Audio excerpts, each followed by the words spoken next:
Am I coming through? I hope I am. Let's see. I can adjust this a little bit.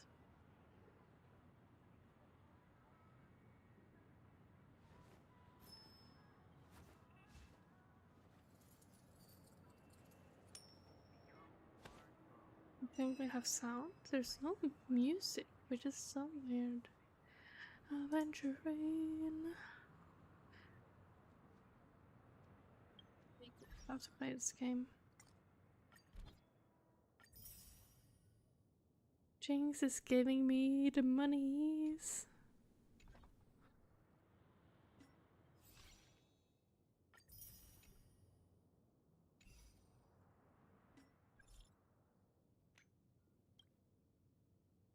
Getting a message from John Jing. Hello, Teacher Leland. The general said, hello, Atai.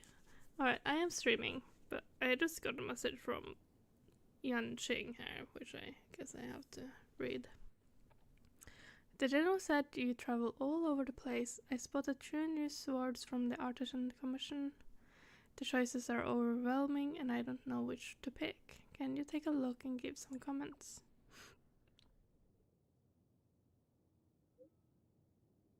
One of them is Vidyadhara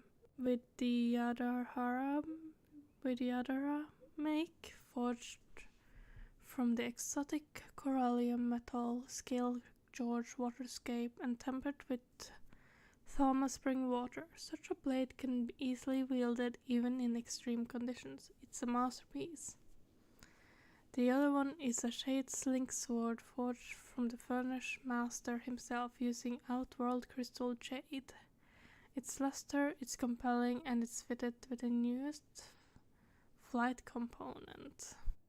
It can be connected with the wielder's consciousness and sent flying across the battlefield.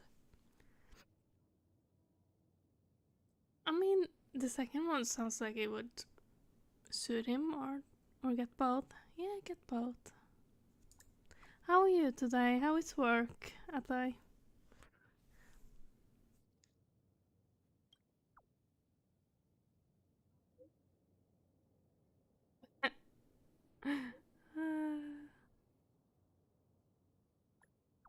Just don't care. So adorable. I'm sure Yingyuan will scold him for spending too much money in a little bit.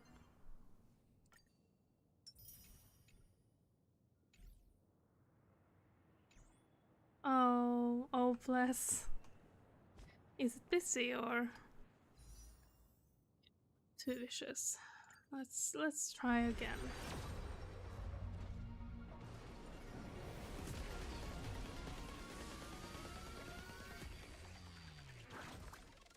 Oh. Oof.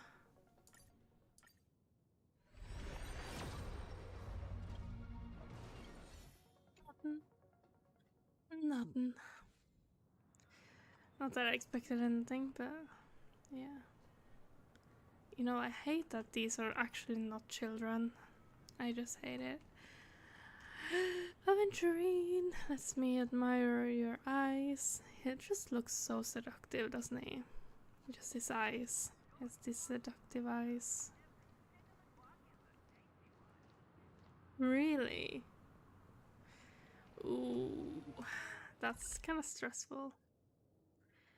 Okay, so I guess we're going to the Palor? I don't know.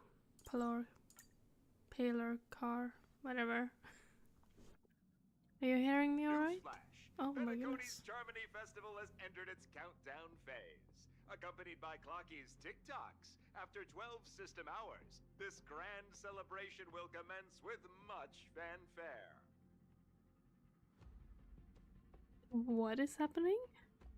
Why is Boothill there standing with a gun pointing at our dearest Dan Hong? That's not very nice. I already told you! We can talk things out! I'm sorry, Fluffy. I really have something urgent to attend to, so I had no choice but to resort to asking this favor of you all. So you're asking for a favor, huh? Not like threatening us with our lives. And I'm not a big fan of the spiky teeth, but hey, each to their own, I guess. But I guess he looks very cute. Since you already know what you're doing, I'll also have to remind you of its risks. You tell him, Danong. Hey, partner, what's with the hostility? I thought pulling this thing out was just a way of saying hello. Is that better?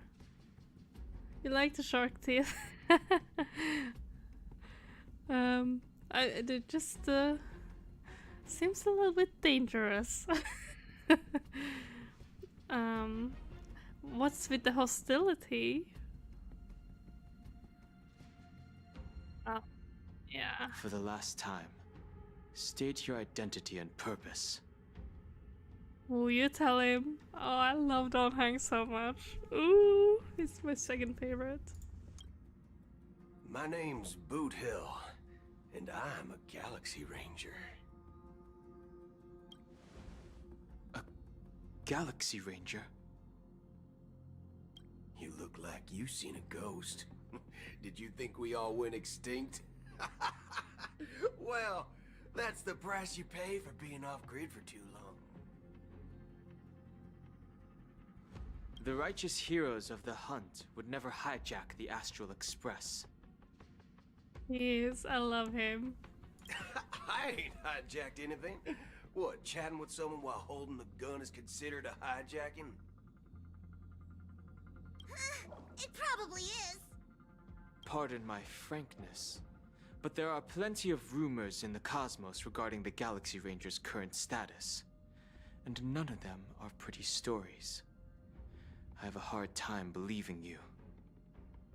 Oh, this is hilarious. The tale that this bunch of fools spin is getting out of hand.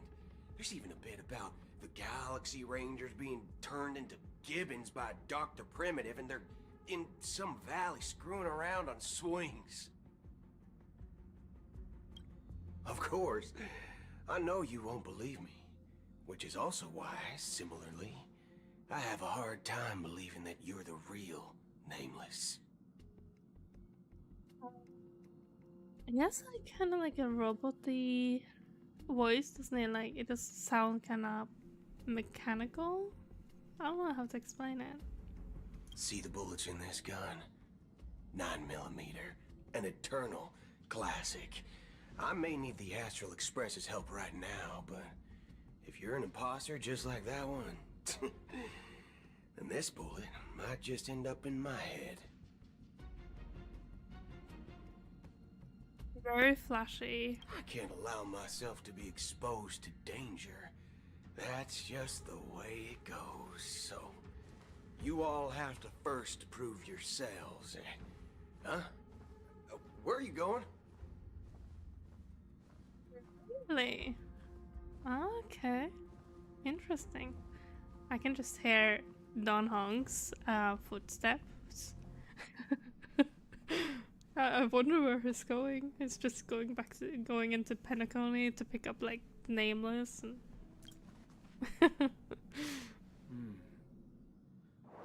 Recognize this? It's a model fudger. The Jade Abacus of Ally and Oath. The CN Joe really gave this to you guys?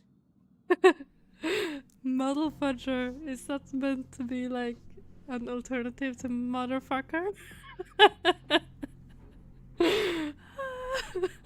I love it. Model fudger?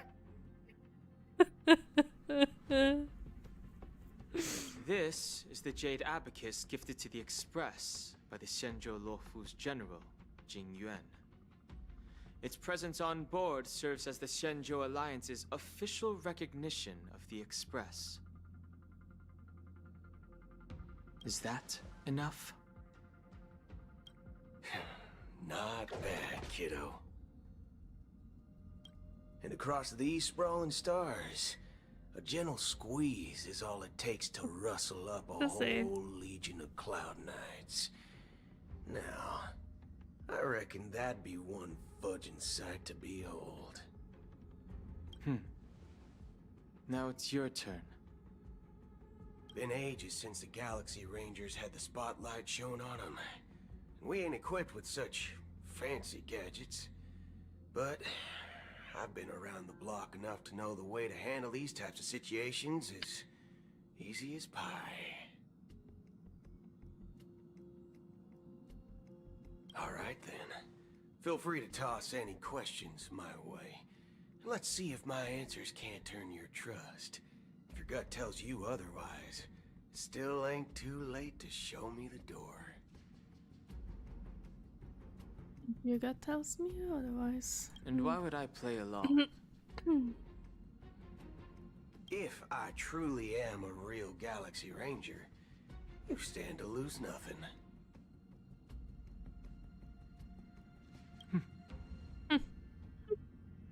Alright then. Tell me, what kind of organization are the Galaxy Rangers? Oh, my friend. This question is a hard one. I don't think I can even consider us an organization to begin with. Everyone's on their own fated path along the hunt, with their own resolute sense of righteousness and not so welcome among such so-called universal values. This reply does not instill trust, and only makes your predicament more precarious. I'm guessing you're gonna ask about some form of shared faith, right? But us Galaxy Rangers don't need that sort of thing. What brings us together is a shared bottom line. Never bully the weak. Never kill the innocent. These oaths aren't some lofty beliefs, but the fundamental bottom line that one must never cross as a person. So, just human decency. Good to know. As Galaxy Rangers, we strictly adhere to the bottom line. When someone crosses them, the hunt's vengeance will surely come knocking.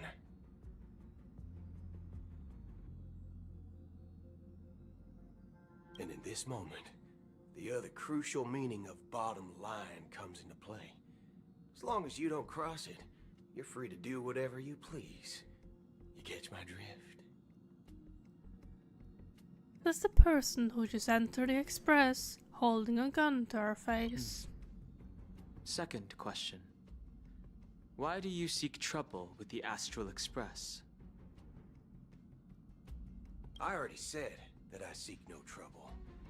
I must go to Penacony for a matter. But I don't have an invite. And I can't even enter the family's hotel doors. If only I could borrow the Nameless's identity. The entire cosmos knows your guess. Aren't the Galaxy Rangers I didn't mean to also click there. esteemed guests? Oh, you've hit the nail on the head. This is why I'm here. It's fine if I tell you. The Rangers are pursuing an imposter. A son of a nice lady posing as one of us. She's on Penacony right now. The son of a nice lady. A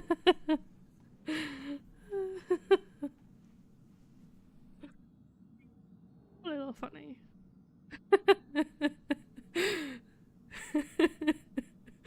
My informant is a memo keeper. She's the same as all mimetic organisms, appearing one moment and gone the next. She scares the fudge out of me. Still, she gave me some vital info. Oh, that's Black Swan. He was on the phone with her, wasn't he? That Galaxy Ranger imposter. Who is it? Are you telling me that Himeko is a galaxy imposter? No, I'm just joking. Acheron, Is that the obviously. third question? Is it a hard question? It isn't. just that you might not believe me.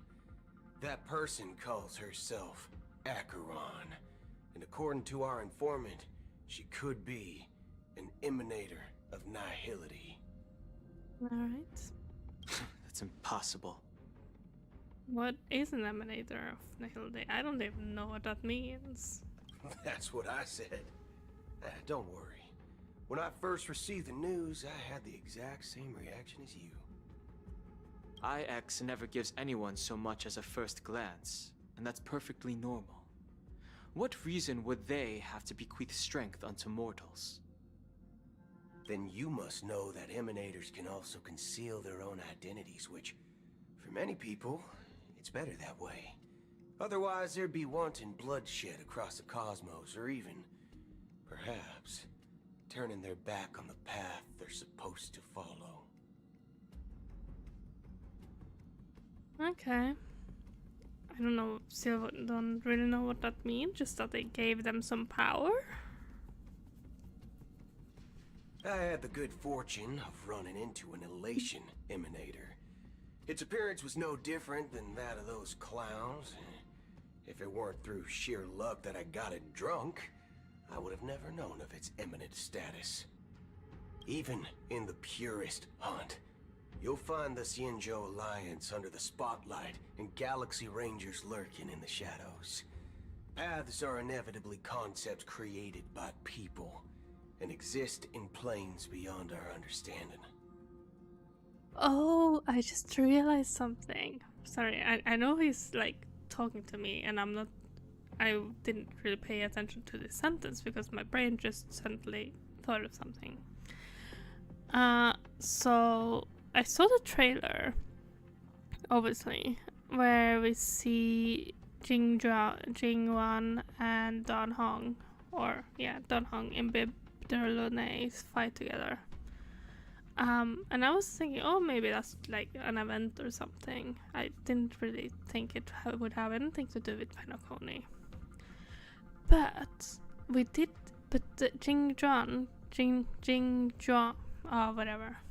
He gave us that seal, which Don Hong just showed Boothill to use it if we need help. So maybe they will come to Penacony then. That would be nice. I like Jingwan. Oh, whatever. I can't pronounce names. Alright. Anyways.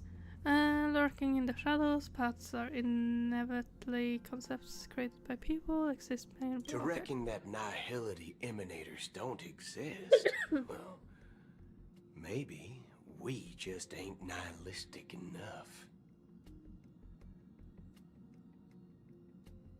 Okay. Interesting. It's still very confusing to me. Whatever, like, draw its power string straight from the path. Really rare and powerful people. Okay. So, do you understand now? Your companions are in danger, and it's pretty harrowing. If you don't want to believe me, you'd best send a message to them, but I'd advise you to move fast. We don't know what's happening in the dreamscape or how much of what the memo keeper said is true. And that Acheron, who knows what she intends to do. Look at his strict face. He's not impressed. I'm so happy we got to see Don Hong. Oh.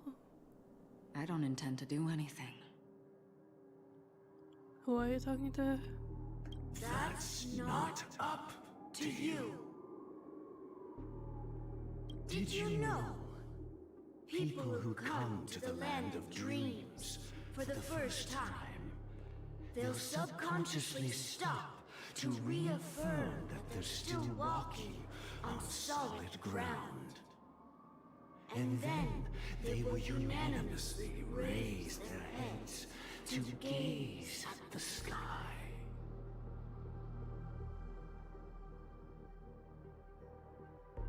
Be it reality or dream, Staring at the sky is instinctual for humanity. Since the day that the golden hour was completed, it's always been there, watching over every single night of decadence. But now this night sky has been mercilessly severed, dyed with the mist of nihility. And this whole event happened within the course of a single slash of a blade. What voice is that over here in the background? A single slash of a blade. Isn't really accurate. It was actually 2 blades, just that the second one was faster. That's not the point. Many guests who weren't supposed to be invited have gathered at this banquet. Even if the harmony is all-embracing, I have no choice but to show some of them the door. For the sake Is that of Sunday's Penacony voice? and the peace. Oh, I love her hair. The planet of festivities has no place for you, a puppet of nihility. Those who live in the shadows do not bear the right to tread the illuminated stage. That's kind of discriminating, isn't it? That's quite rude. Speaking of living in the shadows, there's probably not much difference between us. It's only polite to reveal your true self, at least when speaking to others. Penacony's Dream Master.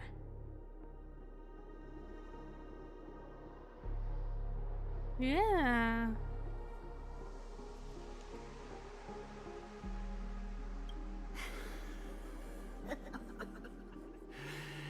That's just another reason that you can't stay. Who is it that's talking? I have no clue. Whether you believe it or not, this is the real me. We are one. Oh, that's creepy. Is this the unity that the family espouses?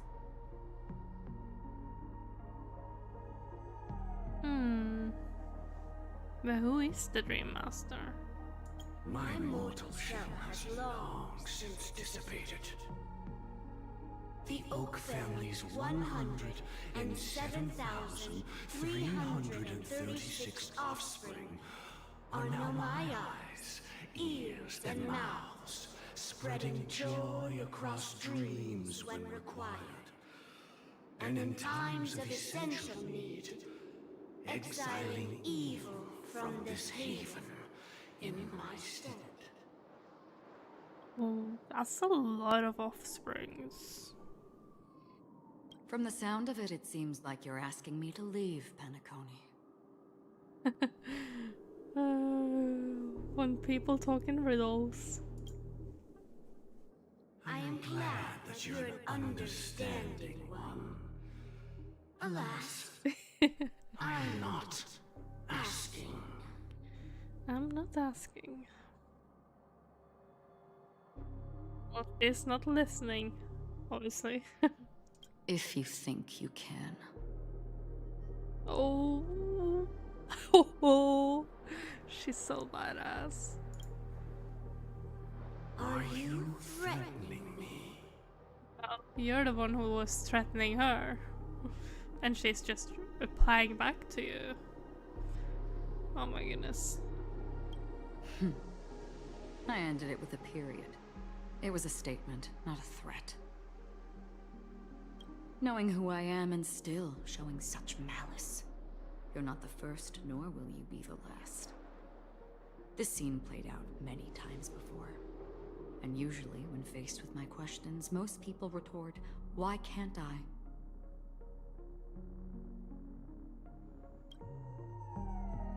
The result has invariably been that they can't. Yeah, someone has been really busy. I think they've... I think they have... are confident. But be reminded, the family is forgiving, but not weak. The cords of the harmony extend across worlds. If you do not comply, when the blade is unsheathed for even a hair's breadth, you will never be able to escape the eternal Centurion's wrath in all of your lifetime. Eternal Centaurian? The bird, I think that's one of Sunday's things, that isn't it? Who watches people. 137 individuals. That is how many heathens I have exiled since I became Dream Master. Among them were those who once severed my wings, and those who immolated my body. And here I stand again, about to add another mark to the tally. You're very confident, aren't you? And you will die. I mean, all of you will. See, I'm not for boobas, okay? I'm not the booba person. I quite like... I like the dog. The husbandos. But Akron... I love her. She's so cool.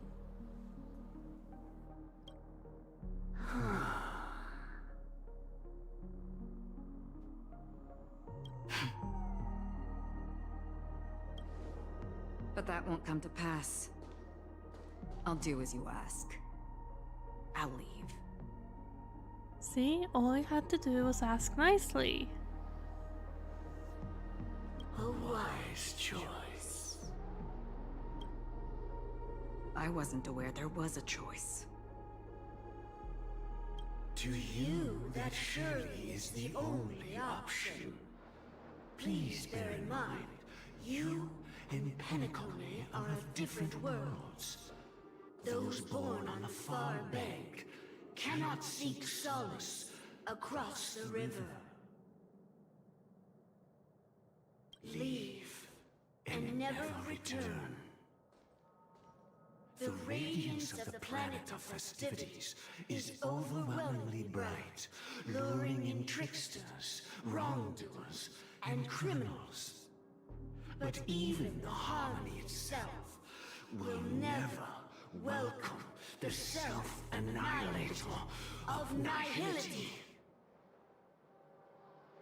And even more so, when this self-annihilator heralds the destruction of everything.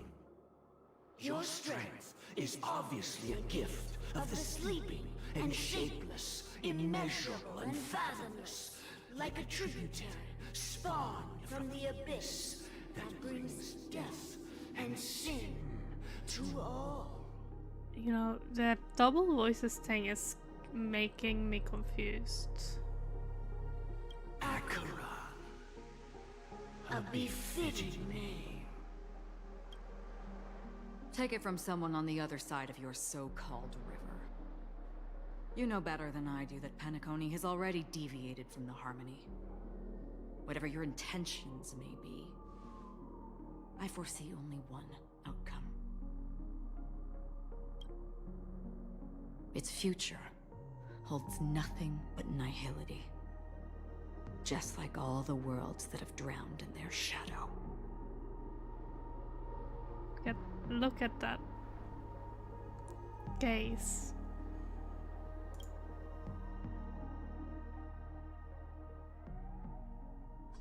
Oh, Robin. Attention, please. The unusual event that occurred moments ago was due to a technical malfunction at Clock Studios theme park. The family has promptly responded to secure the area, and we're happy to report that there have been no injuries. No injuries, just a dead person. Oh, I swear that was no movie shoot. So many chips fell from the sky, and I even caught one of them. But it vanished in an instant before my very eyes. Excuse me. Are you talking about the Clock Studios theme park incident? Hmm? Yeah, what about it? Oh, Miss Robin! Am I seeing things right? No need to worry. I apologize for any inconvenience caused to your delightful dream journey. What you just mentioned about the chips really piqued my interest. Oh, Crap, it was I didn't just mean to click them. those chips you normally see everywhere. The green ones? They fell from the sky as if it were raining. And then those chips simply disappeared. It appears to be the Dream Sim tech the Iris family has been developing. Huh? Miss Robin, you mean those chips were all part of a performance? But Shh. This technology hasn't been made public yet. It was originally planned to debut at the Charmony Festival, but it seems it's been leaked. Can you help me keep this secret? The raining chips were supposed to be part of my act. oh, I see. Then it all makes sense now. I'll do anything to help make the Charmony Festival a success. Thank you. As appreciation, I'd like to give you a token gift. I did think it was Sparkle. Oh, this button is... Press it at just the right moment in the celebration. There could be an unexpected treat in store for you. What is up with this self and destruction button? Why can't she click it herself? Alright, it looks like there are other guests who are also confused. I'll have to excuse myself. Please, enjoy the dreamscape. Sparkle is like So many people talking about it. This commotion at the theme park definitely made waves. okay. I mean, it's not actually Robin. I mean, her dress is pretty. She's very cute.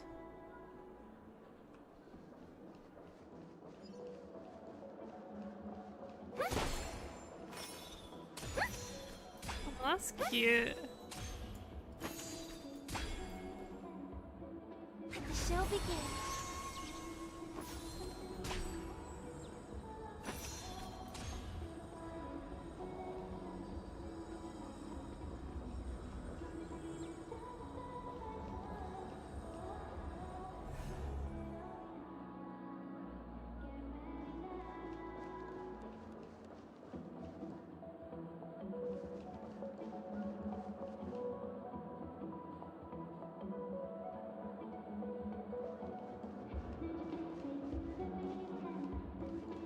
You've had quite a bit to drink. Sure you're okay? The family promised they would protect the guests within the dreamscape, but I People are witnessed just- a group of oh. organic life forms making I their way see. to the theme park. And soon after, a rip tore through the sky, and black rain started leaking out of the void. That's kind of interesting. Like, yeah.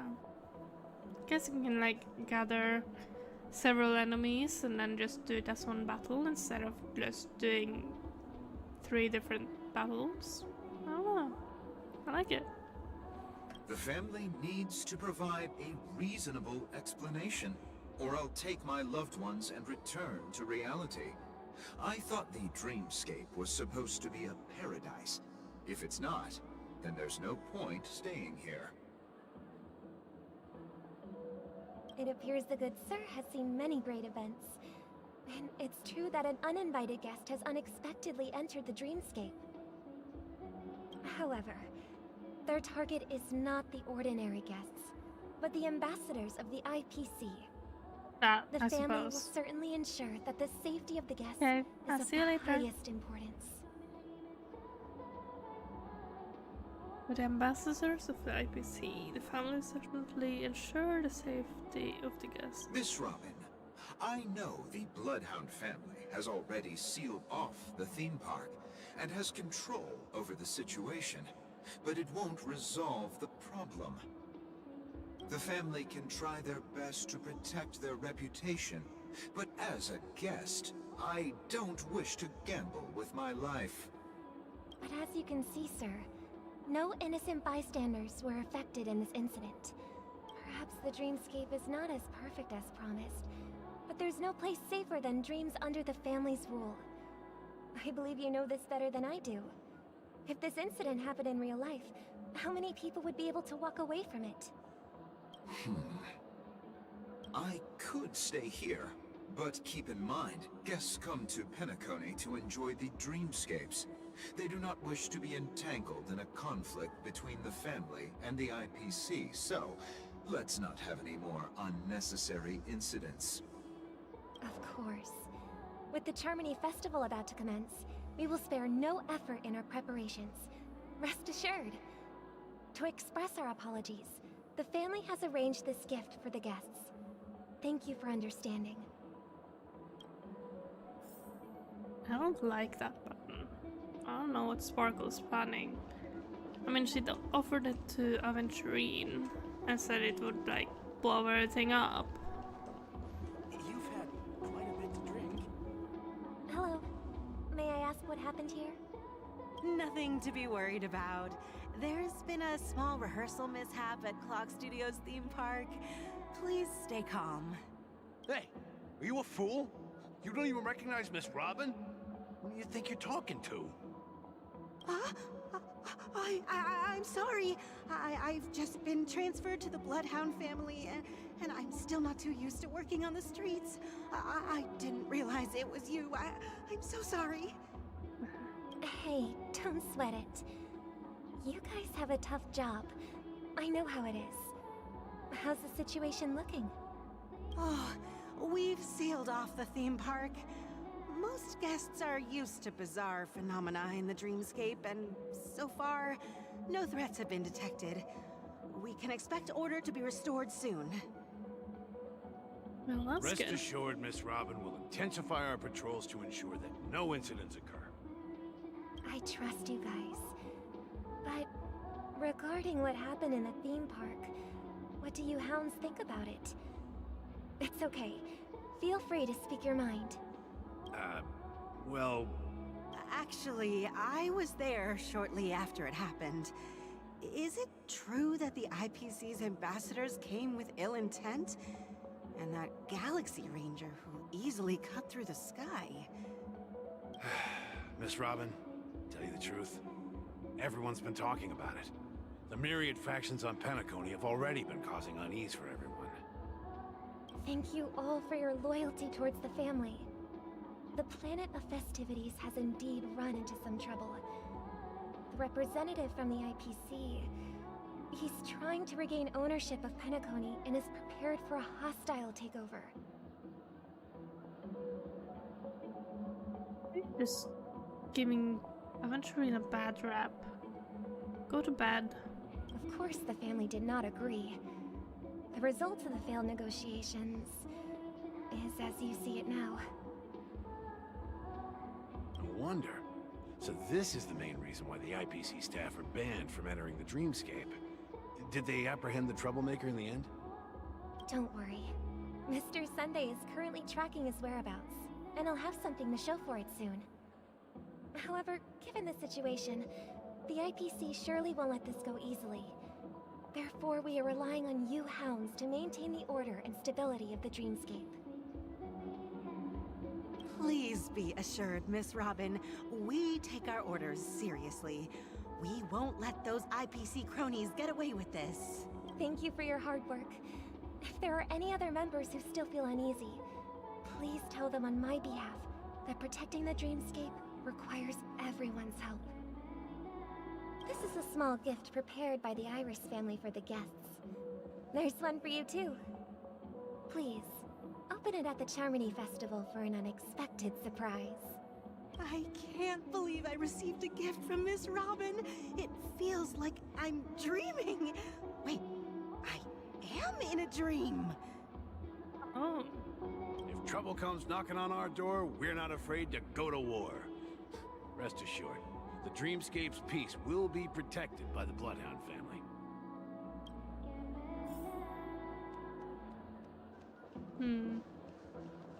I don't like it.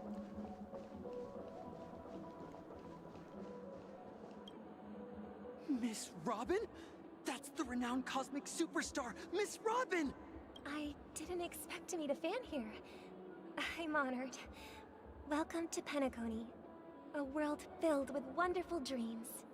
I can't believe I'm actually meeting the real Robin! Shouldn't you be preparing for the Charmony Festival? Preparation is important, but the ceremony is fundamentally about sharing the Great One's harmony with everyone. If there's a chance to sing with everyone, I will not refuse. Regarding the recent mishap, I understand it negatively impacted some of our guests. As a member of the family, it's only right for me to come forward and offer my apologies to everyone.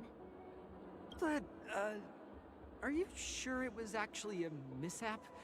Everyone saw those chips descending like rain and the red light tearing through the sky. Claiming it was merely special effects seems a bit far-fetched. Plus, I met that generous gentleman. He looked really out of it and kept talking to himself. Is this also part of the performance? Oh, they're talking about Aventurine. Everyone, please do not panic. I believe that the family will give everyone a satisfactory answer in due time. Even if you say so, Miss Robin, it's hard to believe. Some people just never listen, do they? It's never ending. It just goes on and on. I'm getting really tired of this. Miss Robin? Still, I suppose I should keep on helping everyone. I am the epitome of joy, kindness, and goodness, after all. I don't think Robin and Sparkle is quite the right fit. Huh? What was I just doing? And, who might you be, miss? It's Sparkle. Here, take this, little guest. This gift has been specially prepared for you by the family. Make sure to take good care of it until the opening of the Charmony Festival. Then, when the show reaches its climax, press the button together with the others around you. You never know. Something very exciting might happen. I wonder what her intentions are. Like, what does she want?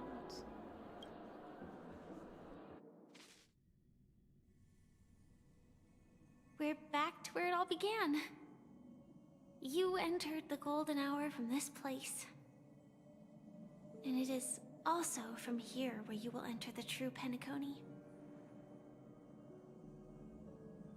So how did we end up here after Acheron attacked Aventurine?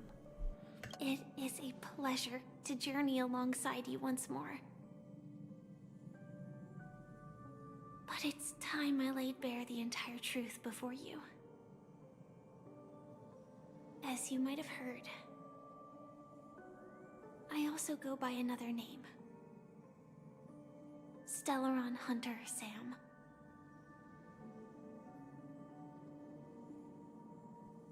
Are you alright? You lied to me. I'm sorry. I had no other choice. Did you? I know you have many questions. Do you remember when we encountered death in that strange dreamscape? When I was caught by that meme? Yes, I'm pretty sure we remember that. In that instant before it killed me, I saw the reflection of another dreamscape in its ghastly pupils. So, following the clues in the script, I came up with some theories about the meme. That's why I instructed Silverwolf to issue invitations, drawing everyone to the Dreams Hotel.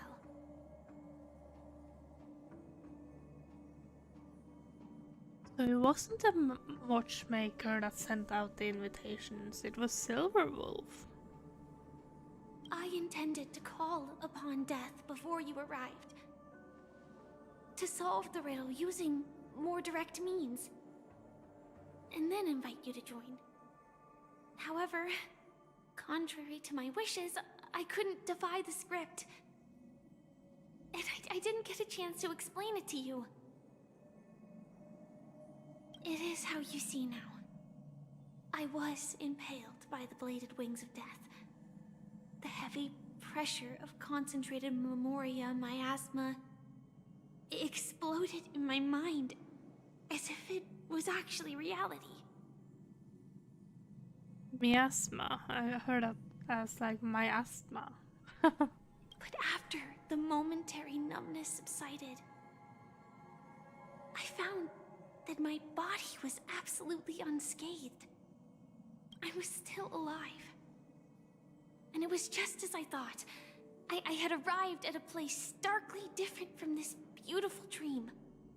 Beneath the dreamscape of Penacony lies another, more chaotic, more primal memory zone.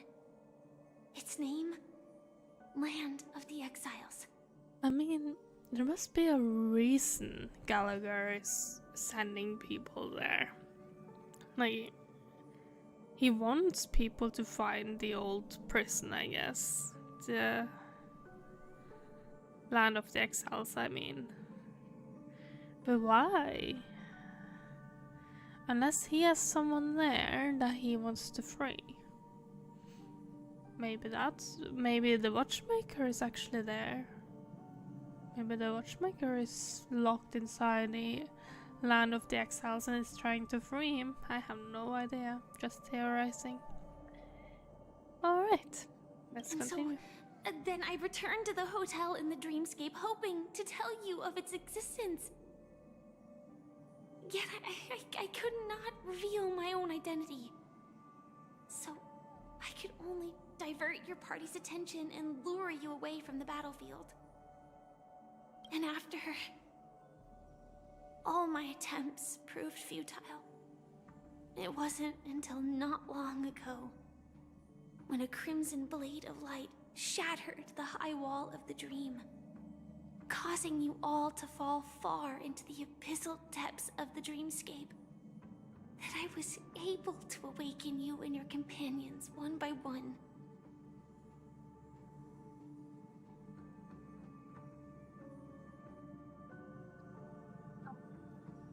So the other nameless is there as well then. And that's it. That is all that's happened so far.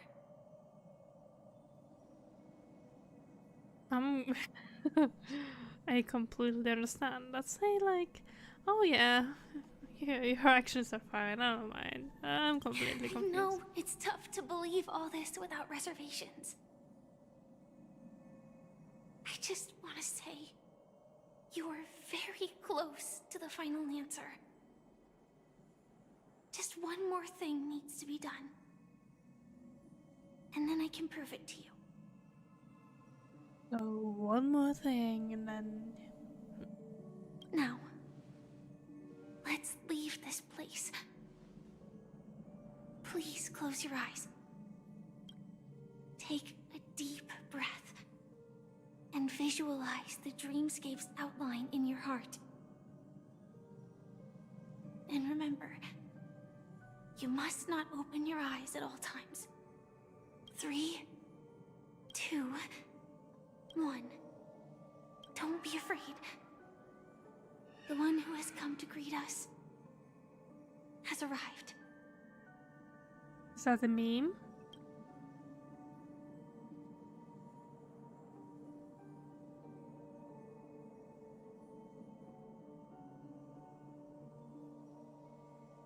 Did we just get like attacked by the meme?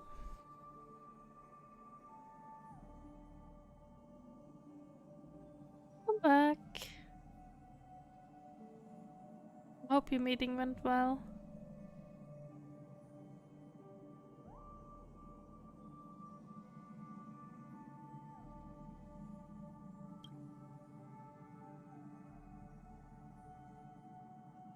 Until that quiet darkness, memories ripple into existence.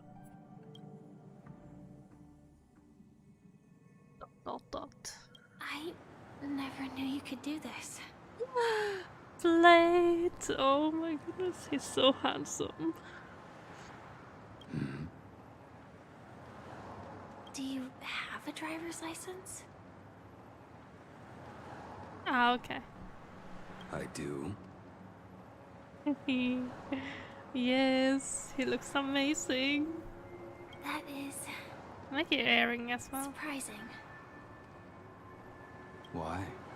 Because this is Japella, the city of sins? No, it's nothing. I'm just thinking that you haven't slept in 20 system hours. Are you sure you're okay? I'm fine. I'll survive. Same goes for you. He speaks so softly, like he sounds so sweet. Aww. Maybe he has a soft spot for her. I'm not so sure about that. Slow down a bit. Infiltration is over. Feel free to activate Sam anytime you like.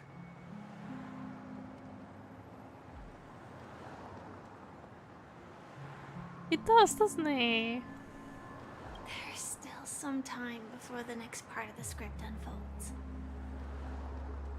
Let me stay a little longer in this body.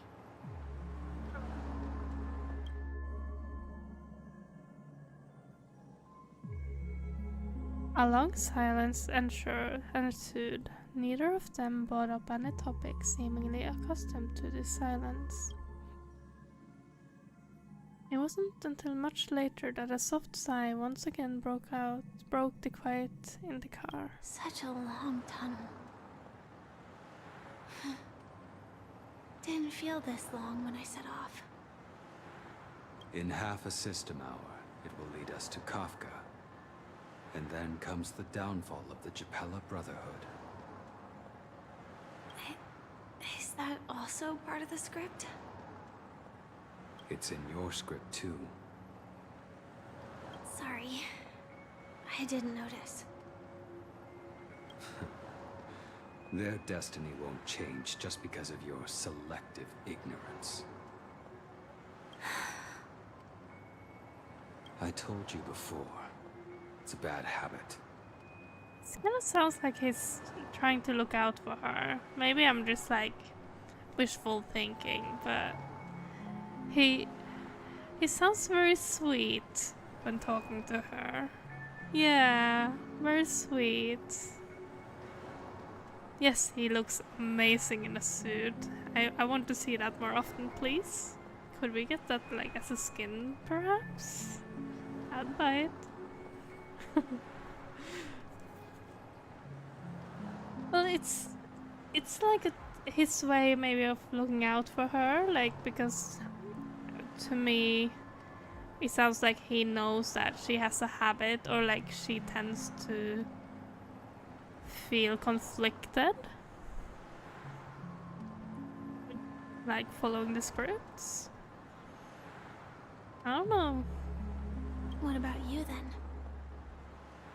Is this the moment you finally find the death you've been looking for? As always, it's a blank slate. It's not on this planet. Why the sudden inquiry? Because I'm currently in a car with a sleep-deprived driver. I just want to get there in one piece. It's kind of nice to hear kind of Blade have a normal conversation, even like after what happened to him. Because all we ever heard of him was just was just him sounding a little mad. But here he kind of sounds, I don't know, human. Not like crazy. Yeah, maybe it's nice when he's sleep deprived. That's true.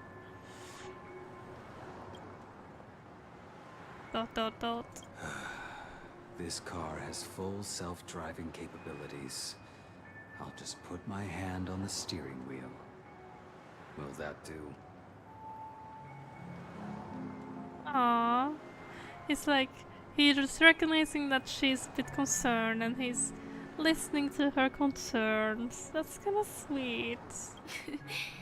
Hey, don't take everything so seriously. Elio would always say there's only one type of destiny. The inescapable type. He can see the future, and we, likewise, are aware of our predetermined end. But before that moment arrives, we can still choose what we do.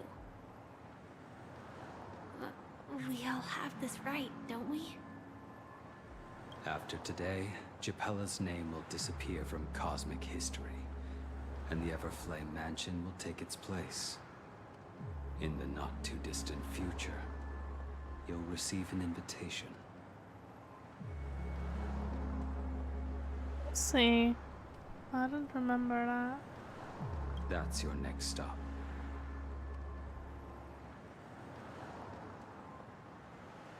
Oh, I just wanna hug him. Land of the dreams. Penacony. Maybe, yeah. I mean, Lofu is kind of where he grew up and spent his mortal life, so... I hope you find whatever you seek there. Be it answers or salvation. Why is he so sweet? He's making me love him more. Like, I always loved Blade, but now my heart's just like... Ba-boom, ba-boom, ba-boom. Oh.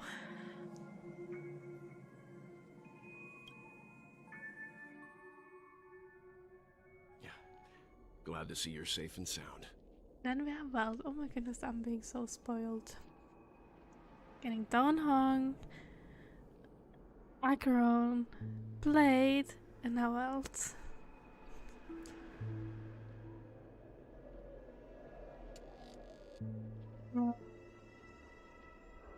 Yeah. Close your eyes. This is the answer. Isn't it incredible?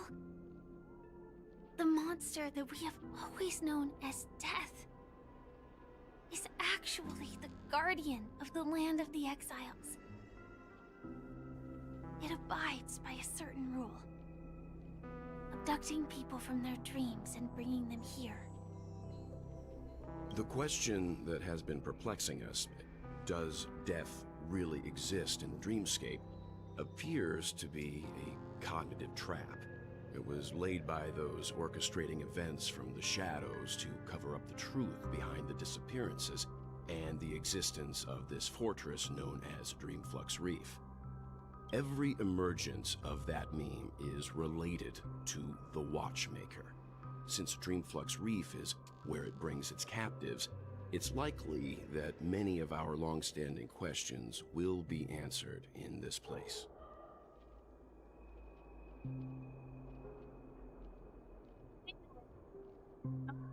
Welt's always been very calm and understanding, hasn't he though? Like he understands that there's more sides to people than what meets the eye. The atmosphere here is starkly different from the beautiful dream. There are no regulators here like the family. And they all look like they're mildly dazed. But from the whispers of the residents, I've heard a familiar name. Gallagher. So while you were on the meeting at time, I did theorize that obviously Gallagher's mission, theorized that his mission is to send people here to do some sort of thing. He was talking about the Watchmaker a lot, so maybe the Watchmaker is actually stuck here in the land of the exiles and he wants us to free him. That's a theory. I have no clue. Just a thought, I guess. Alright, let's It's continue. that man again. Always in the right place at the right time. Though that does save us the trouble of looking for him. Himiko and March have already made a move. Get ready. We're about to set off. Right. The real dreamscape, the land of the exiles. Before we go, should we speak to everyone first? I'll speak to everyone. Just pick up lots of stuff first. Ooh, I see a chest already.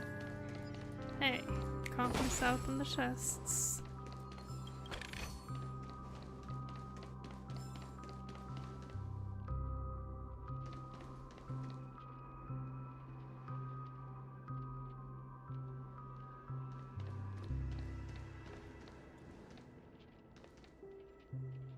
This reminds me of the Lofu train station. Interesting.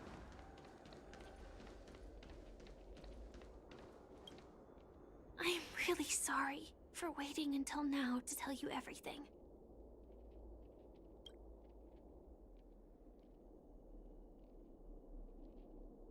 Ooh, why couldn't you reveal your Two reasons. Firstly, the script. In the future that Elio saw, Sam and the Astral Express's confrontation was inevitable. I tried to break the shackles of the prophecy, but this is as far as I could go. That aside, there were also my personal motives. I wished to travel with you as Firefly. Oh yeah, Bellabug. And not That's what I meant. Yeah, Bellabug. Yeah. It's alright. I didn't take it personally. No, I mean, if I took everything personally at this point, that'd be crazy. Thank you. I'd be a puddle. Do the Still-Run Hunters also want a piece of the legacy? Elio only gave me one instruction. Allow the Astral Express to pursue the Grand Legacy. It means that the Watchmaker's legacy holds great significance to trailblazing. And to you. Elio's scripts used to revolve and expand around certain specific Stellarons. But with your appearance, this condition has apparently ceased to be appropriate. Perhaps he also saw the impossible in the future. So who exactly is Sam? Do you still remember that medical cabin I told you about? Well, that's Sam. It belongs to the Iron Cavalry of Glamoth's Firmament Frontline. A Firefly Type 4 Tactical Heavy Assault Mech. It is the cradle of my vitality. And the meaning of my birth. And for the longest time it was how I should have looked to the rest of the world. You speak so slowly. Just speed up.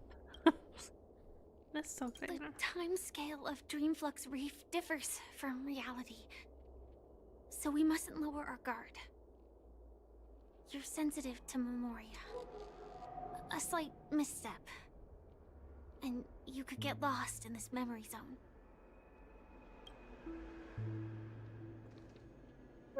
We'll just turn out our... the birdie.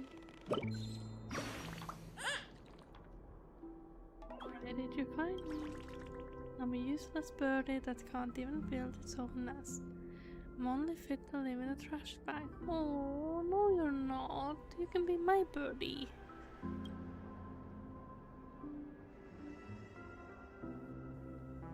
I can't say that. You'll learn eventually. I know I'm an inept bird, but I appreciate you comforting me. Hi, stranger. I'll give you this trash bag, sure? Chirp, chirp. The birdie. Something on your mind? Let's talk about it. Blade slash. No wonder Miss Acheron is so averse to drawing her blade.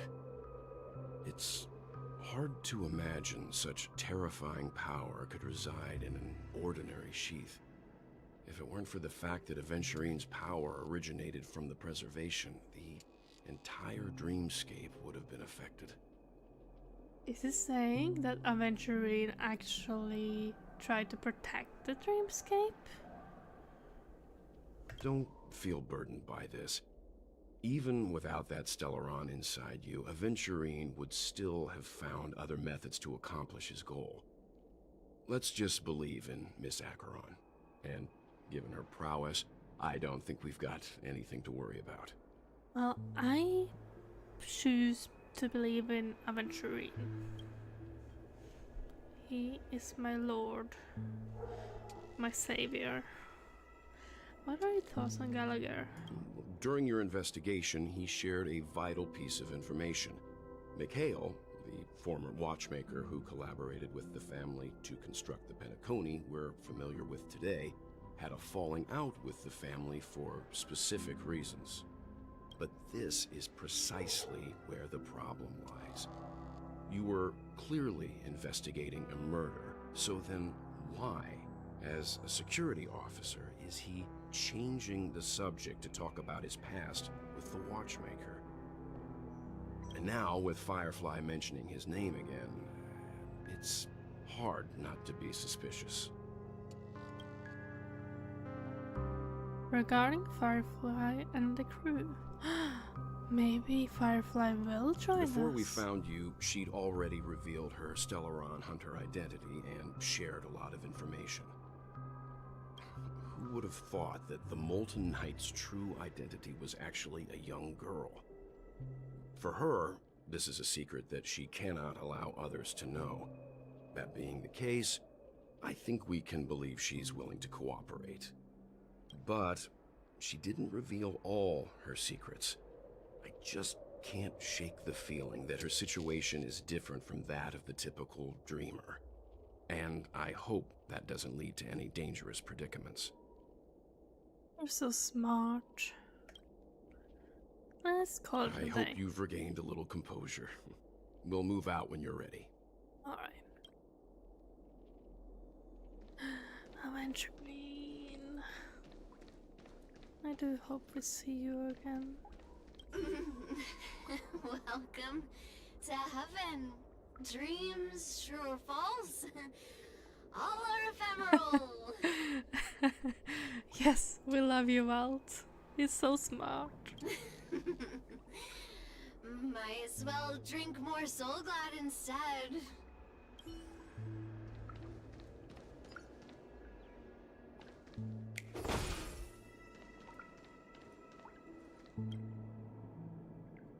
Darn it, those were darn good products and the robbers took them all. I was too careless, I shouldn't have fallen for such obvious trap. It's fine as long as our people are still around, we can find a way to produce another batch of dream bubbles. One day we'll have them pay back everything that belongs to us twofold.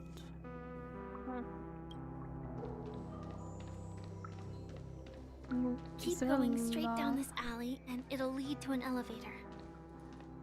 It'll take us to the center of... The interrupter speaking there. Back and follow the yellow mark. I know where to go. Hey, did I blind you with my super awesome radiant spark? Can a bird feathers make light brighter? I'm researching this problem right now. You feel the difference in the light? It was darker after you left.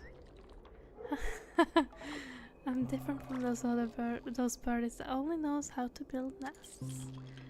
Goodbye, friend. One day I'll turn Rooseville's pitch black darkness into a light show.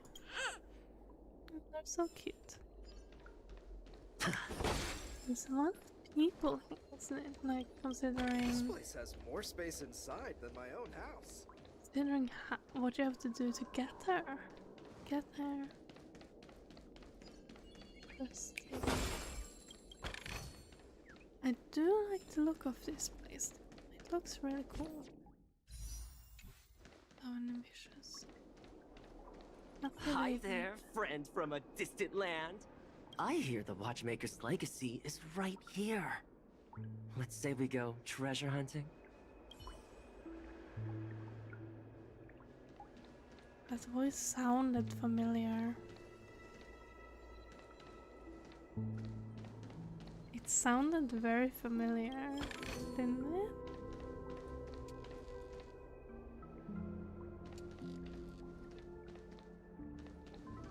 It's a kid drinking alcohol. What a huge clocky. Looks Oh like my the goodness. Watchmaker also left his mark on Dreamflux Reef. That is creepy. I hate it. Why is his eyes moving?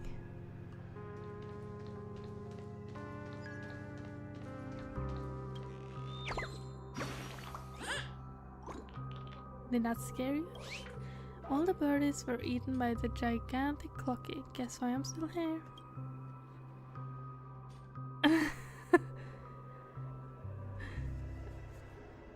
It did, didn't it? It sounded so familiar. You're a ghost? Oh, yes. It's because Clocky doesn't eat birds. I was just pulling your leg. Your reaction was really fun. Goodbye, I'll come back next time to make you laugh. I think the bird is more fun. Oh, actually, let's investigate. It's a common plot in a lot of movies and video games that a statue like this will rise up and face you in glorious battle. Well, don't tell me that. Now I'm just scared.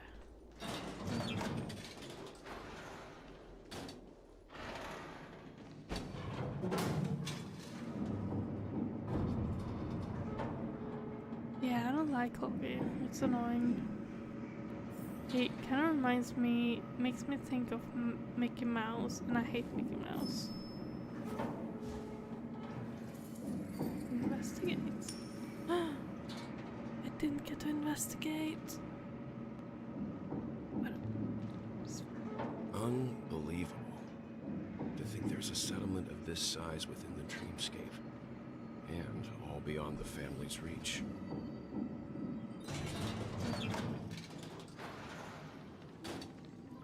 Why The is there atmosphere a in this kid in the fortress barrel? is pretty different from that in the beautiful dream. Yeah. When I first saw it, I was in awe too. The sky here, it's like a reflection of the 12 dreamscapes. What's even more bizarre is that this place is also separated into trade and residential areas. The layout may be simple, but the facilities are very comprehensive. I think I did try to. It seems that there are quite a number of people living here. Well, surprised me actually how many people's there.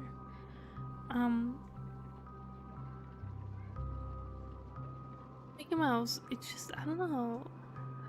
It's just annoying to me. It's the voice as well, I think. Though both dreamscapes have distinct styles, the architectural designs are quite similar. Works of the same hand, perhaps. Hard not to speculate on the connection. But there's no point in overthinking things. Let's meet up with Himiko and the others first. Take a right turn at the end of this road and you'll reach the trade district. Come with us?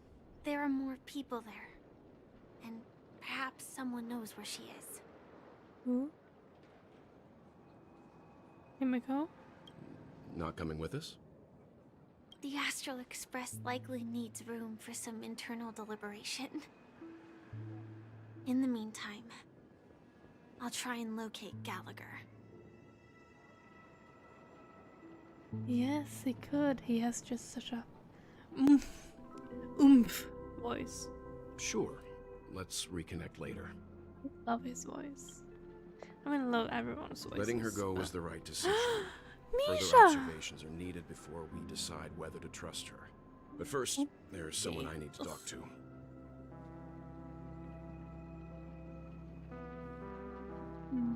Someone I need to talk to. Oh, Misha? Let's go.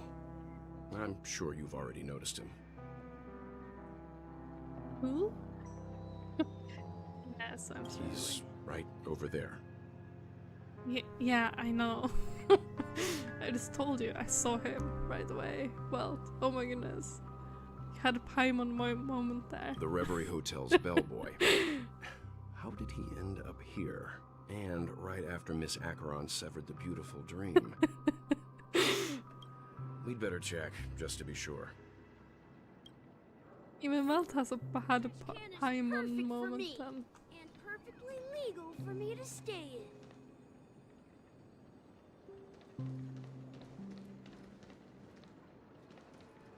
Really? Oh.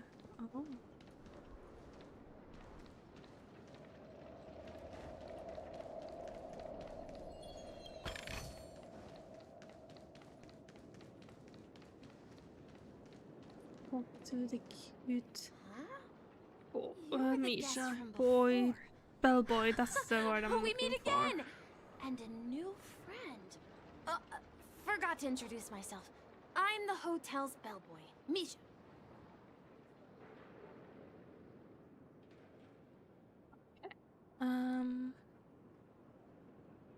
I will be continue to wish for Topaz.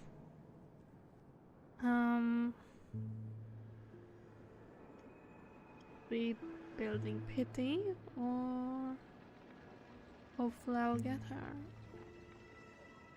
I think Topaz will be quite useful, like her follow-up attacks are insane.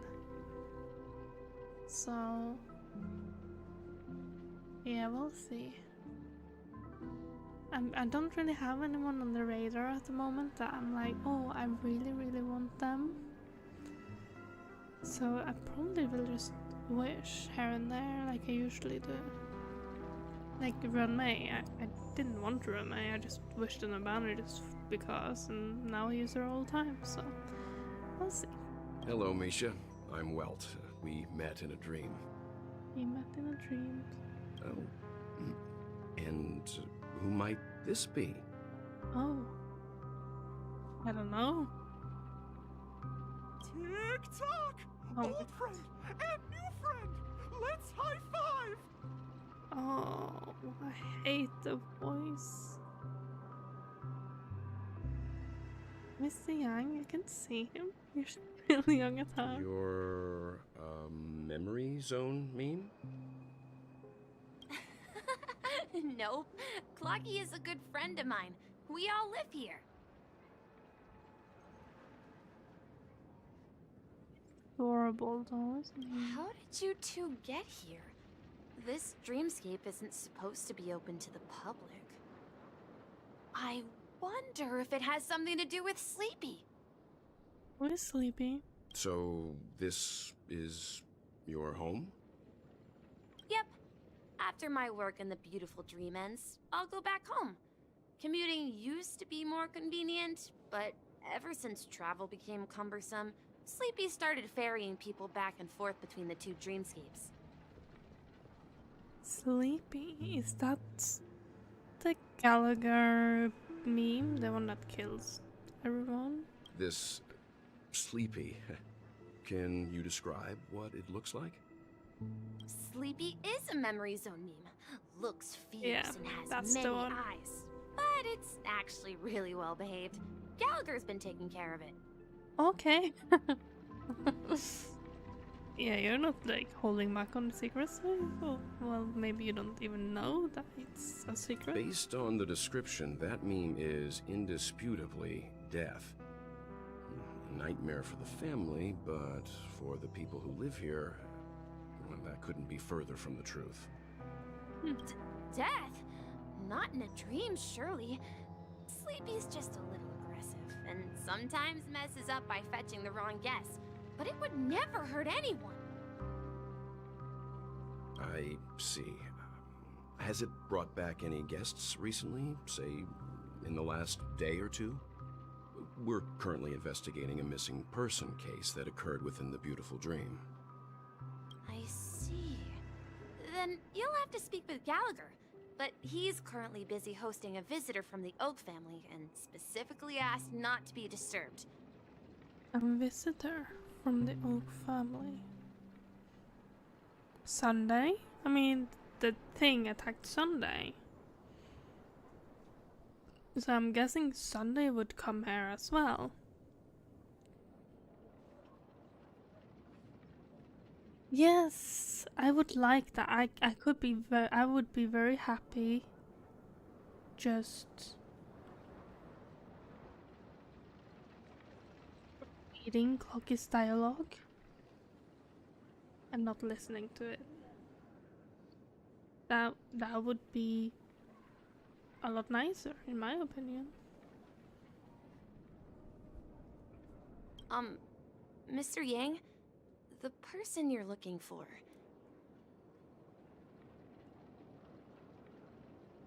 Looking for again? Is it Miss Robin? Oh, yeah, we were looking for Robin. Just as I thought. Considering what happened with Miss Firefly, this doesn't come as a surprise. If you're looking for Miss Robin, I can lead the way. She told me that she'd be willing to meet with outside guests. If it's not too much trouble. Also, we're looking for our missing companions. A woman with red hair accompanied by a girl with pink hair. Have you seen them? I mean, just follow March voice and I'm sure I'll find her. Oh, I haven't. But please, rest assured. Dreamflux Reef is a small place, and it's not as bustling as the beautiful Dream, but its safety is unmatched. How about this? Since it's your first time here in Dreamflux Reef, I'll be your guide and help you find your companions. And then we can all go visit Miss Robin together. Alright. She's gone to Mrs. Grace's to visit the children. She won't be leaving anytime soon, so there should be enough time. Alright then, we'll follow your plan.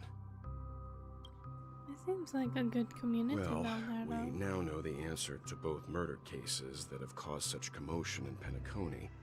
As for the intentions of the mastermind behind it all, we're still none the wiser. Has to be Gallagher who's behind it all. That visitor from the Oak family is worth learning more about. That name, Sleepy. Oh, I want to ask all of these questions. Why are you only giving me one?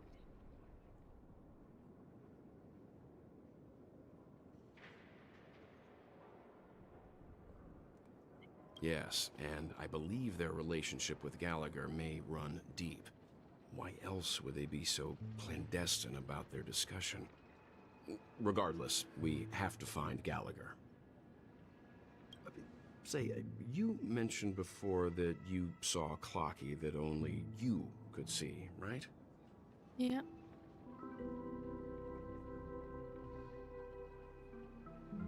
You also saw him, Mr. Yang? Yeah. I can't shake off this strange feeling. Am I really still so young at heart? Oh, of course you are. Forget it. It's not important. We'd better just follow Misha. He's so cute. He's so cute.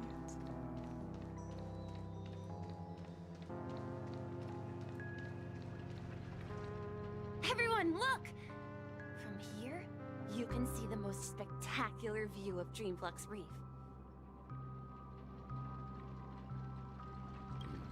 A black hole? No. An accretion disk formed from consolidated memoria? Was Dreamflux Reef built on such unstable memoria? Oh, so Mr. Yang is also versed in Memoria dynamics. I was just trying to figure out how to explain this huge hole to everyone. I bet you guys have a lot in common with Miss Kami. Who's Kami? Another character we'll get?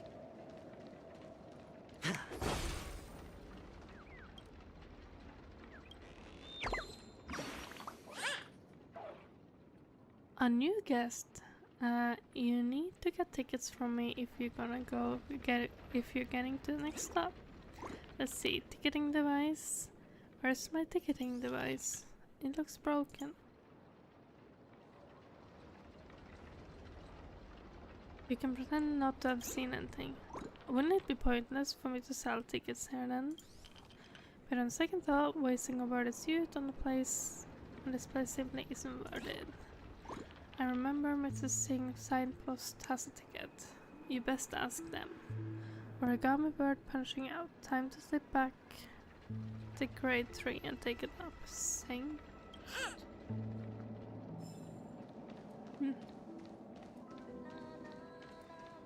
Look! There she is! Oh, okay, so not a playable character, and just NPC. My calculations are finally done. In another 10 system hours, the above dream will swallow the dream below. My hypothesis was correct. This place will cease to exist as the dream devours everything. Oh. She has that, like, thing floating over her head, like, Robin and, Sunday has? Who are you all, and why haven't you left yet? This place is about to disappear. And then why aren't you I'm leaving? Kami, a dreamscape surveyor specializing in Memoria dynamics, and this is my life's work that I'm researching. See that huge gaping hole? It was just a narrow rift many years ago, but now it's grown into a giant hole. The surrounding Memoria has been flowing towards the other end of the hole at a constant velocity, slowly but surely. I wonder if you're... What are you seeing right now, Atai? Like...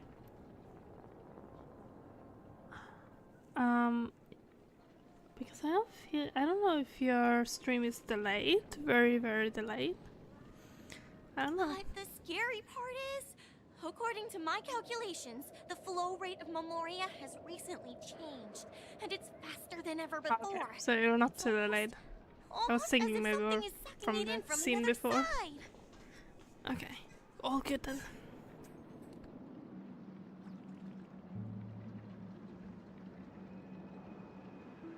Something is sucking in from the other side. By constantly improving upon Madame Rosalina's Memoria measurement method, I've finally obtained accurate results.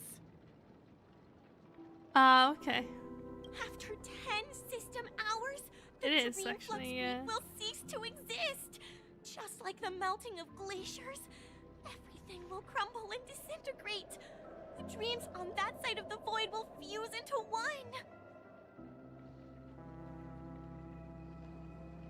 Aventurine and Acheron are standing in front of like a black hole thing, so I wonder if it's all connected.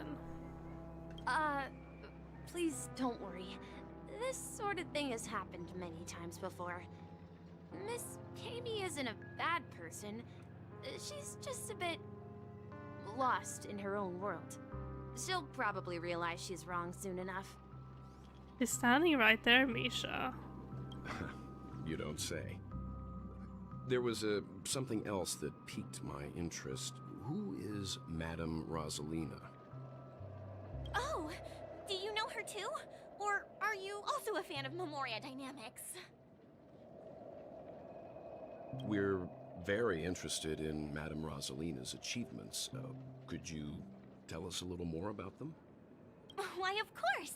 She's an excellent scholar of Memoria dynamics, and the first person to apply Memoria rate measurement methodology on interstellar travelers. Regrettably, due to the presence of the Garden of Recollection, ordinary people don't pay much attention to the nature of Memoria. She departed this world without much fame, leaving only a few thin journals behind. I came to Penacony to learn more about my idol, and went to great lengths to seek out Dreamflux Reef, all because this is her final resting place. Prodigies always meet their demise prematurely. If If only Madame Rosalina had more time, she would have discovered a way to reverse the flow of Memoria. I felt it. The source is in the Golden Hour. There is a certain anomalous presence stirring the currents of the memory zone. I must uncover more concrete proof. I must convince everyone. Maybe it's like what Sparkle's doing. Oh, I can hear Robin's song. Maybe it's what like Robin is doing, like with the buttons. Does the name Madame Rosalina sound familiar to you? No. It was one of the nameless mentioned by the conductor. That's right. It seems like she did a great deal of research and calculations in Dreamflux Reef before abruptly passing away. Miss Katie regularly mentions her. I hear Madame Rosalina passed away during the prison war. She could see the Penacony of today. Its people building homes in the memory zone. I bet she'd be really happy. Perhaps. I don't know. Our destination is the commercial district. That's where the largest crowds gather in Dreamflux Reef. Ugh, I didn't want to speak to you, I wanted the chest. Leave me alone. Ugh, I got to go by basic treasure. Okay.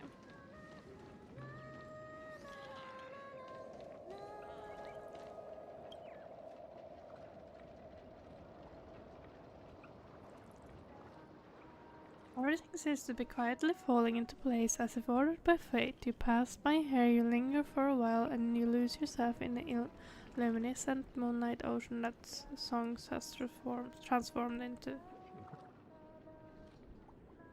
In a daze, you feel all your troubles melt away. Your soul breath undulates with each hum of the song under this cold artificial light.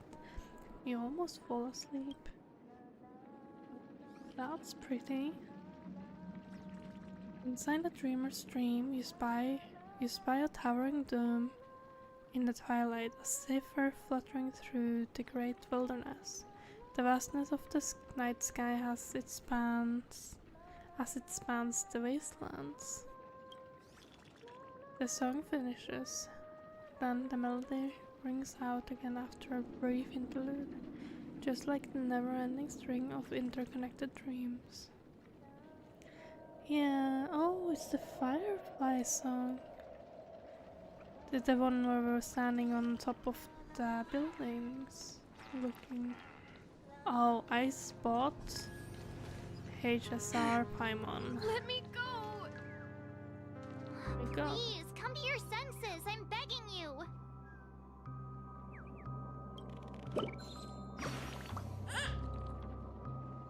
Oh, is sauna time over?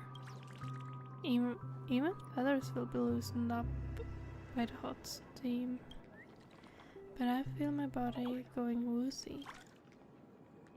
Wings gotten wet? Origami birds aren't made from actual paper. Why would we get wet? Or would we? I'm going to look for Dr. Blues right now for answers.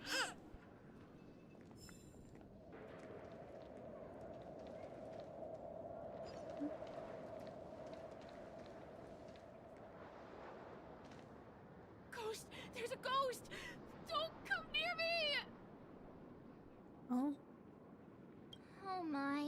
I'm human and so are you. Can you get a grip?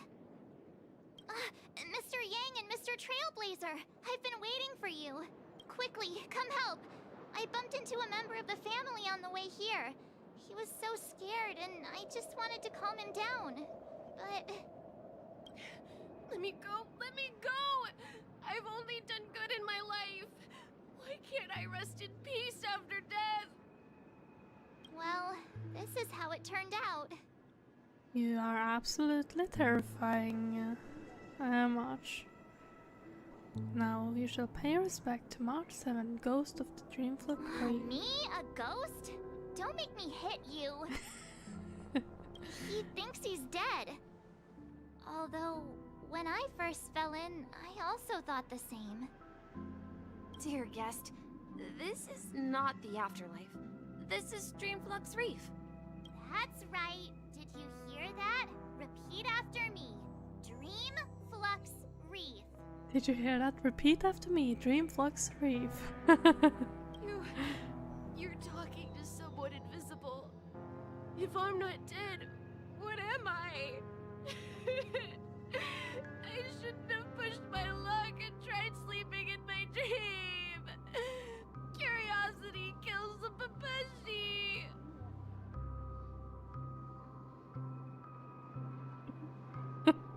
What's wrong with sleeping in dreams? Stop asking!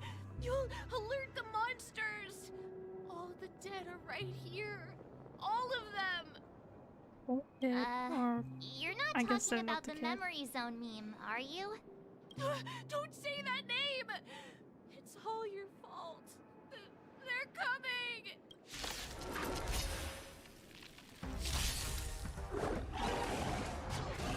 I didn't bring my team.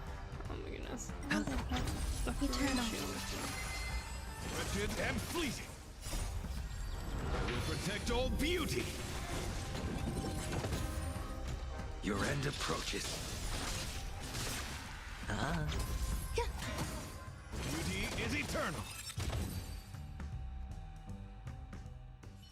He passed out. His intense negative emotions attracted the nearby memory zone memes. I see. But why aren't the other people around here scared? Unlike in the Sweet Dream, people here don't see memory zone memes as dangerous monsters. And even if they pose a threat, people can easily escape by forcing a wake-up call. But we can't just leave this man here. Can we take him somewhere safe? We have to. We can ask Jessie for help. I've gotten to know many locals while waiting for you guys. You literally, Everyone Misha. here is living a self-sufficient life. I don't know how to describe it, but this place feels like the real dreamscape. Misha, you yourself said that this place is safe, and I was like, oh, we can't leave this moon here. Why is everyone laying on the ground?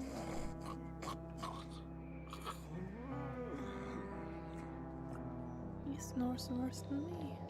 No, at this rate, the family.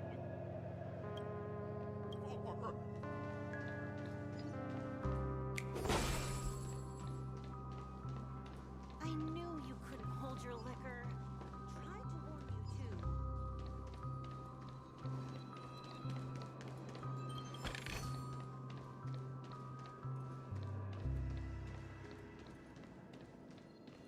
Let's see how you handle a stroke of genius.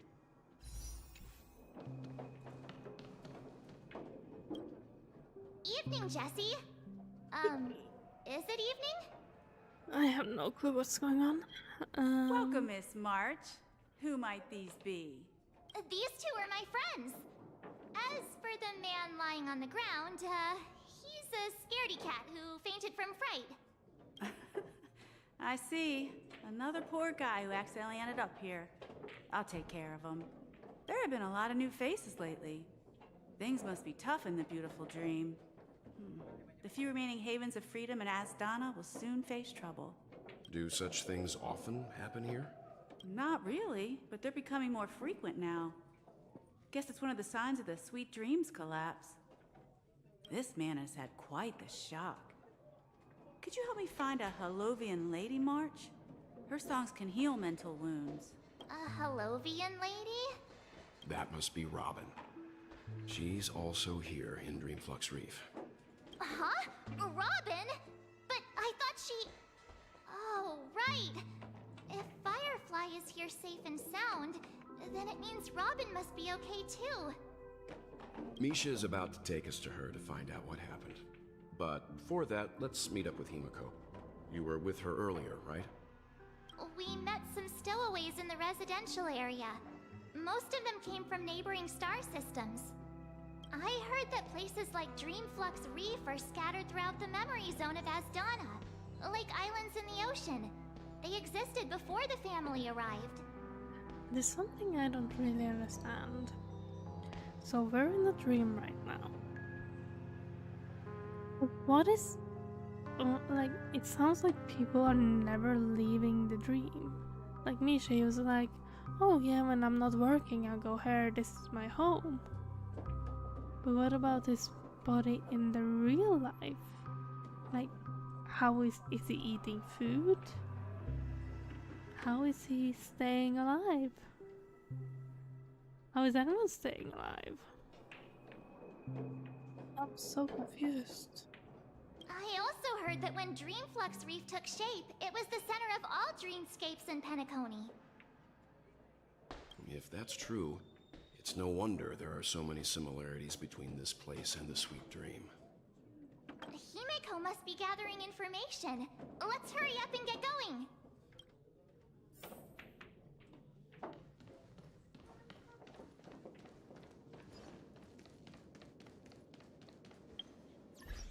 Four teams. Oh, I have a mail. Robin's new album. My dear fans, Robin's here. It's been a while. Do you remember the last time when we got to meet on the tour stage? I told you that I have an unfinished dream and several broken tunes waiting to be pieced together. I look forward to that day when they can become reality and surprises to share with all of you. Now those fragments have turned into melodies. My new album, Inside, is releasing today. Thank you for your continued support and companionship. I hope this belated surprise can bring you all a whole new experience. Click here to listen. Oh, not now.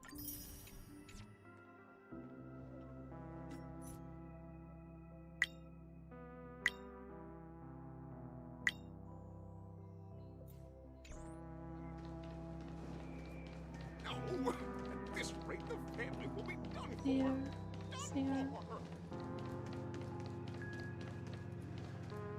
Take the birdies when I see them, because if I don't, then I will forget about them.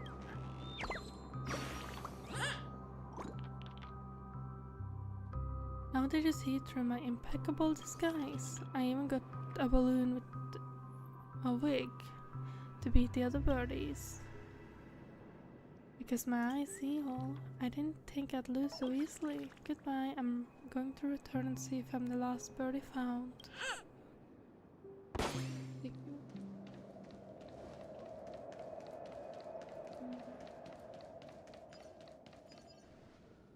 This is where we split up. She can't be So that's how it is. I never imagined we'd gather the remaining details here. It's an interesting design. To borrow Gallagher's catchphrase, what an unpredictable twist of fate. Sounds like something you'd say. Himeko, here they are. Ah, perfect timing. Now that everyone's here, I'd like to introduce everyone to Micah, who's partly in charge of the Land of the Exiles. Micah, these are my companions. It's a pleasure to meet the Nameless. You know us? I've been keeping an eye on you since the day you arrived in Penacony. We would have met under more appropriate circumstances if Dreamflux Reef hadn't been isolated from the 12 Dreamscapes. Please, allow me to formally introduce myself. I'm Micah, the Gravekeeper of Dreamflux Reef. The Gravekeeper? Gravekeeper? Life in Dreamflux Reef is pretty liberating. Everyone here mostly keeps to themselves, without meddling in others' affairs. My daily task involves cleaning a few tombstones. What? You're too modest, Micah. When lost dream chasers stumble upon this place, you're the one who takes care of them, guiding them back to the sweet dream, or showing them how to survive the wild dream chaos. So, guardian of sorts. Were you talking to me, Mr. Yang? Mm-hmm. What? Why is this conversation so weird? On that note, Mr. Mika, which tombstones are you referring to? That was We an didn't come awkward across any graveyard when we arrived. conversation. They're actually just symbolic stones. But since you're curious, Mr. Yang, I'll take you there. I have a feeling you might find something of interest there. I don't trust this guy. But before that, you have an important guest joining you. Okay, who? An important guest. Who could it be? This way, please. The roads here in Dreamflux Reef are a bit run down, so watch your step. Why can't people just tell us things? Why doesn't I everyone remember always when follow this the place birdie? was I need all to take it before I forget it. Why does everything have to be so complicated? Just tell us who it is. Hey strangers, are you here to buy some balloons? I've been looking into the shop window for a while, but I haven't seen the shop owner come back. The shop owner is on vacation. Seems like the shop owner is out on vacation. No wonder Rouseville is so quiet. Yeah, why can't just someone tell us what's going on? I don't think we can wait till he's back. I'll go and ask Dr. Blues if he can make me a balloon. Oh, that's cute. I'd make you a balloon if I could.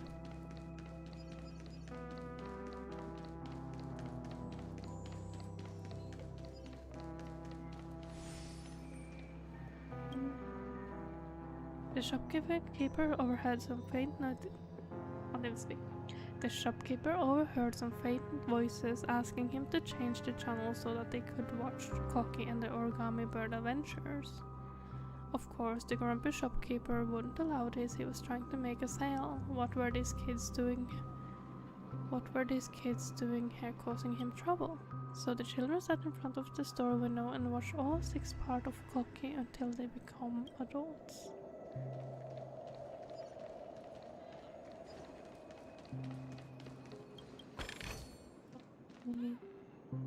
Most likely drunk person.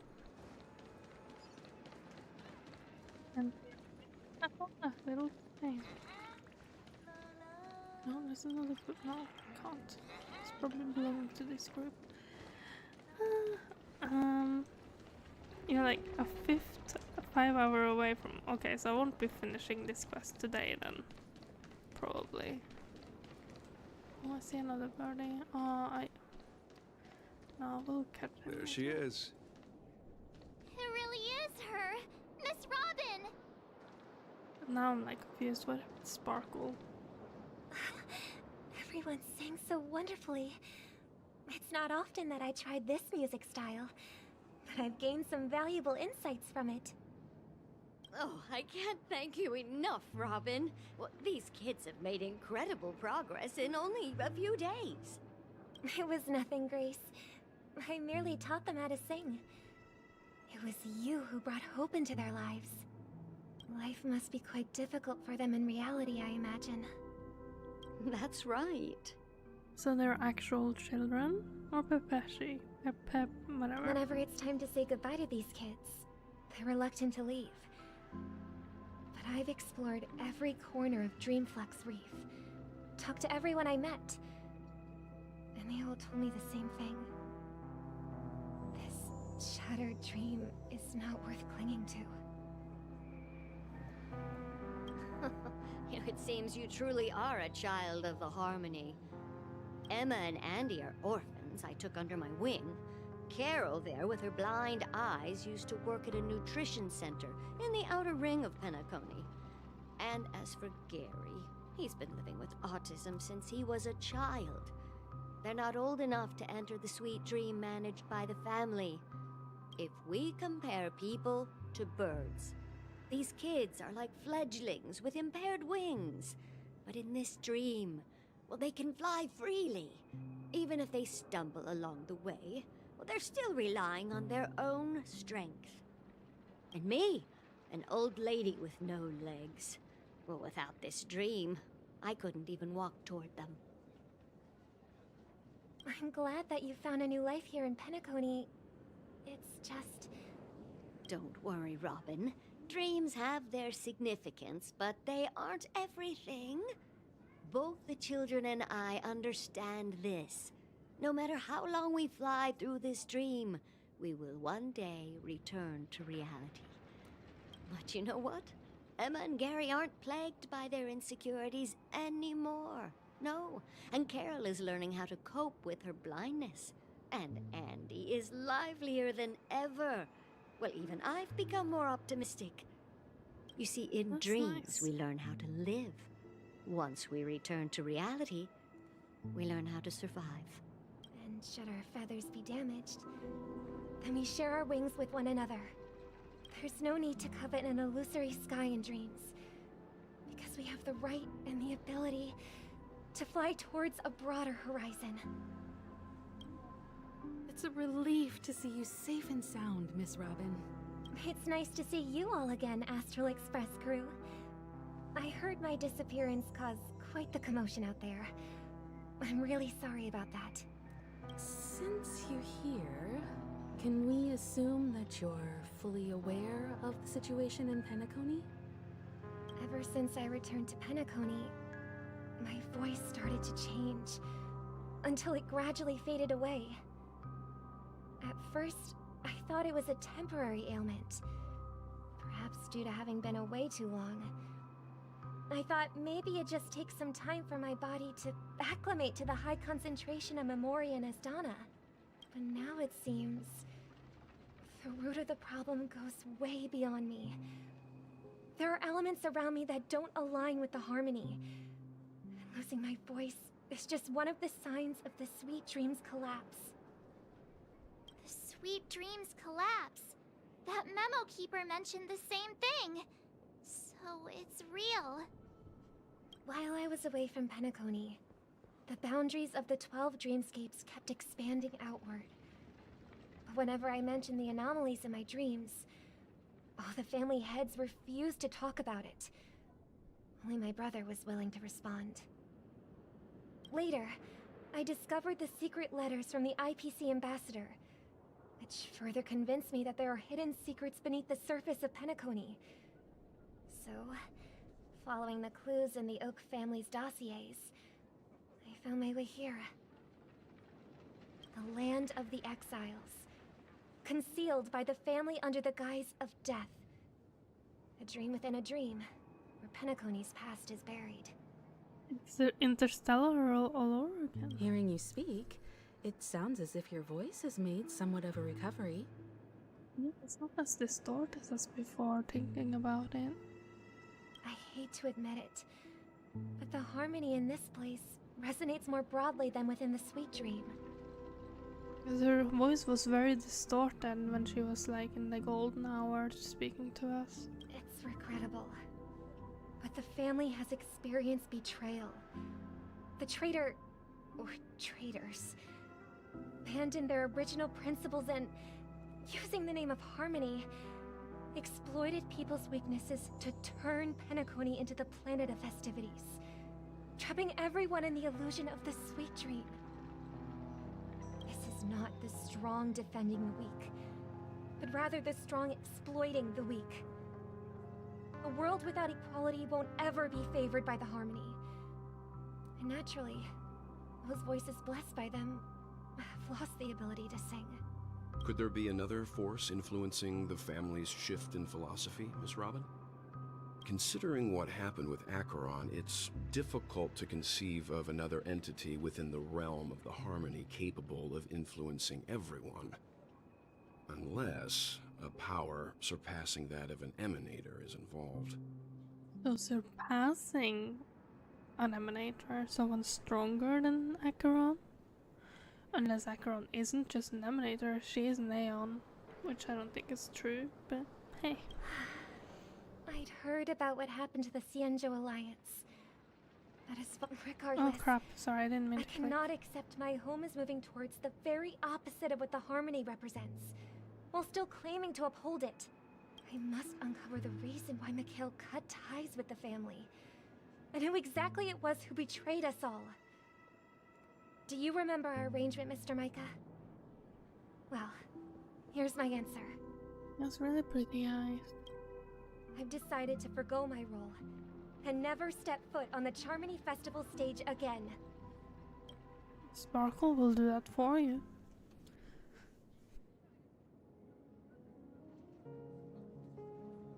Look here, brother.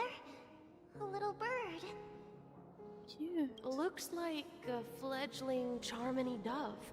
But Charmony doves don't live here. So how did this little bird get here? Maybe its parents abandoned it? It looks weak and frail. Why don't we find something soft and make a nest for it? This place is too dangerous for a fledgling. Let's take it with us. We can put it on the wooden shelf in front of your window. Okay. A bird like that must have a beautiful singing voice. But where will it live? I'll ask the family head to build a cage for it. A cage? But then it won't have the freedom to fly, right? Let's see. What is it that has captured the attention of the two best interpreters of the Great One? To the point that they've forgotten how to enjoy their dessert. Oh, poor little thing. Doesn't look like it's doing well. Do you want to rescue it? This voice sounds very sus. I do. But I don't want to lock it up in a cage. Why? Even if it's small and not fully feathered and can't sing. It didn't come into this world just to be locked up in a cage. Birds. They should be flying free in the sky. That's quite the romantic idea. And what about you, a young scholar? Do you agree with your sister? I think she's right. But if we leave it out in the wild, it won't survive for more than a few days at best. Ah, I see. It seems our little scholar is still a bit unsure. Well, let me tell you youngsters a story. As you probably know, Charmony doves can fly through the air. When they fly really high, the friction caused by the flapping of their feathers against the atmosphere creates amazing lights, so that they look like shooting stars. We've seen this spectacle so many times that we think it's just something they can naturally do. But that's not the truth. Their radiant display is the result of countless struggles against nature over generations. Their ancestors were too weak to survive on the ground. So, to escape predators, they started seeking new opportunities in the air. After countless attempts by many generations, one of them finally figured out how to fly. It soared into the sky and never looked back at the ground again. So, you mean birds aren't born to fly, but they find a way to do it through their determination, right? Well, that's an idealistic way of putting it. So, what are your thoughts, Sunday? I think people believe birds are meant to fly because they've never seen those birds crashing to their death. That's an interesting perspective. So, have you decided what to do with the bird now? For now, I'll keep it in a cage until it can take care of itself because I want it to live, no matter what. Well said, kids. It seems each of you has found your own answer. Your insights are truly remarkable. And I hope they come true in their own way. We will take good care of it, won't we, brother? Yeah, but Mr. Gopherwood, there's one thing I don't quite understand. And what might that be, my son?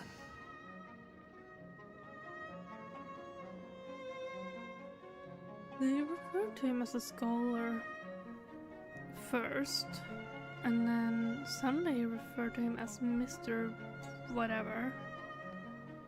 And now he's referring to Sunday as your son. But Sunday didn't call him Dad, which kind of makes you think they don't really have a close relationship then. What if this little Charmony dove never learns to fly in the end. I mean, if there are fledglings in this world that can never fly throughout their lives, should we let them go back to the sky, only to see them crash to the ground and die? Talking in your sleep, birdie? Time to wake up.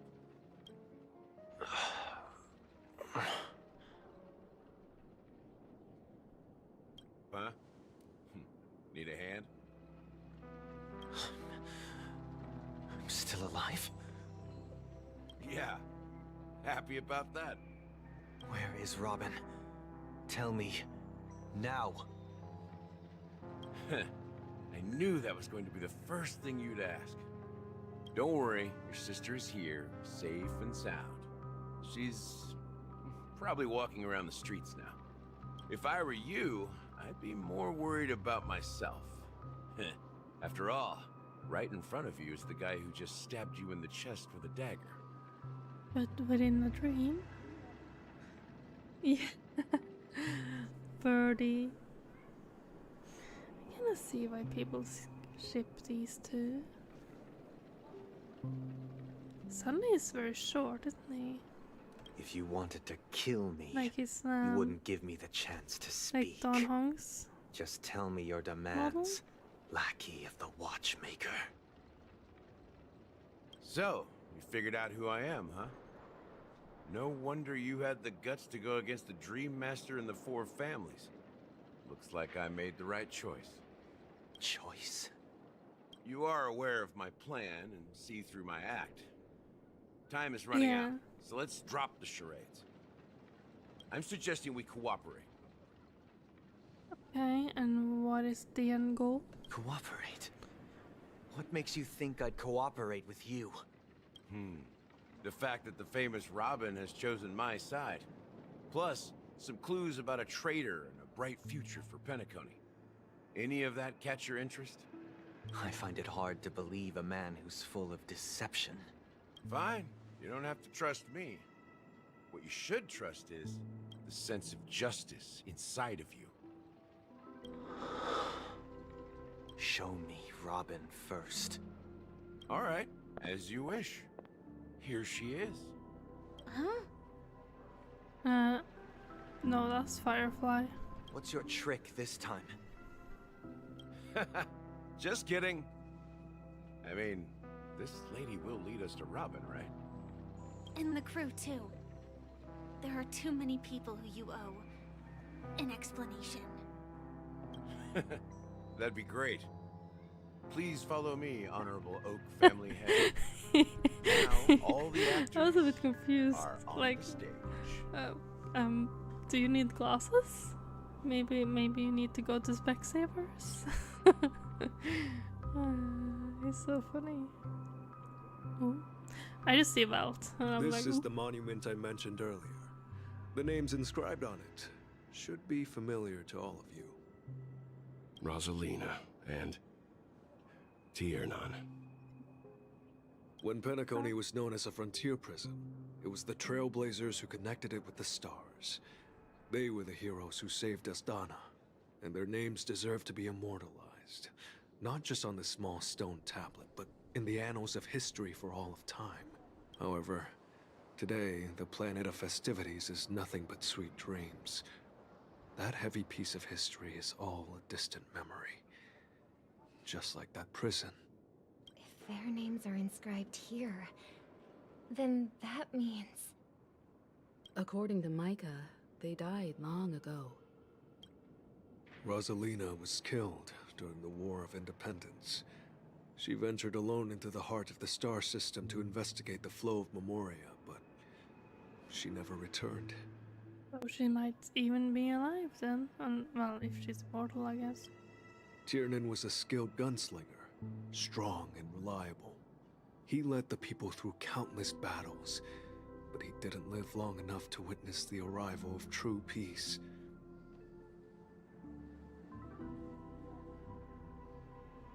Gunslinger. I mean, there's no coincidences, is there? In the decade following the war, Penacony faced challenges internal and external. To protect Astana, Tiernan took up the way of the Trailblaze and led the Lampmoth family to explore beyond the system, only to be surrounded and wiped out by the swarm. Though I had expected as much, the tales of these heroes truly are sorrowful. True to the title of Trailblazer, they spent their lives venturing into the unknown. But what about this tablet? There are no names carved on it. When Dreamflux Reef was created, its owner was still alive. However, he insisted on erecting a monument for himself, saying that it will happen someday. I wonder how old Gallagher is. Here we meet again. Everyone from the Astral Express. Robin. Oh. They reunite. They got vicious. I'm not gonna get her.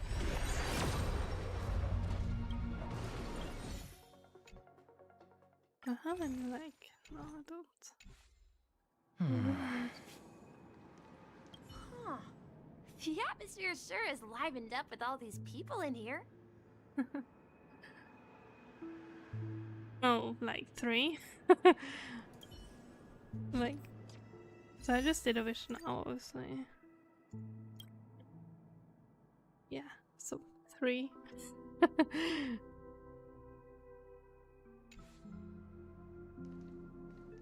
I brought Gallagher here. It's time to face the truth. Well, I did my job. I gathered everyone here. Gallagher will explain the rest to you. Take care. Where's Velt? Why did Velt disappear? Brother. There's no need for words. You're safe, and that's all that matters.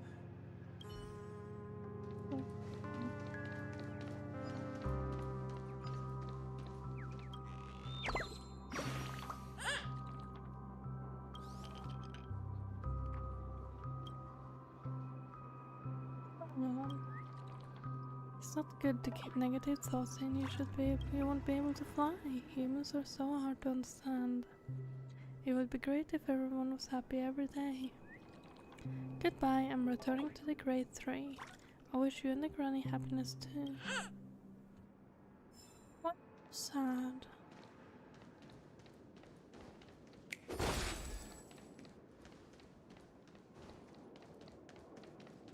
Alright, Gallagher. What do you have to tell me?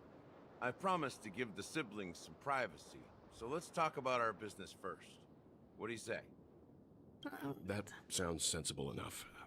Since you went through the trouble of gathering the family head, the crew, and the Stellaron hunters, I'm guessing you have something important to say, Mr. Gallagher? Oh? Is it that obvious? The look on your face is practically screaming, I'm the one behind all this. Oh, good.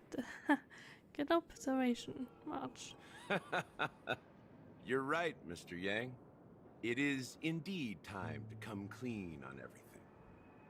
The siblings already know what they need to, and they've made their choice. But you, Nameless, arrived a bit late. So it's only fair that I answer your questions. Before we begin, let me reintroduce myself. I'm the founder of Dreamflux Reef, the deputy of the Watchmaker, and the one who sent out that invitation. As Gallagher, the history fictionologist, I humbly extend my greetings to you all.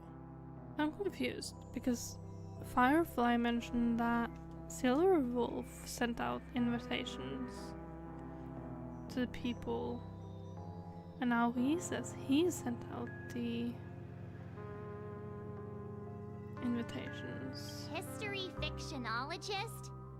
So what, everything you told us was made up? Well, don't worry. Almost everything I shared was true. Well, Except for the part about the family accepting me back. I double-checked with Micah, and everything he said about the family, the Watchmaker, and Mikhail is true. Thank you for your understanding. Now let's get down to business. I'm sure you're all wondering why I went through the trouble of setting up this battle for the legacy. Inviting different factions and stirring up a ruckus all over Penacony. Well, it all boils down to something very familiar to all of you. The Stellaron. I don't know what you're talking about. Stellaron, never heard of it. The Stellaron?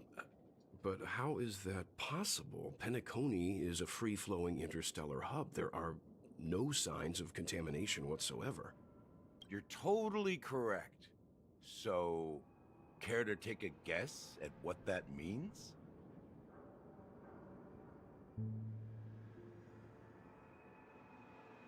The Stellaron has been completely sealed? I wish that were the truth. But if that were the case, I wouldn't have invited all of you. The sweet dream doesn't come out of thin air.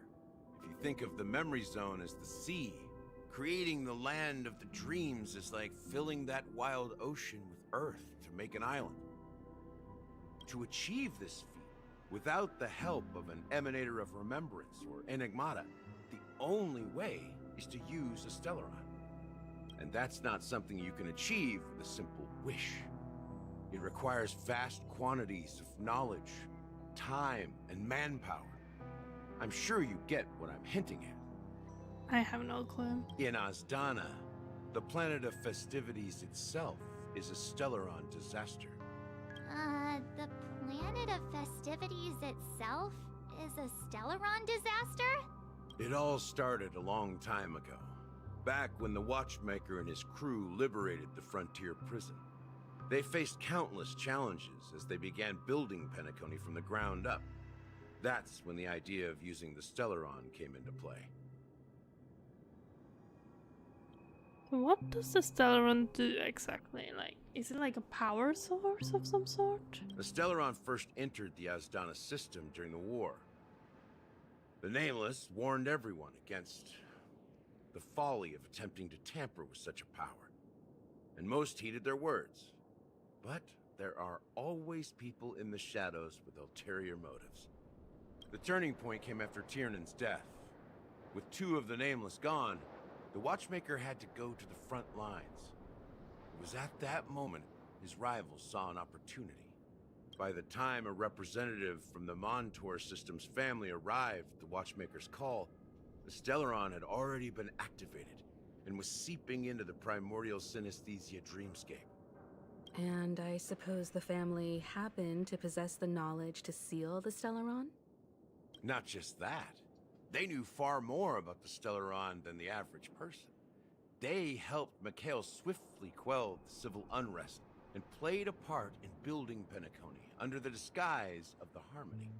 Those three eras were known as the Age of Dreaming.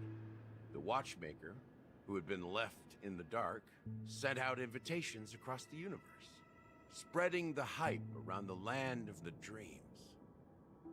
Then, how did they turn against each other? Remember the island in the ocean metaphor? The truth is, the Stellaron was never truly sealed. It existed in a different form within the dreamscape. Think about this. What would it cost to create and maintain such a lavish dreamland? I'm just gonna quickly grab a drink. Be right back.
Alright, I'm back. It took a bit longer because my cat was cute and she needed some cuddles. It's people's lives. The opulent dream is built upon the decay of spirits, with a toxic elixir called pleasure flowing through the dreamscape. It tempts people to indulge in the dreamscape, and gradually their minds succumb, becoming nourishment for the sweet dream. Resist. Who can resist a cute cat? She's just so cute. And she's been so mischievous lately, just causing trouble every day, all the time. So when she's just sleeping, we just have to enjoy it. I think she's enjoying the nice weather. Let's continue. Confusion, laziness, and cowardice. Weaknesses that plague humanity were magnified and nourished by the family. Penacony became a new kind of prison, even more impenetrable than the previous one. Sadly, we realized this far too late. By then, the family had a firm grip on Penacony, swiftly quelling any opposition that arose. At my wit's end, I had to use the power of the Enigmata, and sought refuge in this chaotic realm. Over the years, I created a meme within this dream for our use. Dormancy. That's its real name. We exploited a loophole. You see, regular people can't fall asleep again while they are inside the dreamscape.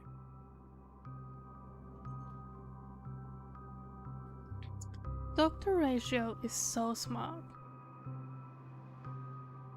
Unless he already knew something we didn't.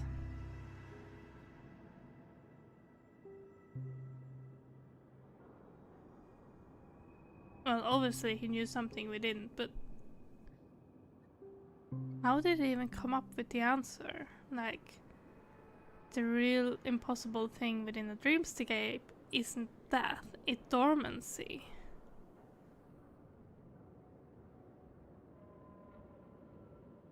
Yeah. How? How did he know?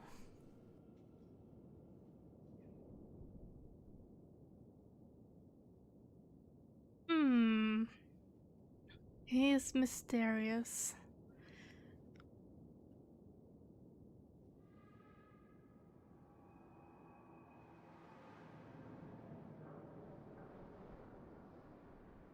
Unless he's been here before. So this is the true meaning of the impossible. You sent out invitations in the Watchmaker's name to find forces capable of resolving the Stellaron disaster and draw them into Penacony to uncover the truth. It's not just that. Above all, I wanted to see what happens when the major factions engage in a struggle for the legacy. Since this is the Watchmaker's first announcement in decades, the traitor within the family is bound to reveal themselves. So, the legacy is just a facade. If you want to consider the Stellaron as the legacy, I'm totally fine with that. If that's the case, where is the Stellaron now? That's a question for Mr. Wings.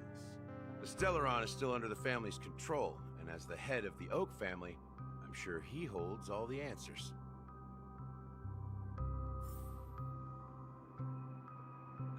I'm just cleaning my glasses.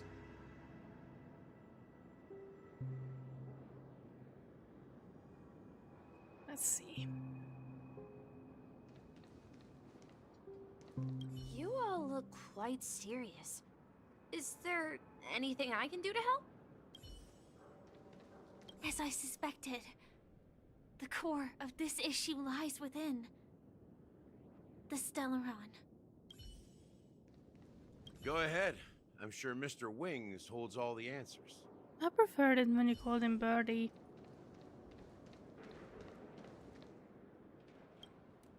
Are you done talking? So, will you tell us where the Stellaron is?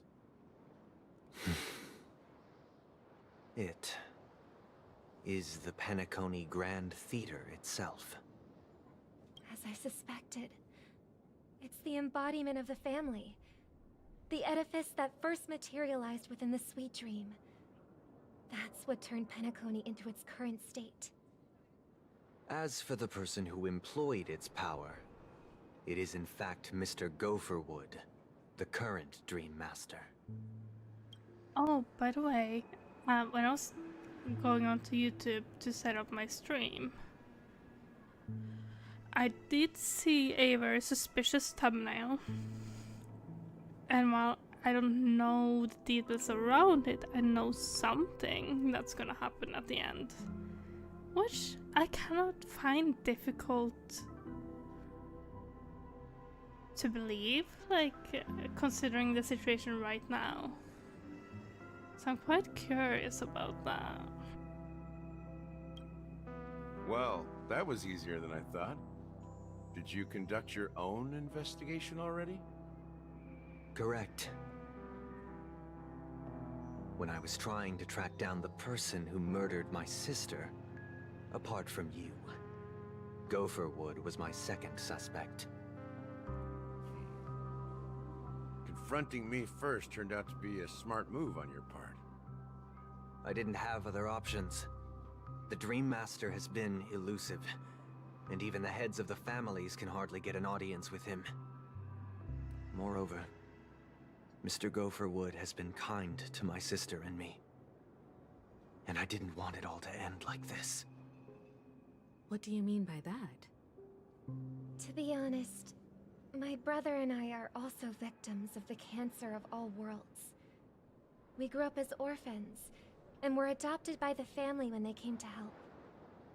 Mr. Gopherwood recognized our potential and brought us to Penacony.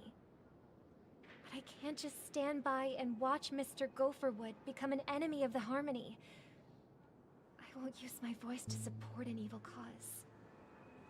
I won't step on that stage and sing, no matter who the traitor is, or what orders they give me. I won't let the Charmony Festival become an event that destroys Harmony itself. For the paradise in our dreams. Indeed. For the paradise in our dreams. As the head of the Oak family, I'm responsible for ensuring Penacony's promising future. Robin and I will head into the Sweet Dream and confront the Dream Master. And if it turns out that the family has truly strayed from the Harmony, I'll fight alongside you. We'll put the Charmony Festival on hold and make sure Mr. Gopherwood pays for his blood debt. The enemies you are about to face aren't like this old dog here, who can barely even bark. Since our interests are aligned, why don't we team up? Maybe, just maybe, we'll have a shot at success. We have always been following in the footsteps of our nameless predecessors, and there's no reason to stop now. Yeah, we Nameless won't back down from a challenge. Isn't that right, Mr. Trailblazer?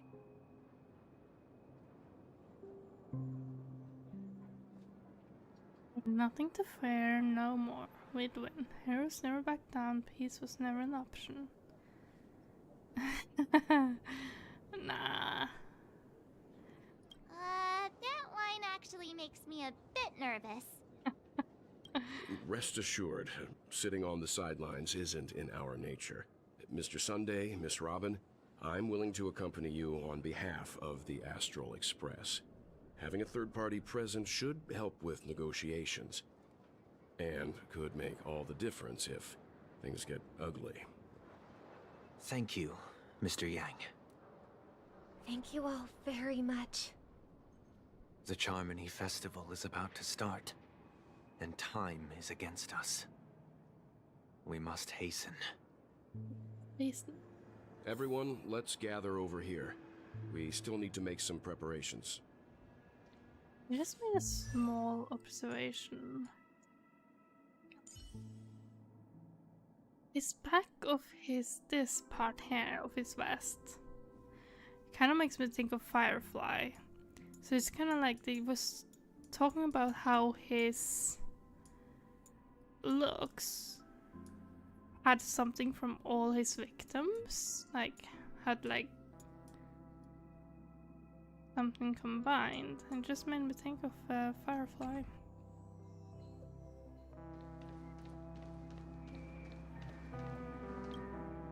I may have been quick to step up to the plate, but confronting the Dream Master could be a very dangerous affair.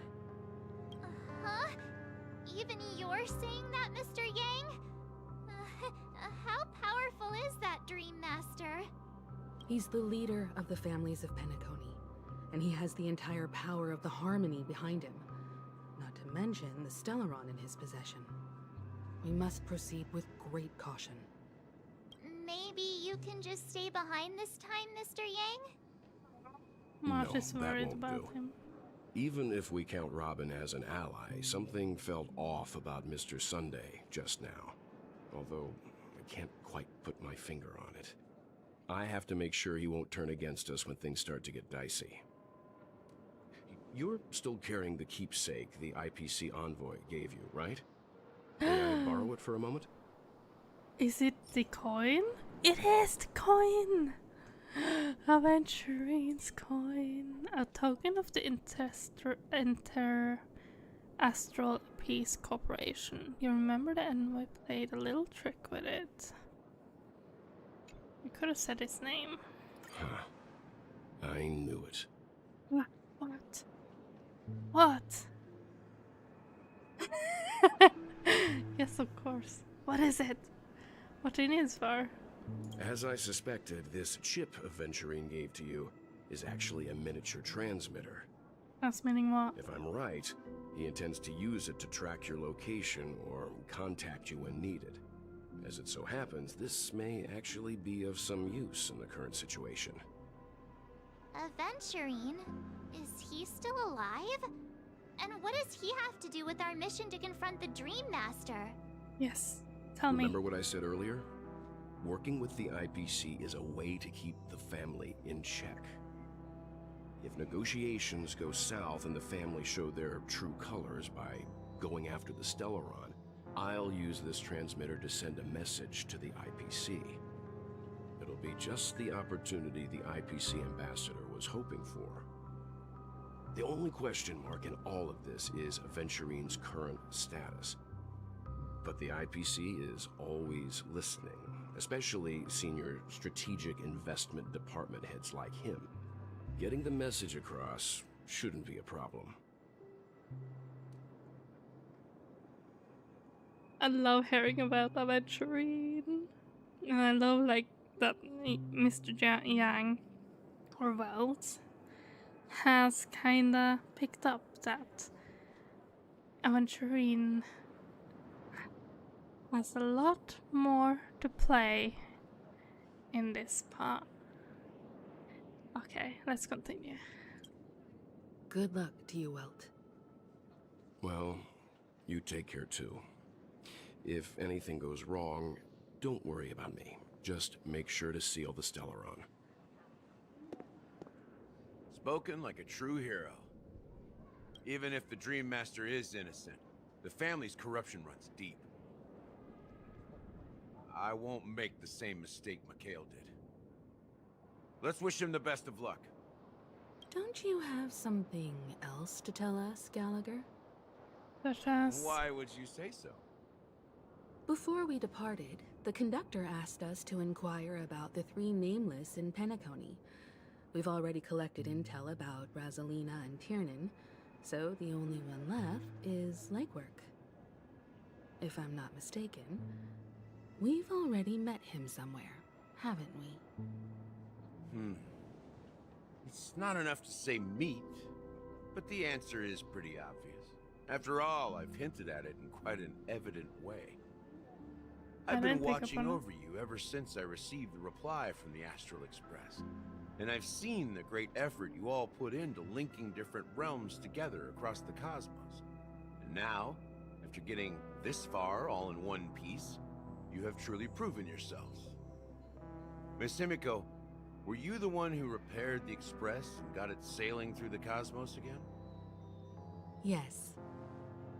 And you two, young Nameless, You have very interesting life stories and extraordinary skills. Oh, you're making me blush. Of course, my reputation precedes me, I believe. Nah. I don't know much about my life story, but I do have extraordinary skills. You're full of energy.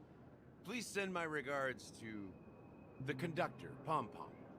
Please let them know that their friend had fond memories from his time aboard the Express, which he reminisced on every time he had a good drink. As for the last nameless, he embarked, disembarked, and embarked again, traveling in a great circle, ending up back where he started. On his deathbed, he told me to find the Astral Express and deliver an invitation to the future nameless. He left behind a special gift, a true legacy. Something that belongs only to the successors of the Trailblaze. Come with me.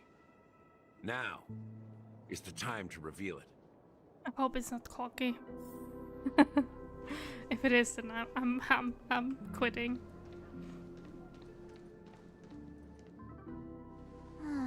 Back here again. Sometimes I feel like you're still alive, old friend. Like you've still got so much to say and do. I've kept my promise, brought the future Trailblazers you've waited so long for. I don't know why you were so obsessed with that train, but I remember your last words. Don't let us down, old man. What is happening? What's happening? Is that... what is going on? Is building rising?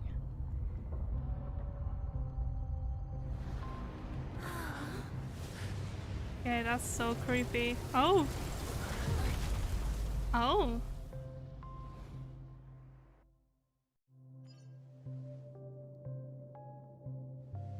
Go ahead. His resting place lies in the garden up ahead. It's very fancy. First and last nameless of Penacony. Mikhail Char Legward, the watchmaker. The watchmaker was Trailblazer.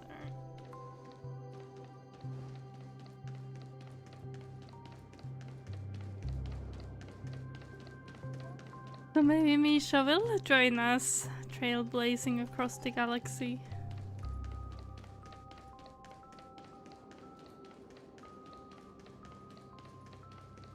Misha!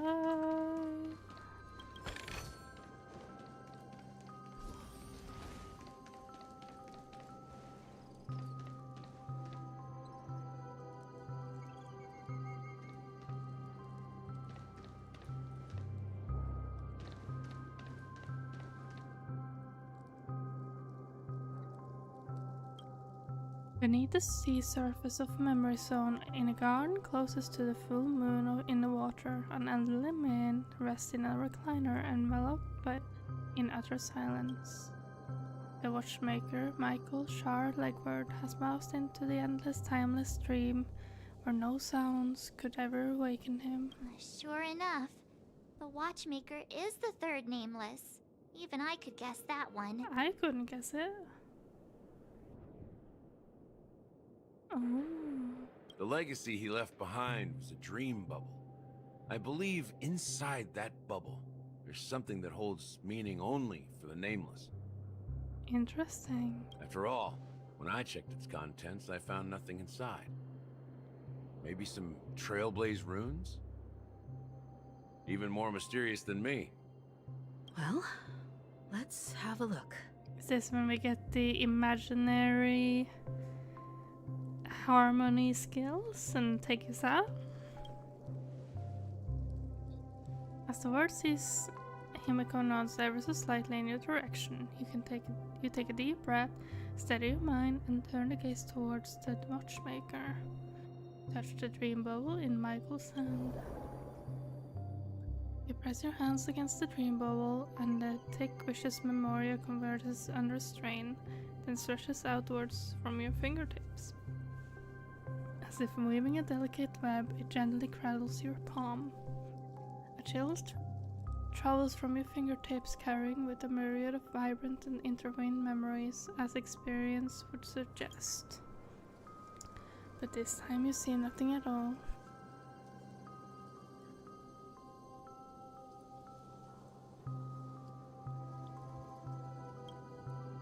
The dream bubble is clearly extraordinary. Perhaps the approach was wrong, you think, holding your breath and closing your eyes. With one knee on the ground, you press your forehead against the thin film coated in memoria. Yet before you there remains an abyss of darkness. No crimson sun descending upon snow-capped mountains. No gentle laughter. No twinkling stars.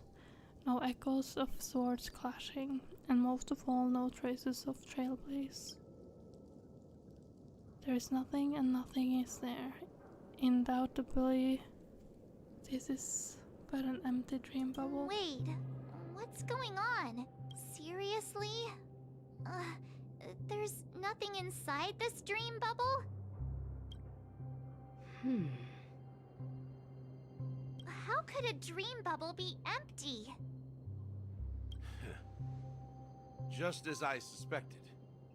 That old man always had this strange belief in the nameless and the Trailblaze. And I never understood where he got that confidence from. Especially since he never managed to get in touch with the Express while he was alive. Maybe this is where Misha comes in. I could never figure out what was going on in that old man's head. Yeah. This empty dream bubble is Good so at terrorizing. typical of him. He was always full of weird fantasies and You always have incomprehensible good romanticism. theories in these games, like Genshin and Honkai. That mischievous old man. Well, I didn't expect him to leave anything concrete behind anyway. Don't think that's the case, Gallagher. I'm sure Mikhail has left us the most precious thing of all. What's that? Don't start getting all philosophical on me, all right? Just as Mikhail believes in the nameless of the future, we unconditionally believe in the nameless of the past. How could they leave with regrets for the future when they were ready to dedicate their lives to the land they loved? There must be something contained in this dream bubble. It's just we haven't figured it out yet. You also have faith in the Watchmaker, don't you, Gallagher? Well, I'm a follower of the Enigmata. My philosophy forbids me to have faith in anything. That's why I understand what faith means in the path of Trailblaze. And I also want to know what he left behind. I'll leave it to you guys then. Can I borrow your pet? I need to make a trip back to Golden Hour and check something at the Dreamscape sales store. It's for Mikhail, and for the future of Penacony. Why can't you just tell us what you're planning to do? Boothill. Welcome to the Reverie Hotel. How may I help you? Greetings. We're the Nameless from the Astral Express, and we'd like to check in. The Astral Express? But I thought... Yes, my companion's already checked in. My name is Dan Hung, and I believe my personal information is recorded in your system. I see, but your companion said you wouldn't be coming due to a change of plans. Now the plans have changed again. And you are... Me? I'm Pom Pom, a new nameless who's also with the Astral Express. He's my fellow Trailblazer. We responded to the family's invitation before he boarded the Express, so he wasn't registered in your system. Is it possible to accommodate him as well? Well, I mean, she was like, got into trouble last time, so maybe she'll just like, okay, I'll do it this time. Oh, I see. Another one of the Nameless had a similar situation. Seems like a lot of people are joining the Trailblaze these days. Since there's a precedent, it shouldn't be a problem. Just give me a second to contact your companions.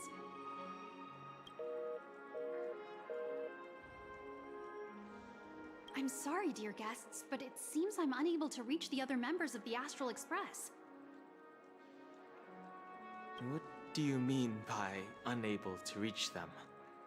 My apologies. This is the first time I've encountered a situation like this. However, the system indicates that those guests are still in the dreamscape. How about this? Give me their room number, and we'll go check on them ourselves. I'm afraid that's not possible. I need to verify both of your identities before I can share any guest information. How about you just wake up someone? Let's say, Welt? I'm sorry, but there are strict rules regarding forced awakening. It cannot be done without the proper clearance. So nothing works, huh? What's your solution then? Are you saying we sleep here? At the reception? Please be patient. We need to contact your companions in order to confirm your identities. And now it seems you need to confirm our identities before you can contact our companions. Don Hong isn't very impressed. It seems so.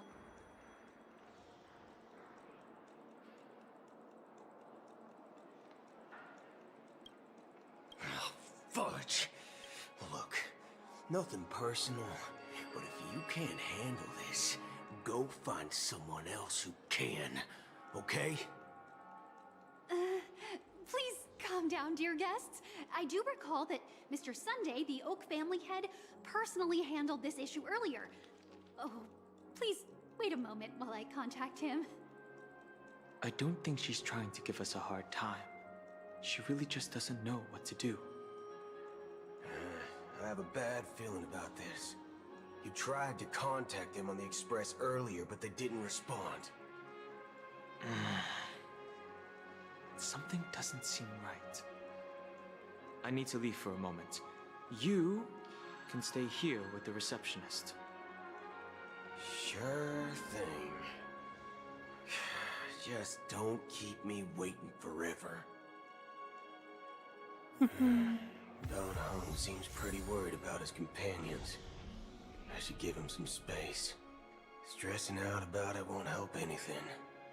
Do we actually have the ability to be considerate?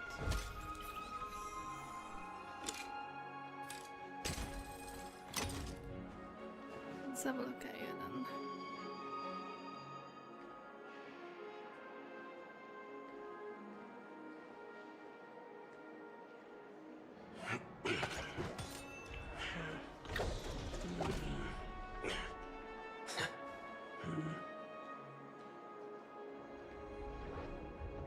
I mean, he's alright, I guess. He's very long legs though. Locked and loaded.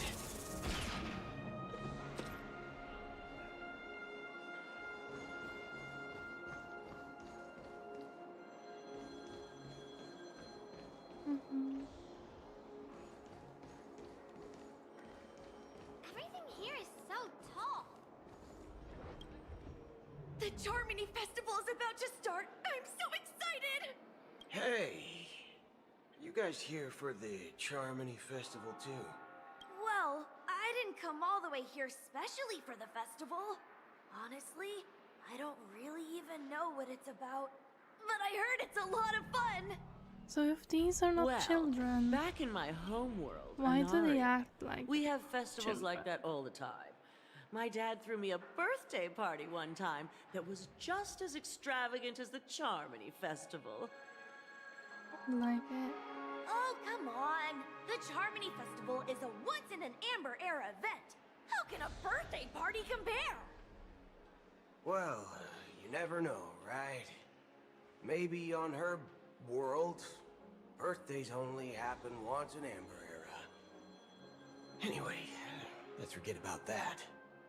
Have you heard about the, unsettling things happening in the dreamscape? Unsettling things? What could possibly go wrong? It better not ruin the Charmony Festival! I've been looking forward to it! Relax. With a big event like this, there's bound to be lots of gossip and rumors. Don't worry. If anything does happen, the family will be on top of it. Oh, that's a relief. I didn't come all this way to see the festival go down the drain. Well, looks like I won't get any fudging clues out of these two. They're clueless. I wanna hang out with Don Hong. Greetings! I'm Cody of the Bloodhound family, head of security for the hotel. How may I assist you? Hello. So, there's something I wanted to ask about. I've been hearing some unsettling rumors about certain incidents that might affect the Charmony Festival. Do you think there's anything to be worried about? I've traveled all the way from the Honkai Federation, and I don't want my trip to be ruined. What do you mean? Wait, you haven't heard? I'm not sure where you heard those rumors, but they're completely baseless. I can assure you, as a representative of the Bloodhound family, that everything is going smoothly for the Charmony Festival. At present, all of the families are focused on making sure the festival starts on time. Even the Dream Master himself has arrived. So don't worry, your trip won't be in vain. That's a relief to hear. She doesn't appear to be acting. So, it seems that even the hotel staff are out of the loop. Back already? Hasn't she returned yet? Nope. I'm starting to wonder. Sending her to contact Sunday was a good idea. Neither the staff nor the guests seem to know anything about what's happening in the dreamscape, and wherever we go, all we see is people enjoying themselves. Definitely not a good sign.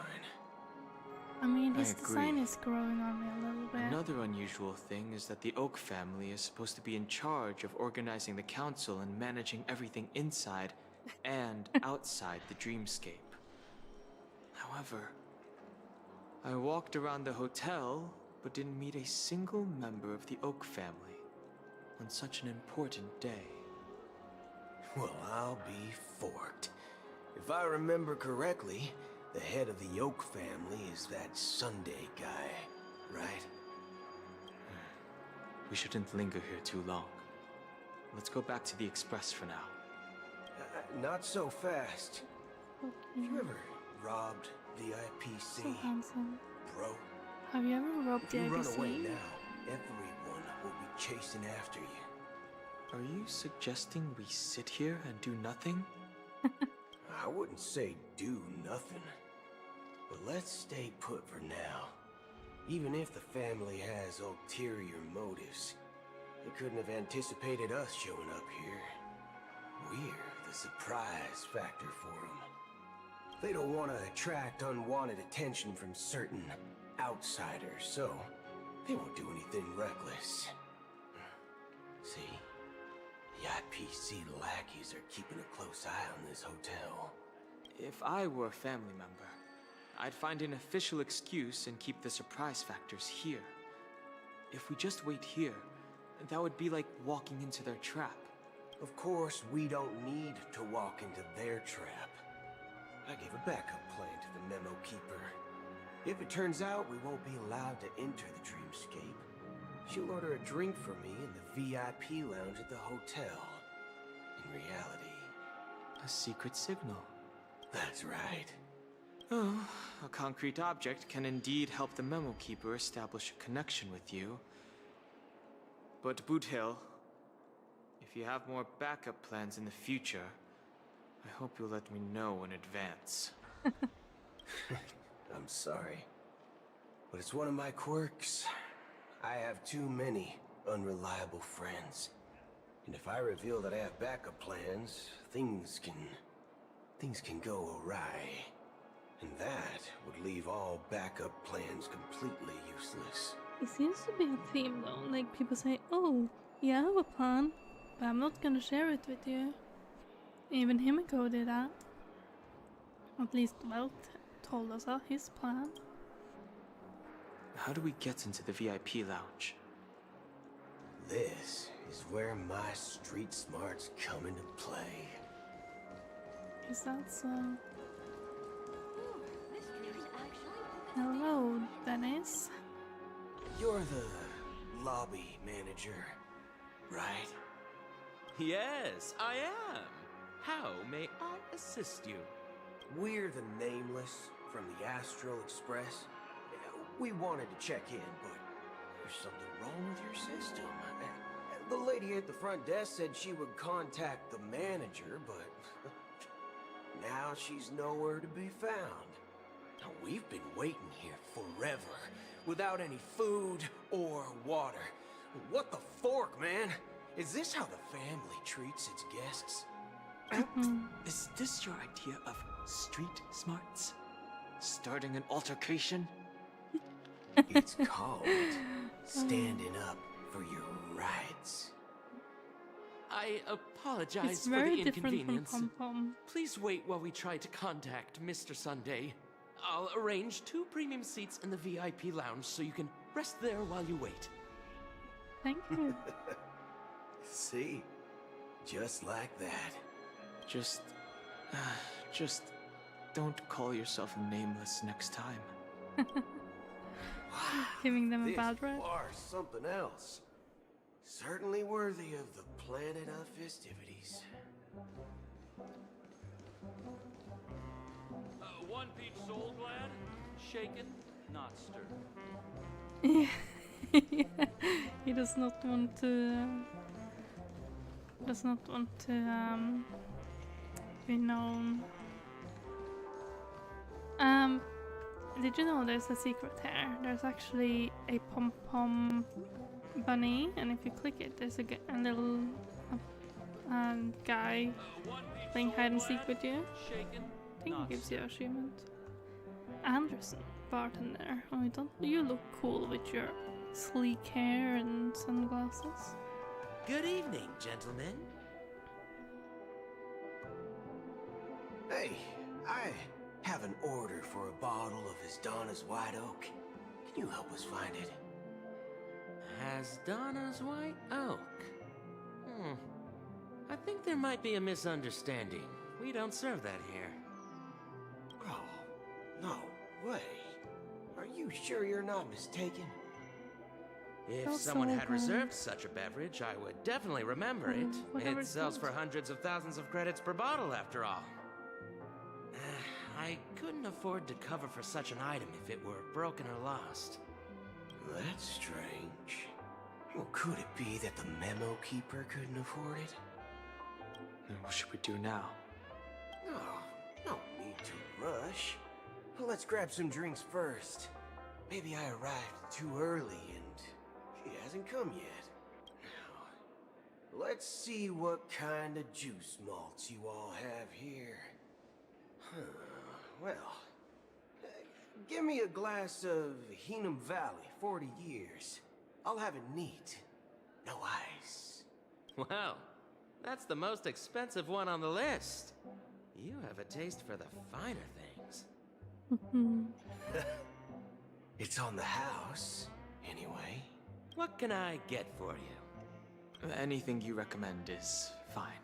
Then I would recommend today's special, Glass Village. It's classic Soul Glad mixed with Laboom juice. It's refreshing and suits your cool demeanor. Just 1 minute. Don't hang got called out. This flavor. Dynamite barbecue with rocket fuel. Ooh, it really hits the spot. Truly the finest sherry cask-aged malt juice in the cosmos. Dynamite barbecue with rocket fuel. Is that really something that humans enjoy? Hey, this guy doesn't know anything at all.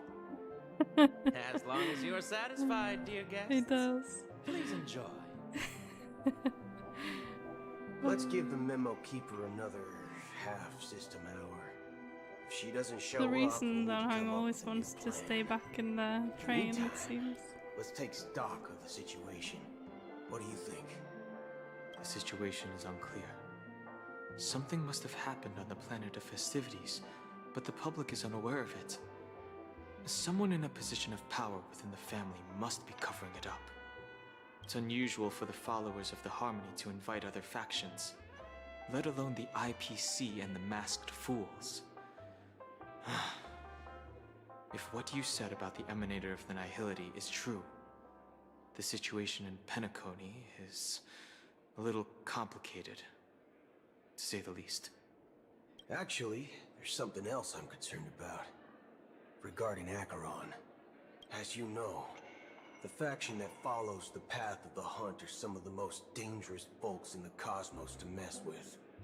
I mean, who in the right mind would impersonate the Xianzhou Alliance or the Galaxy Rangers? It's like asking for a death wish. Isn't there a saying among the Xianzhou people that Who rainbow is set impersonating someone from the Xianzhou Alliance? Talking. Do all the talking. Well, you know what I mean. Even though the Galaxy Rangers have been out of sight for years, we've been keeping an eye on this region. Even the dumbest criminals know better than to mess with the Annihilation Gang, much less the Rangers. But that Acheron lady, she doesn't seem like a lunatic at all. On the contrary, she's highly logical and organized. She knows exactly when to hold back and when to strike without mercy. I know, And you believe that someone like her would have an ulterior motive for impersonating a Galaxy Ranger? I'm not entirely sure. He's quite funny. But I do have my suspicions. Maybe she knows a Galaxy Ranger, or perhaps she's trying to lure us out for some reason, which I can't figure out. Anyway, what worries me more are the anomalies within the family. They've summoned followers from various paths for the festival. No matter how generous such a gesture is, this move seems highly unusual. I wonder how old Unless Don Hang the is, invitations like weren't after sent his by molten rebirth. If that's the case, it's even more intriguing that the family insists on organizing the Charmony Festival, despite the chaos. Maybe it's Shipei the Harmony pulling the strings. You find it beyond human understanding because it wasn't arranged by humans at all. People do stupid things out of irrational impulses. They abandon their principles when self-interest is involved. They believe in things they know they shouldn't, and fudge, they even break their own rules. But Eons don't. They stick to their determined path and never turn back, even if they reach a dead end. You think Shipei's will is behind all this? It may not necessarily be Shipei. There's definitely some higher entity involved. I know it may sound pessimistic, but if human free will were reliable, why would we even need Galaxy Rangers? It's much simpler when you boil it down to the eons and paths. Like how Lon always follows the path of the Hunt, or how the Express stays true to the Trailblaze despite Akavili's disappearance. But in my opinion, Akavili's fall holds significance for the Nameless. Oh, so you're saying the Nameless now have to take responsibility for their own choices because their absolutely right leader is gone? Exactly. I believe the purpose of the journey isn't just about following a path that's always considered I do absolutely love this right. conversation too. It's more about doing your best to choose the right path for yourself among countless possibilities, even with limited insight and judgment. I don't know what you've been through, But I agree that people must take responsibility for their choices. Because no one else can do it for them. That's why the Galaxy Rangers need to uncover the imposter and figure out her true intentions. Which is Sparkle, I guess. Just in case. I have a backup plan if the Memo Keeper doesn't show up. This is my final backup plan. It is about his choices, too. You sure have a lot of cards up your sleeve. Well, going back to my old career would make things a lot easier. By the way, when you were walking around the hotel, did you happen to see any important-looking guests? What's your plan? It's simple. We just grab some hostages and use them as bargaining chips with the family. No, absolutely not. Don Hung is gonna be. No need for that. We'll return to the Express now. Wait. Are you getting scared? Draw your weapon. Let's make a big scene. Are you leaving, esteemed guests? Would you like to cancel that as Donna's White Oak you just ordered? Huh? As Donna's White Oak? But didn't you just say? Ha ha. Looks like you are a bit intoxicated, esteemed guests. You ordered a bottle of As Donna's White Oak just a moment ago. Ooh, so Black Swan is stepping in. Looks like your Memo Keeper friend has finally arrived. Oh, right. Sorry, my memory's not the best. You know, too many modifications and all. Anyway, let me check. Well, fork me. It says Donna's White Oak, all right. And there's a note. I'll be waiting for you on the Astral Express. You should have listened No to mistake. Don Hung. That's her message to you.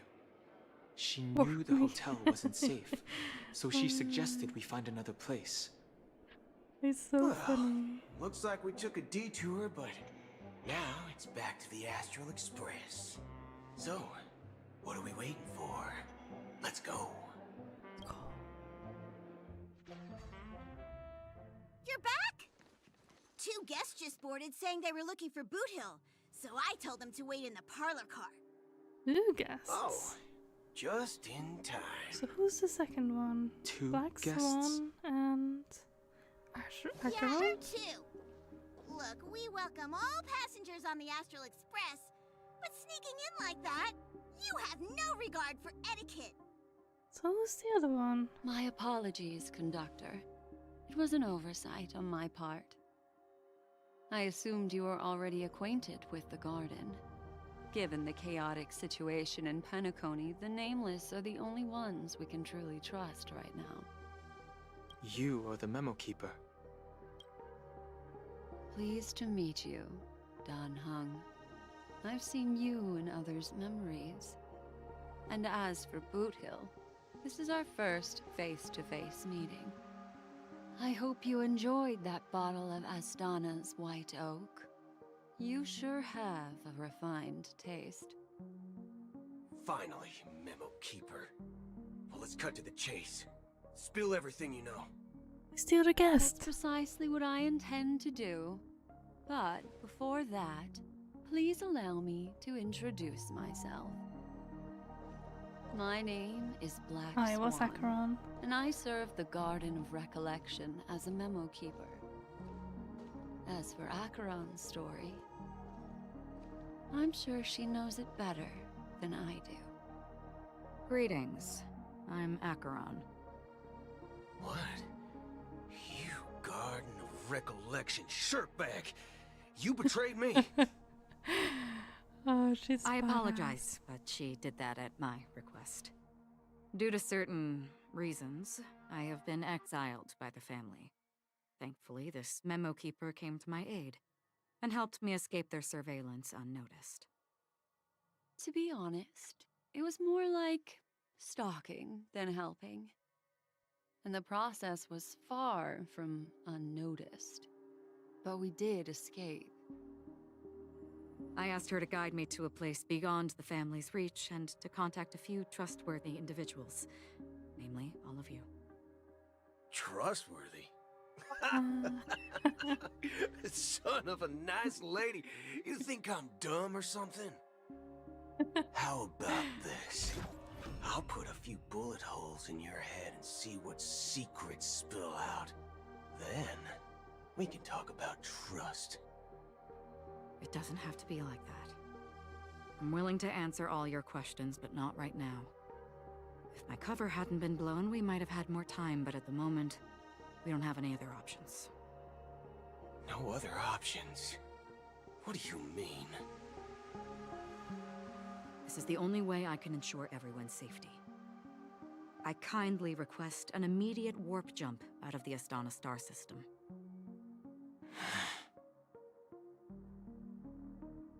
This passenger is requesting... As far as I can tell, she's not a threat, and seems to be telling the truth. How do I know that you're telling the truth? I've briefly traveled with your companions and know their whereabouts, Don Hung. Please rest assured, your nameless companions are safe, but they need our help.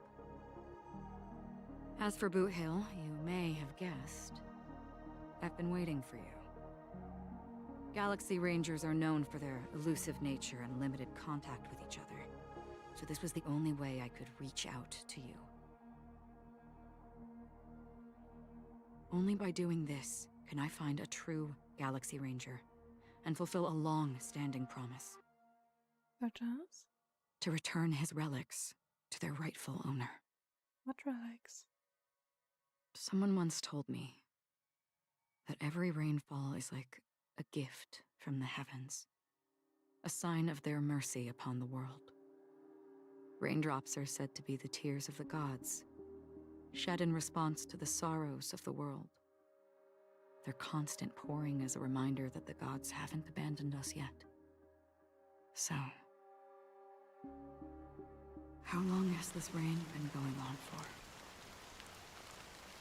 I used to believe, just like you, that it would eventually stop. Years and decades passed. And in the end,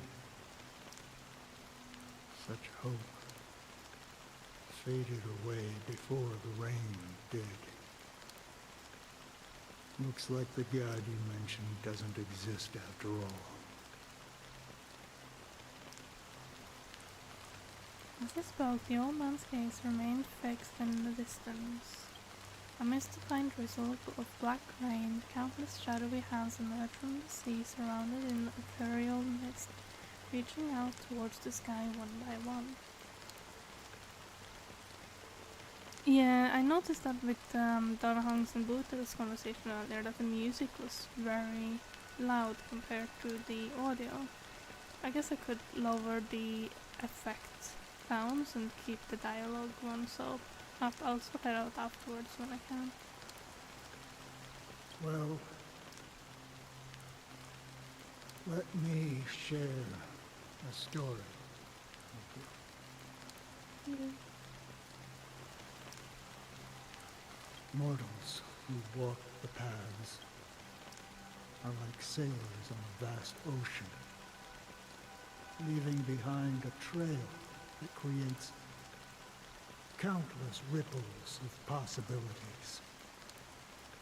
These ripples last longer than the fleeting lifetimes of humans. And for some, their presence leaves such a strong mark that it's reflected in the waves.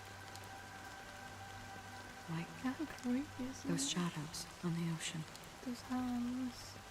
Sinthirsters, the obsessions of the Pathstriders, they emerge from the depths of IX, seeing themselves as masters of their own destiny, unknowingly repeating the actions of their past lives. They emerge from the nihility and head toward it, leading purposeless lives. However, these hollow phantoms, they were once my dear companions. A group of Galaxy Rangers. Are you watching over them? Watching over them? No. I'm guiding them toward transcendence. Isn't that the same thing? It was a brutal war. A crusade that shook the universe.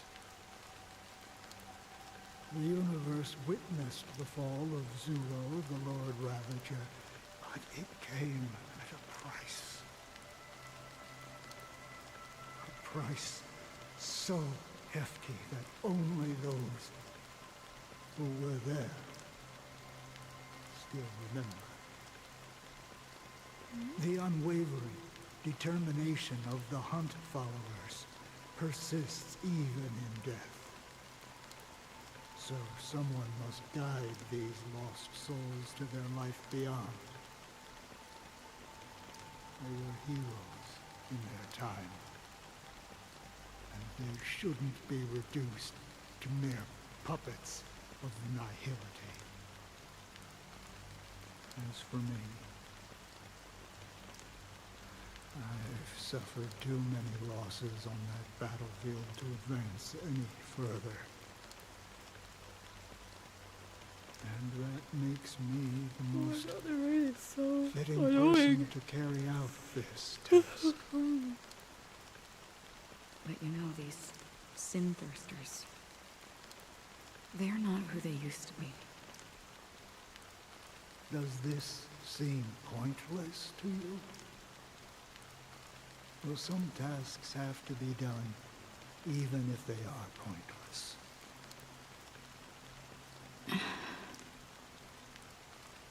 I can help you. For what? For the meaning of the nihility. That's what I've been seeking. I So that see. is very big, isn't it? After all, this realm Like is as off big limits as to ourselves. ordinary souls, right?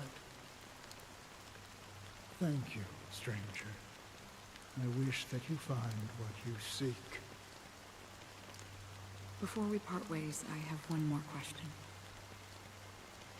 It is true that their actions and even their entire lives may seem pointless from our perspective. But if, and it's just an if this is what the departed ones expected, should we try to change it? A good question. And a profound one. I don't know the answer. What I do know is that one day, I too will pass away. And when I bid farewell to this world, someone will stand at my grave and place a bouquet of flowers on it.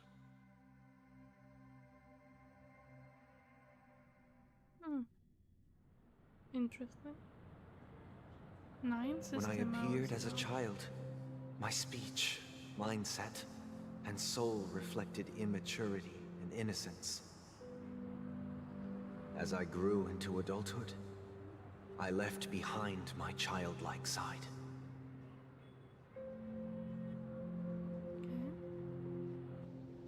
I humbly request your blessings, esteemed advocate of Shipe. Come to me, my kinship. I have sought their presence with us. As you wish.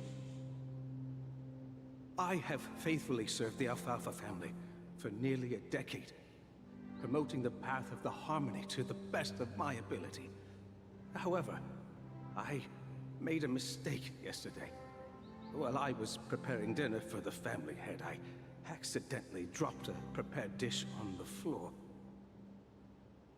Out of laziness, I lied and claimed that everything was ready. Although the head has dismissed me as punishment. It has been tough to sleep with the guilt still gnawing at me, as I worry that the seeds of evilness may have taken root in my soul. So, I confess to you now, to seek atonement for my sins. Do you sincerely repent and vow to change your ways? Yes. Have you examined your soul and confessed all your sins? Oh.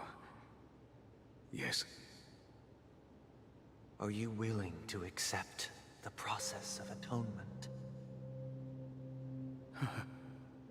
Yes. Very well. Show your dedication and goodwill to the family, and you shall be reinstated among them.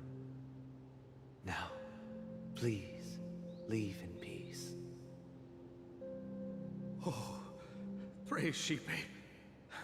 And thank you, esteemed advocate.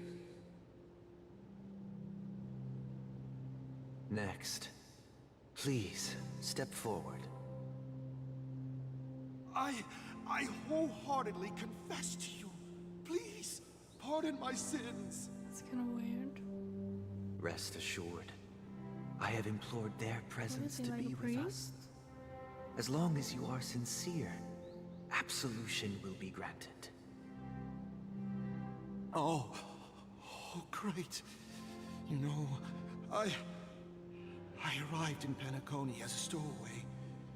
I sold everything to get a ticket.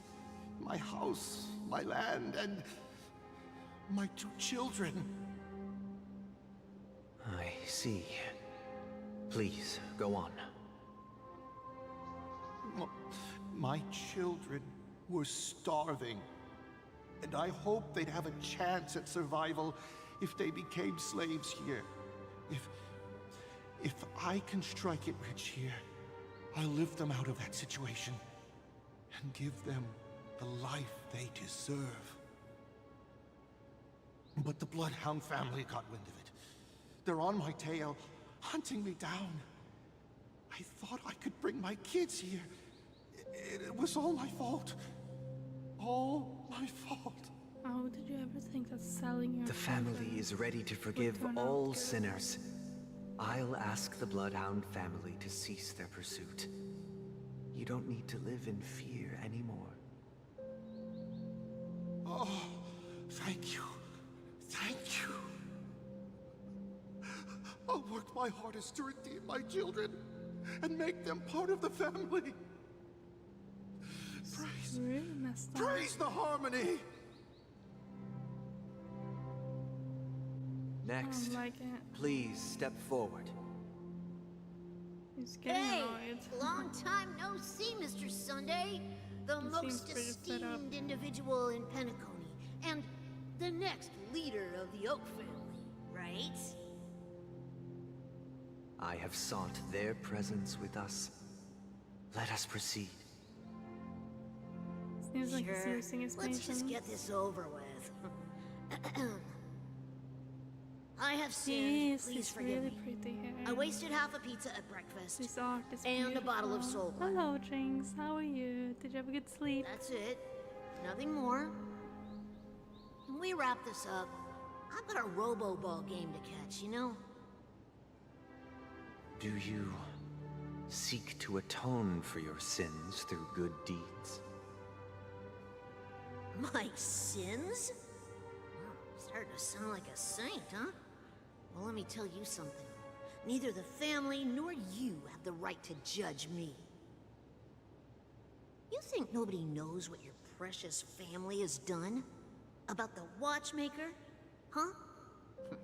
Don't kid yourself, Featherbrain.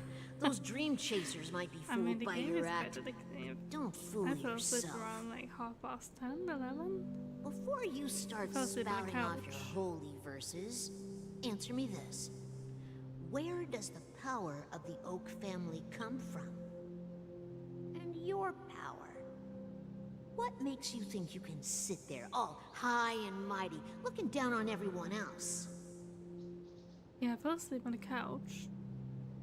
my boyfriend had gone up to go to bed, and suddenly I hear a big bang. This was around 5 a.m.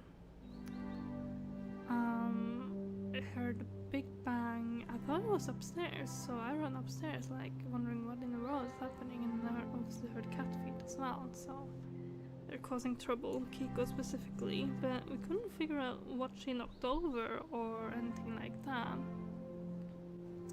But she seemed really nervous and was hiding under the bed. And we couldn't figure it out, so I just went to bed, and in bed this time on the couch, which I fell asleep. And this morning I saw that the food bowl and everything in the kitchen was like knocked over, and there was like cat biscuits all over the floor, and I'm guessing she knocked that over somehow. I have no clue what scared her. I still don't know. And when I was like sweeping up everything from the floor this morning and was feeding her, she seemed almost nervous, going close to the food bowl. And I have no clue. It's really creepy. You know, I'm pretty sure my house is haunted because Alexa keeps speaking to someone, to herself in the kitchen when we're not even in the kitchen. We heard sounds in the house before and there's no one there. I've heard someone whisper my name behind me and there was no one there. So me and my boyfriend have like noticed someone walk up behind us, even seen a shadow in the corner and turned around and there's no one there. It's really creepy, so I don't know what scared Kiko last night. And there was nothing around there that's fallen down or anything, so... Yeah, yeah, mid-quest, horror story time. I don't know, it's weird. It was just really weird. I fell asleep straight away, so I wasn't that concerned. Yeah, but yeah, Sunday is really beautiful here. It sounds like he seems fed up. He sounds bothered. I don't know how to put my word on it. Obviously, he sits there and listening to people's sins, listening to all these horrible people doing things, and then because they have to be such a good image for the rest of the world, he has to stay there and say they are forgiven. Like, I would be upset. And they shouldn't do that in the first place.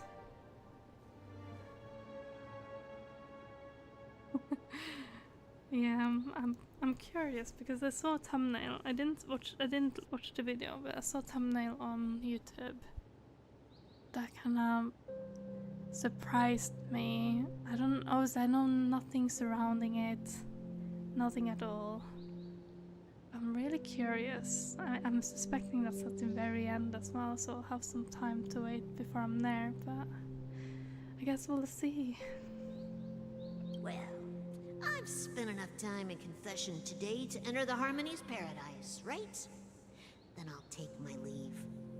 Good luck with your election, and don't make me regret my investments in you. It's kind of sad in this picture as well.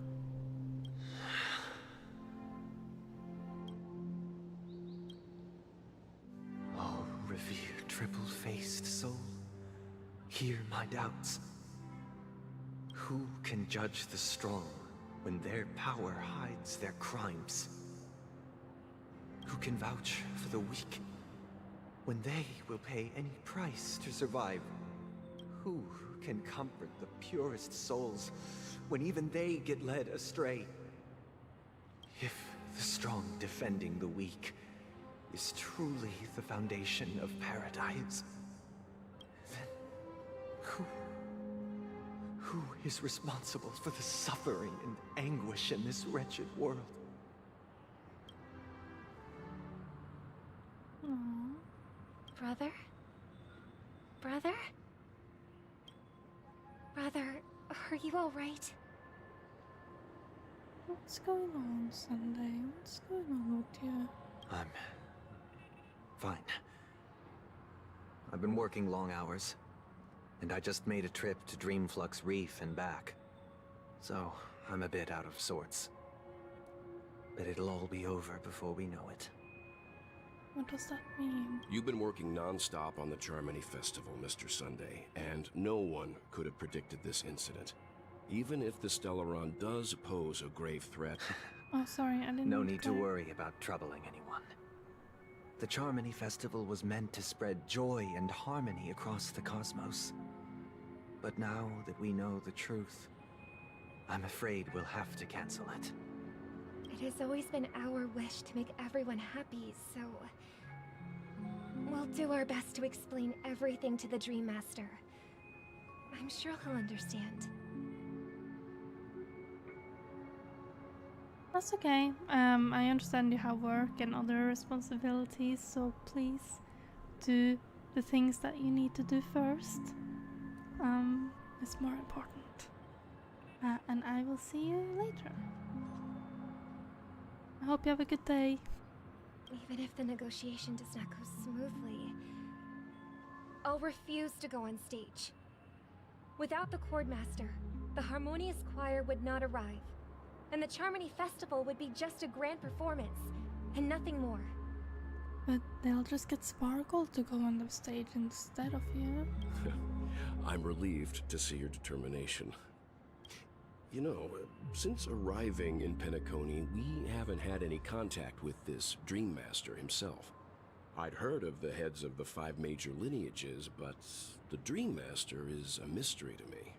The Dream Master rarely grants an audience, even for us.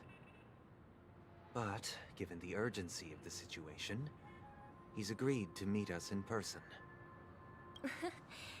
Perhaps you'll be the first guest to meet the Dream Master in years, Mr. Yang. Let's hope we can reach a consensus that satisfies everyone. Oh, it's so beautiful. Indeed. Let us hope so. It's about time. We'll have to get ready for the meeting. I apologize for any inconvenience caused by the urgency. Don't worry. I'll be waiting here. It's Mr. Sunday! Hey, come over here! He's definitely suspicious. Looks like someone needs help. Thank you for everything you've done. I'll be waiting here. I don't know, I can't quite figure him out. To me, he strikes me as someone who spent his whole life pretending to be someone he's not, saying things only to please others. And I think things are bundling up for him. That's my impression. Whether or not that's what it is, I have no clue. Oh, Mr. Sunday. Hey there! Okay, see the moon in the sky? It's about the size of the cap on my Soul Glad bottle. If I just reached out my hand, I could grab the moon, couldn't I? It's disturbing. The moon?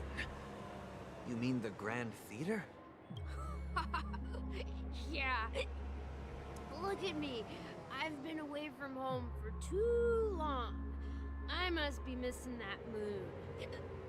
But it's no big deal. The Grand Theater here looks much better than the moon back home. It's just magnificent. They told me not to sell everything I had just to come to Penacony. How short-sighted. Selling everything you had? Why would you go to such lengths? Why? Can't you see? Life back home is miserable. It's not really living at all. It's better to be here at Penacony. No pain, no worries about tomorrow, just sweet dreams. You can do whatever you want. That's what I call living. Yeah, now this is the life. Is this truly living? Huh? What did you say, young lady? I didn't quite catch that. Oh, it's nothing, sir. You see, the traffic on Glock's Avenue can be dangerous. How about I ask a Bloodhound family member to escort you to Ideen Park over there, so you can continue enjoying your sweet dream? Oh, yeah, that's a great idea. Wow, no wonder you were the leader of this sweet dream. You're totally a lifesaver. See you around, Mr. Sunday, and it was nice chatting with you. What's up, sister? This is the land of the dreams. But why do they live like this? The man we ran into, he doesn't seem happy at all. Even though sweet dreams are nice, they're just illusions. But for him, they're the only way to survive, even if it means giving up on reality. That's not really living at all. I suppose you have a point. But, in my opinion, that's how most people live their lives. Why do you say that? You think that man is not actually living, but that's not quite accurate. Even without Penacony, people create their own illusions called self-value. People believe they have a predetermined value to fulfill. Gaining value means gaining power, and those deemed worthless are seen as the weak. However, What are you getting at? value doesn't come out of thin air, and there's a limit to it. To accumulate value, people have to take from others. So, the weak get exploited and oppressed. Are you suggesting that this is not how things should be? Exactly. But, ironically, people don't think there's anything wrong with it, because they uphold the illusory notion of self-value, and even the weak believe in it. The survival of the fittest. That's where all the tragedies in the world come from. People come to the sweet dream in Penacony to escape from that reality and find solace. No tragedies exist here, only happiness, although in its nascent form. Isn't that the same paradise we yearn for in our dreams? Perhaps that man is just an exception. Let's not jump to conclusions. We should experience the dreamscape ourselves. Just as I did at Dreamflux Reef. Yes, seeing is believing. I'll accompany you. The Dream Master hasn't shown up yet, so we have some time for a stroll.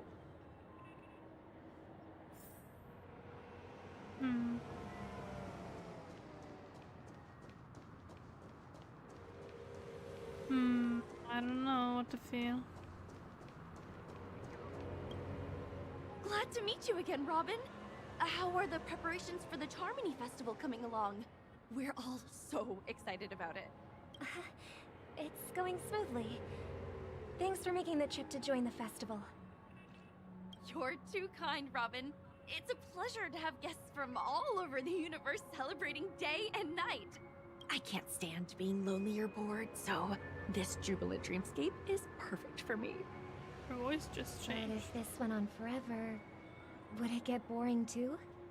Nah, not at all. Who would get tired of having so much fun? Every day, you get to wear fancy clothes, explore all sorts of dream bubbles, indulge in delicious food without gaining weight, and you never get old or sick. As long as you can afford a room, this place is the ultimate paradise. But you know that only a few things can be brought back from the dreamscape to reality, right? That's exactly why I don't plan on bringing anything back. Just enjoying the dream itself is good enough for me. I mean, I'm not one of those long-living species. I only have around 60 or 70 years in this lifetime, and there's so much to worry about. Being happy here is pure bliss. Only in this sweet dream can I truly feel like I'm in control of my life and fate. Who would want to go back to reality after experiencing this bliss? I see. I genuinely wish you all the happiness in the world. Like they're all And brainwashed. I wish you a fantastic performance, Robin! I'm off to the Blue Hour for the ball. See you later. Yeah. Yeah. Seems like that guest's perspective didn't resonate with you either. She had a valid point. And I could sense her genuine happiness. It's just that... What you're trying to say is, she thinks she's in control of her life. But in reality, she's just escaping from reality and seeking solace in this sweet dream. Once she steps out of this sanctuary, everything will be lost. Well, she did make mention of being able to afford a room. Didn't she? However, the paradise in our dreams, it doesn't have to end. No. And the paradise we yearn for shouldn't be just a fleeting dream either. Oh, she's so sweet. She's so kind.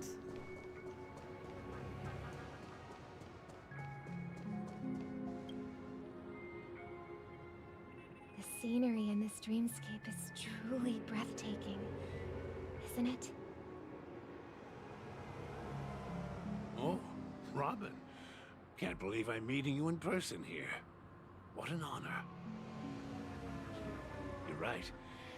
Even though time stands still in this dreamscape, it always feels fresh. I find something new every time. A philosophical mind. I hope I'm not intruding. Oh, not at all, no.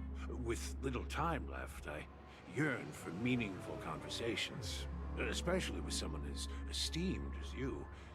Do you mind if we chat? It's my pleasure. No need to be formal. Just speak your mind. You said, with little time left. Please, forgive me for being blunt. But is that why you came to Penacony? Yeah. I was part of a war, and while escaping from the Sarkosian mothership, I got exposed to some radioactive materials. And then, all my comrades died, and my hometown was wiped out by neutron bombardments. I couldn't bear to live with everything I knew gone. That's when I heard about a possible solution here, so I came. How heart-wrenching. I hope the family has been able to help you. They have, and I'm truly grateful for that. They provided me with a comfortable room, the most advanced life support devices in the cosmos, and a stellar team of caregivers. My physical body is now in the dream pool, sustained by life support. The me you see here is whole, rational, and no different from any other person. But I can't say the same for the me in the hotel room. My true appearance. Huh? I hope you never have to witness it, Robin. Oh, so sad. You'll be living forever in this dreamscape. Right? Just being able to live at all is good enough for me. Whether it's in this dreamscape or not, well, I don't really have much say in the matter. My world has been torn apart, and my life could end any second. So, even if this whole place is an illusion, it's still my paradise, and I'll treasure every moment I spend here. How I envy those everlasting things. That old man's story. It's so tragic. Fortunately, this sweet dream gives him joyful memories to hold on to for the rest of his life. That's precisely why this sweet dream in Penacony exists. However, even the sweet dream has its limitations. While it provides solace to the disillusioned, it can't completely eliminate pain in reality. There will be a way out. Penacony is already on the right track.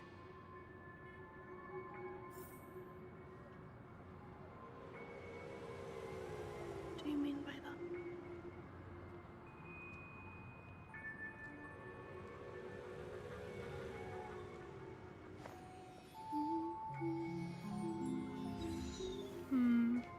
Meet the other Robin.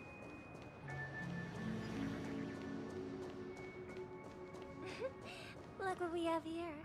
A lovely young lady. Wait, is that me?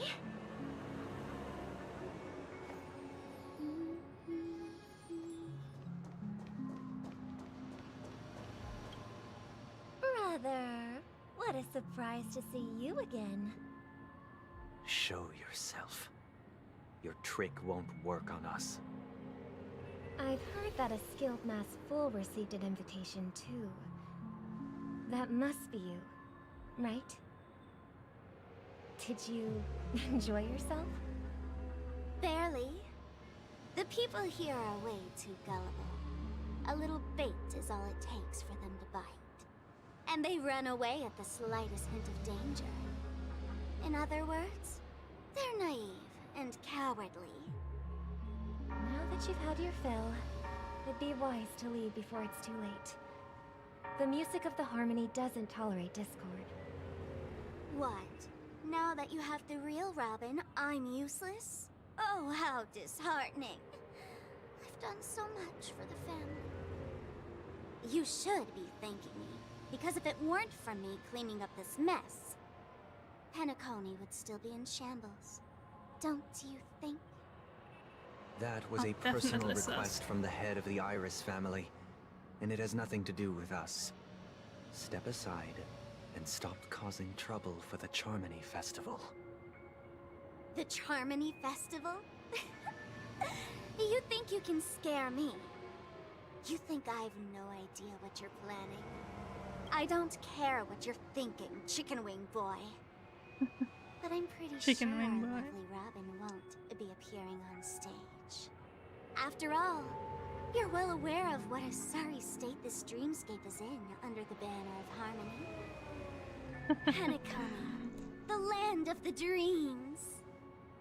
Is this truly the paradise you desire? Stop it. What's the rush, Chicken Wing Boy? Did I get to you? Our paradise is none of your concern, masked fool. Leave now, or the family won't tolerate you anymore. All right. I'll go. But Robin, I suggest you seriously consider this. Do you really believe those living in dreams can escape pain and find true happiness? Well, I've done my part. And now here, the last two gifts for both of you. I didn't mean to click. And don't lose them. If by some unfortunate chance the Charmony Festival starts against all odds, remember to use them during the show. And it'll be thrilling. Bang! I heard a raven cawing in the distance. It seems the Dream Master will arrive soon. So the raven, that's the purple ravens of Sunday.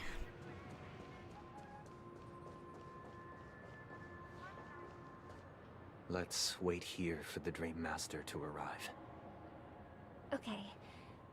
By the way, brother, I heard you no longer have a sweet tooth. Back when we were kids, you used to steal my desserts. Seems like a lot has changed during my absence. What exactly happened? Well, someone has to stay awake even in this sweet dream.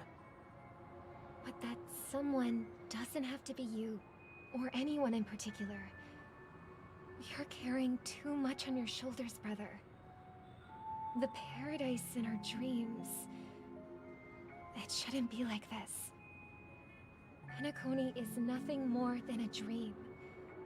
It can't erase the worries and pain of reality, or bring true happiness. It only offers an escape from reality. Nothing more. Remember the old man we met earlier? Without this dream, he might have completely lost himself. That might be true, but even without Penacony, he could have chosen another path. As far as I know, the Intelligentsia Guild has been promoting their rehabilitation techniques for a long time now. That path may have been more ordinary and challenging, but now he is receiving hospice care in a comatose state, and his fate is sealed. Is Penacony granting these people a future? Or is it taking it away from them? Well, don't forget this. Not everyone really has a future.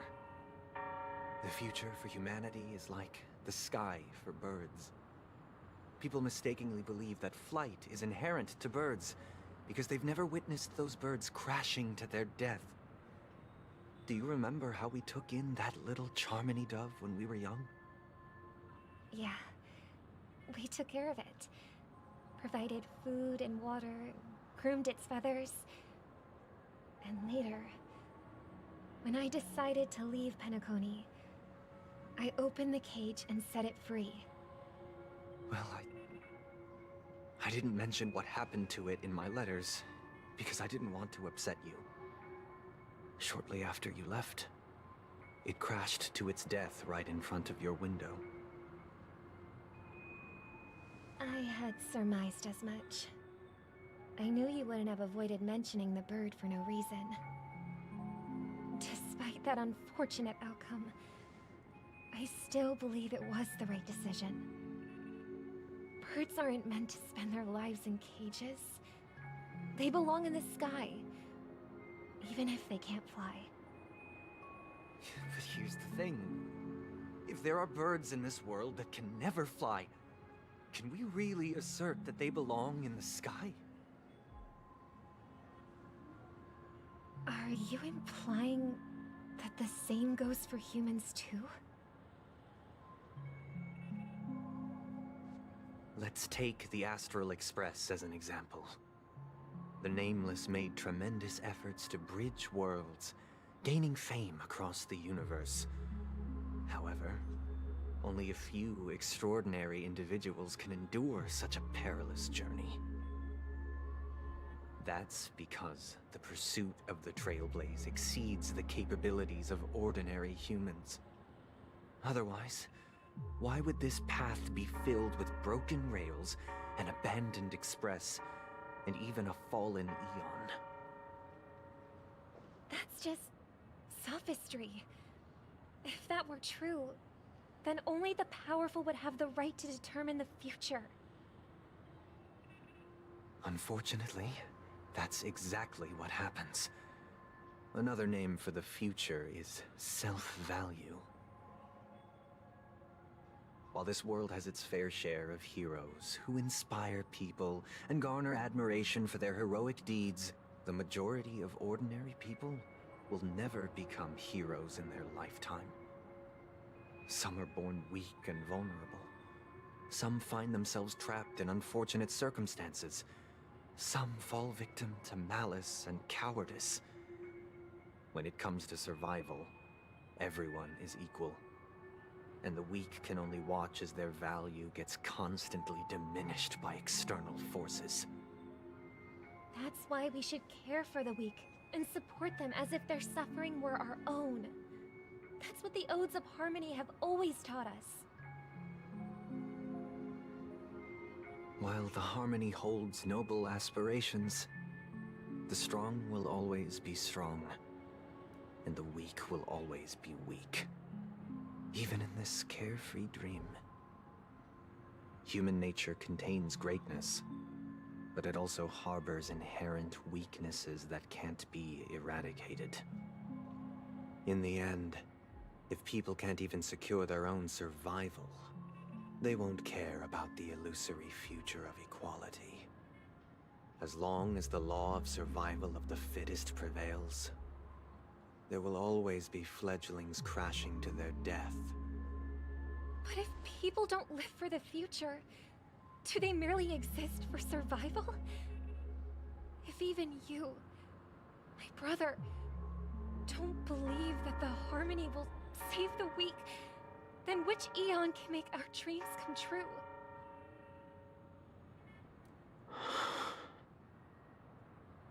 People often forget that when the first bird took flight, the entire world envisioned a future where no more fledglings would ever crash to their death.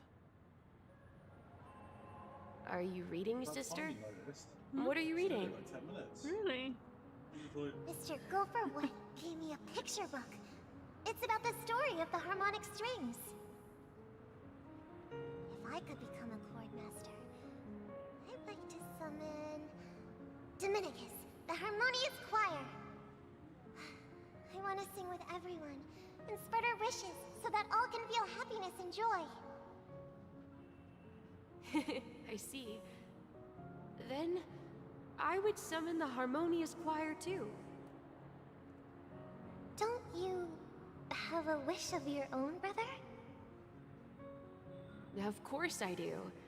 It's just that it includes your wish and everyone else's.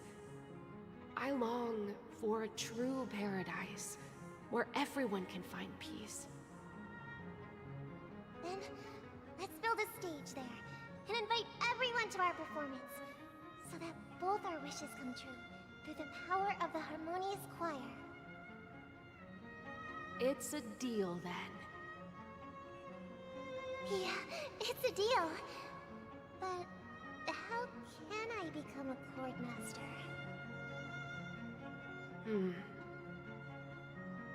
Maybe you will have to become a star first.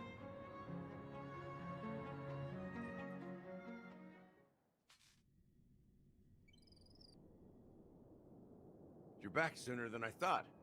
Any results? Yes. And now, it's up to us to forge left of ahead. this quest? Would you say? I've been streaming for 4 hours now. It's like all the other quests in the previous version was like 20 minutes. Well, that's exaggerating, but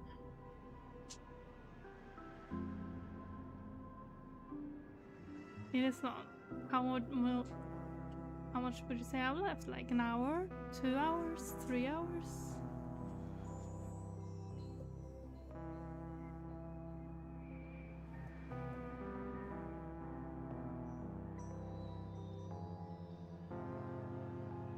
About 3 hours left. Oh my goodness. Yeah, I probably won't finish it today then. We'll see what Gallagher has to say anyways. Since he's already carried out his last wish, my final mission is complete. But pardon me if I sound curt. It's good to have determination. The path Mikhail left for you is not an easy one to tread. Why else would he have chosen to sleep in solitude, staking everything on some nameless in the future?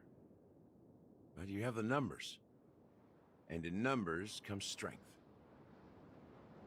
So that might just delay your inevitable a little more. Here's the perfect example, what I meant. If you look at Firefly's dress, it's like this light blue fading to light, and it has these dots on it. And if you look at the back of Gallagher's vest, it is the exact same.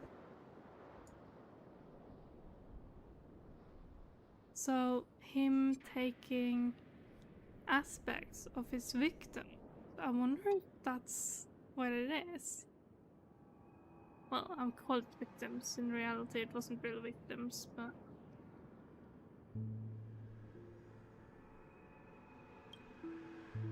Got any more encouraging words? As I see it, Relying on Welt's negotiations alone is far from enough.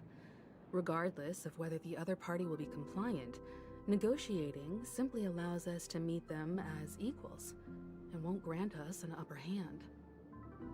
Penacony is our rival's home turf, and we already have very few chips left to play with. Rather than idly sit around while the family's got us blocked off, an offensive approach might be a wiser course of action. We're more familiar with the Stellaron's properties than most, and since it's the key to stabilizing the sweet dream, it's vital to the family's interests. By attacking their core interests, they're bound to retaliate hastily. And as the saying goes, haste makes waste. That's right.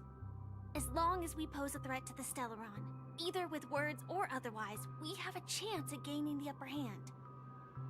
But the problem is, on the eve of the Charmony Festival opening, how exactly are we going to get close to the theater? Family security will be airtight, and if we brute force it, even if we succeed, it's too risky. So, no one's gonna say anything? Then I'll raise my hand. I know the answer to this question.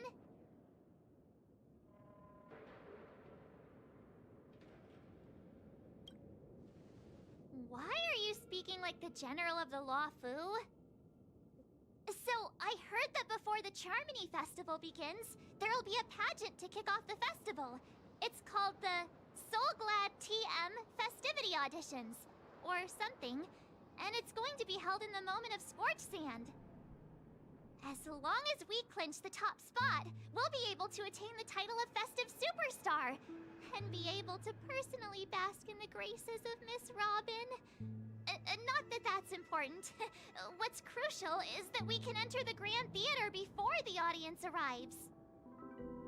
So, how do we go about participating in these festivity auditions? I've already procured special invite tickets from Miss Robin's fan club. To tell you the truth, I had been preparing to join the auditions all along, but now it looks like even if I scrape through, I probably still won't have the chance to shake Miss Robin's hand. Auditions So they're are still like running gonna this sing, thing, huh? which we know. It was originally just a publicity her stunt, sing. set up by Mikhail to drum up attention. But it looks like it might be worth a shot. We'll follow Marge's plan. Mr. Gallagher, will you be joining us? I'm afraid I won't have the time. As a virtual character, I've already completed my final mission. Whether Penacony can awaken from this dream is all down to you. Should we ever cross paths again? I'd love for you to visit the Express. All right. I'll have to add to that data bank of yours you've got on the Express. And Miss Firefly, we thank you for all your support. We're faced with a formidable enemy. As long as the Astral Express and Stellaron Hunter's objectives are aligned, we're willing to cooperate with you. We've already come this far together.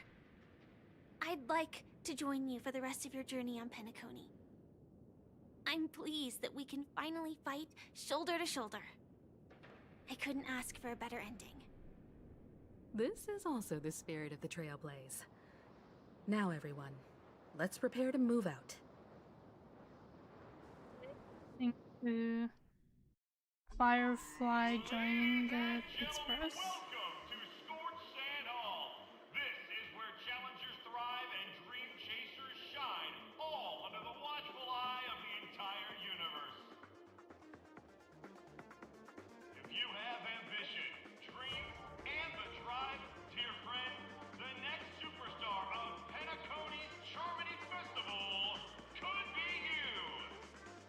Very dramatic for just the four of them to just stand Wow, there. they've really outdone themselves.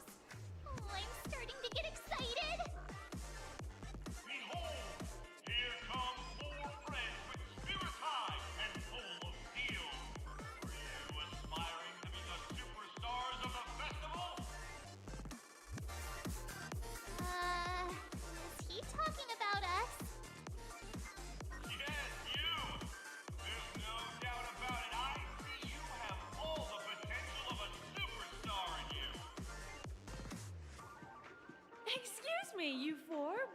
As the last group of contestants, how confident are you in overcoming all of the challenges?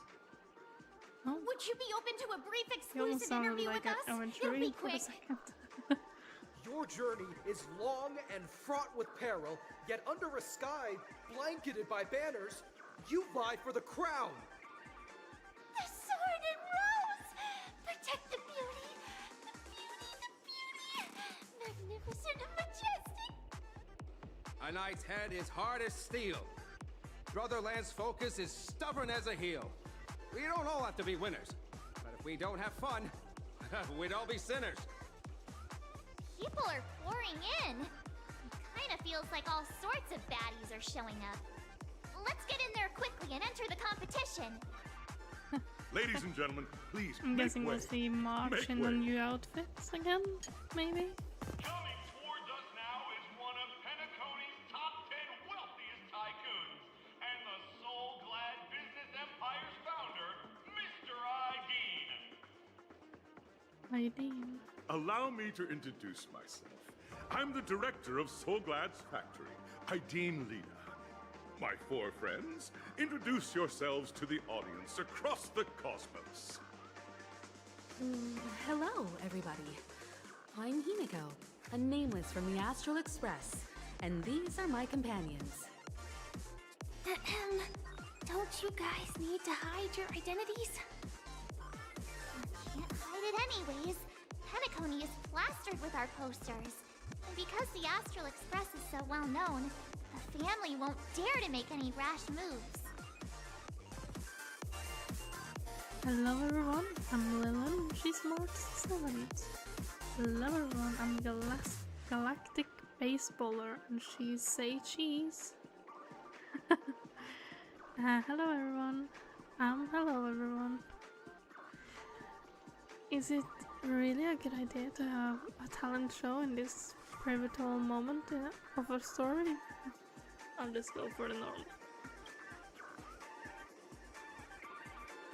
Hello, You don't remember everyone. this. I'm Mark 7. I'm an ordinary girl who loves adventures. Hello, everyone. I'm Firefly. I am also an ordinary girl who enjoys adventures. So it's a bunch of nameless guests. This final face-off is bound to be spectacular. Time is precious. My four friends, come with me. That's when like Firefly going to become Sam and poses.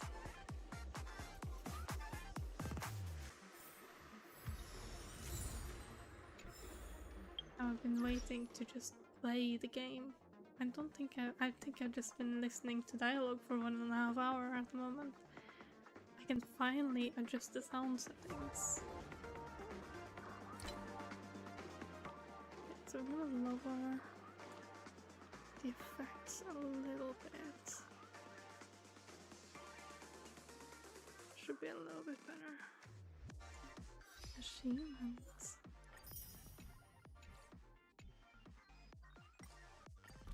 Who's giving me money?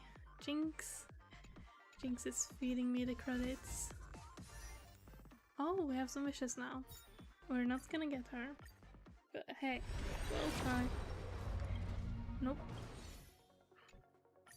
This is... oh, yeah, I do have another one. Nope. Oh, honey. What is her thing now? Only 2? In the obscure prophecy of Dream, a star from the heavens has enlightened my path.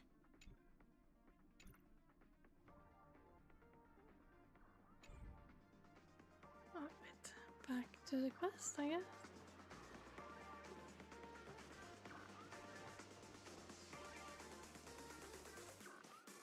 I'm gonna lower the music a bit more. You haven't gotten a single one. That's unlucky. It's like the time when I spent like 90 wishes and didn't get a single Misha. So annoyed.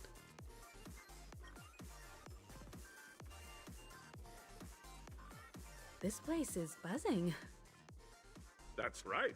This venue is a miniature representation of that time known as the era filled with boundless possibilities. I don't know what her sister is for me. 4.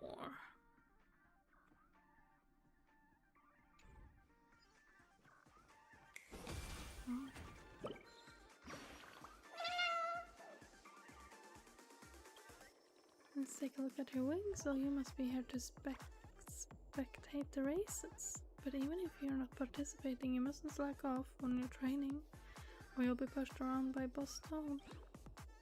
Oh, there's another birdie that needs some guidance over there. See you later, my wingless friend.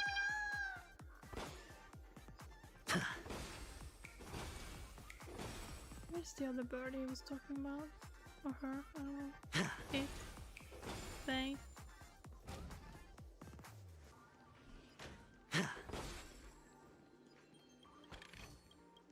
Or, I don't know. It's a origami bird made of paper. Disqualified. Break all the Boston balloons in the audition plaza.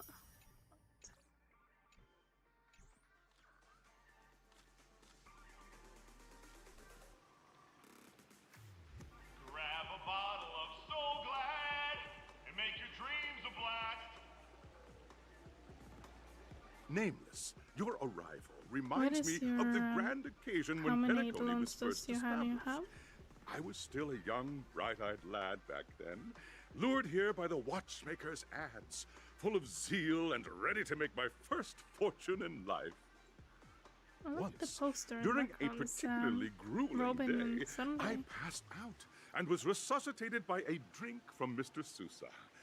That sweet taste has since been etched in my mind, and that was what drove me to create the Soul Glad that we all know and love today. The dream-chasing era was truly a wondrous time. Oh, I miss those days, and the watchmaker. Scorched Sand Hall is my homage to that time of boundless possibilities. I wholeheartedly hope you make it to the finish and emerge as the next superstars of Penacony. Now then, is there anything you'd like to say before the competition officially begins? Nope. Nah, we'd win. Can we get the ball rolling already?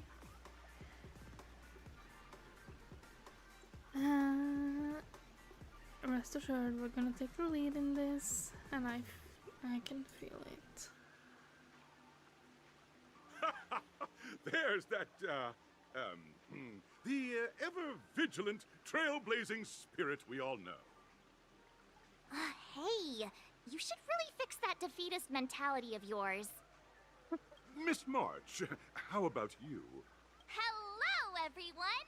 Next up, get ready for the Mega March 7th Adventure, where I'm going to break the speedrun world record! Trailblazing into the uncharted and challenging the limits. That's Miss March 7th for you. How about Miss Firefly? I hope that by the end of this journey, everyone will have achieved the outcome that they hoped for. Oh, she's so sweet, isn't she? A wonderful wish! Miss Himiko, what are you expecting from your team? Safety first, everyone. Simple words, but full of warmth. Waiting for you are 3 stages, each connected to that era. The first 2 stages offer 2 distinct paths to choose from, with unique challenges on each route. And in the last stage, you will face off against a champion who has defended the title to this very day. A beloved contender whose noble virtues are unrivaled. Those are the rules. Simple. Everyone clear? Now, I hereby announce that the 33rd Scorched Sand Festival of the 20th season, sponsored by Soul Glad Enterprises, has started. Alright. Everyone, As the Charmony Festival is drawing closer, we must reach the end as quickly as possible. Factoring in efficiency and safety, splitting up into 2 groups is the best choice. Alright. March and I haven't known Miss Firefly for too long and aren't overly familiar with her. It'd probably be better if the 2 of you paired up. Oh, Fine well, by I get to try out Let's do it. Firefly's All right. character. I don't have a problem with that. Enough chit chat, let's do this. We'll split into the assigned groups then. Let's not waste time. Alright.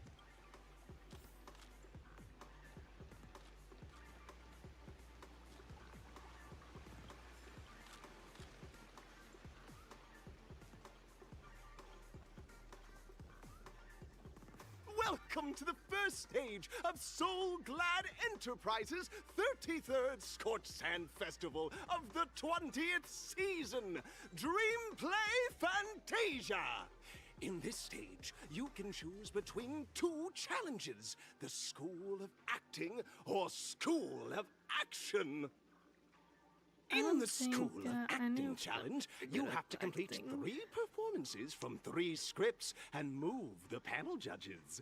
In the School of Action challenge, you have to defeat 3 groups of enemies convincingly and reach the end. Now, make your choice. I don't know.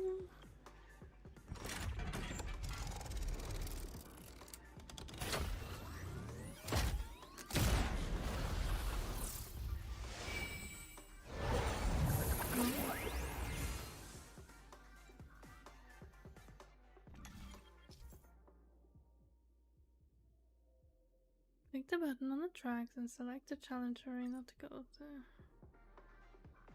Oh, what is this? Action or acting? I'll go for action. The champion's crown awaits you on the stage. Welcome to the Arena of Action Stars. Competitors, allow me to introduce the rules of this challenge to you. There are a total of 3 stages up ahead, each with their own challenges.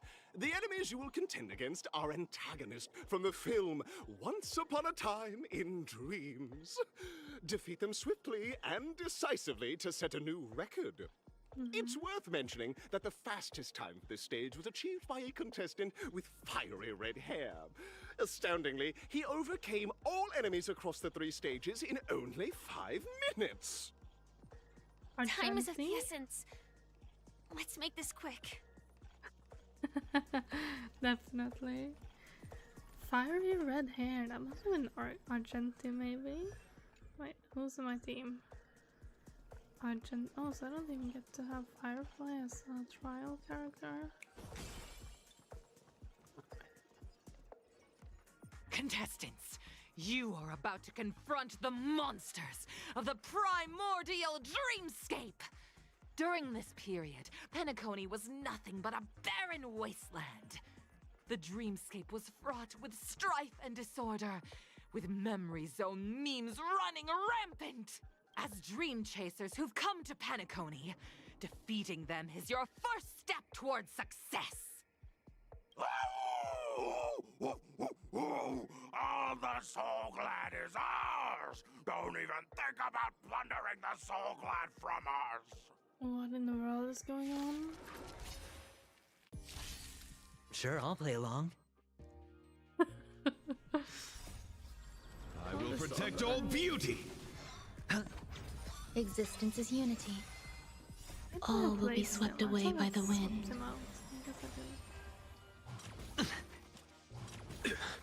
Wretched and fleeting. I will protect all beauty. Bust. Or maybe I'll take it all.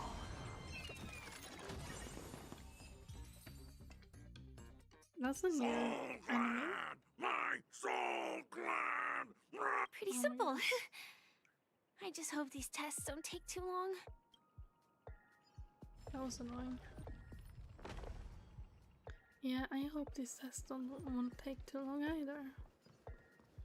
It's so dramatic. Congratulations on becoming the first group of Dream Chasers! Answering the call from the Watchmaker, you are disappointed to learn that Penacony isn't paved with gold. Resigned to your current plight, you start from the hierarchical dredges, biding your time for a chance at success. Just as you're about to give up, a downpour sparks a business idea. You enter the umbrella business! But just as things are looking up, you encounter a competitor. Defeat them and emerge victorious from this trade war. Why is our opponent Soul Glad? Because this is Soul Glad Enterprises' 33rd festivity auditions of the 20th season! Isn't this just product placement?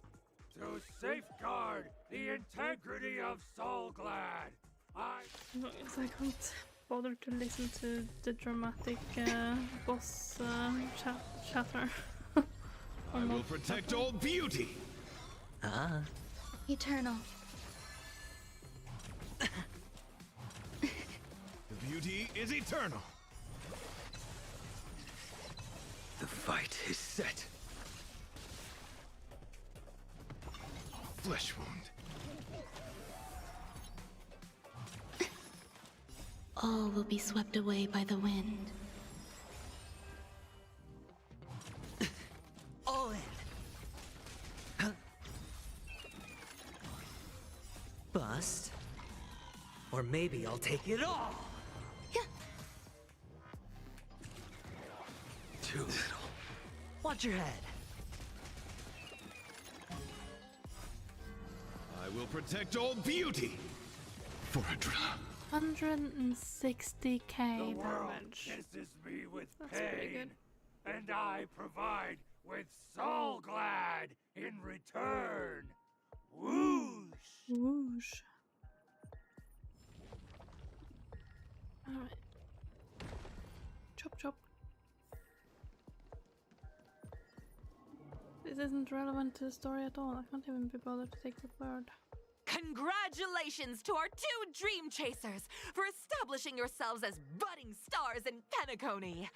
However, now you face a competitor selling at low prices, pushing you to the brink of bankruptcy. No matter how lengthy the battle, you always persevere. None will take my Soul Glad away from me. I will use the Transmutation Arcanum to turn into a dinosaur! Oh, dinosaur! Devour my enemies! Rah! Grab a bottle of Soul Glad and make your dreams a blast! Rah! High stakes, high rewards. I don't have any picked up. Savor it for me. Well, at this point. Existence is unity. Wretched and fleeting.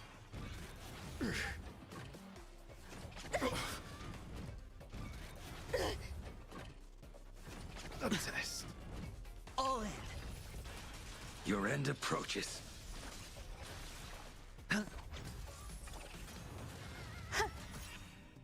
All will be swept away by the wind. I have no clue either. Apparently we're joining this Bust. competition Or maybe I'll take to it all. infiltrate Watch your head. and play along. The beauty is eternal. Hello, Strike. Yeah, it is just dragging for no reason, and that's why I'm even skipping some dialogue. Blade needs to heal. I will protect all beauty. For a drama.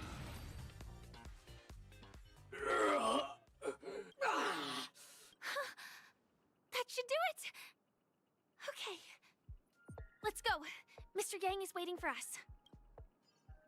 Isn't this fight way off from the actual storyline? Transforming into a dinosaur isn't fly is imaginative calling enough out. for you? This is the sort of magic only seen on Penacony. Anyway, let's get back on track. Where were we? Oh, that's right. After an extended battle, you finally emerged victorious! But the companion who journeyed to Penacony with you chose to leave, having lost all hope. In the years that followed, you encountered each other once more on the prosperous streets of Penacony, but dared not call out to one another. Perhaps akin to the lingering regret of every dream chaser. Ah, well done! You brought... Okay. Looks like we won! Sorry. Let's hurry up and get to the next stage. With the filler stuff. Who should we take instead? Keep to yourself. Keep to yourself. Are you talking to Aventurine then?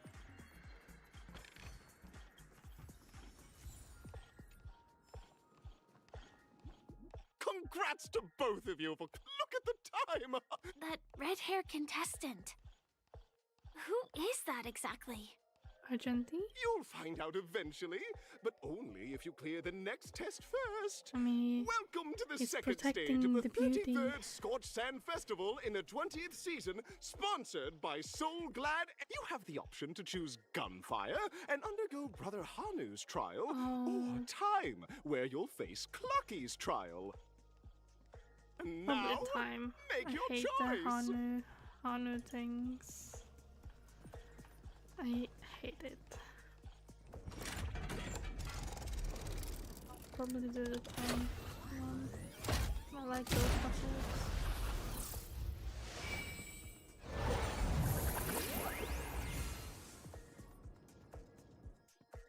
Okay. And fire time. What?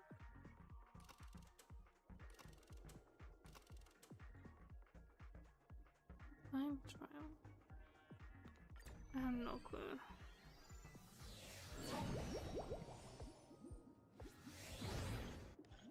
Dear friends, welcome to the wonderful world created by the Watchmaker. It's said that the Watchmaker dreamed up the idea of Clocky when he was just a boy.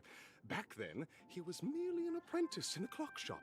And one night, he dreamt that all the broken clocks started sprouting arms and legs. Like a skilled pilot, he steered them towards the right path. As a classic figure who grew up with many, Clocky truly shaped a generation, solidifying the Watchmaker's pivotal role in popular culture. Contestants, may you have a wonderful time with Clocky. The trial of time. I hope it won't waste too much of our time. Even Firefly is telling us that they're dragging it out.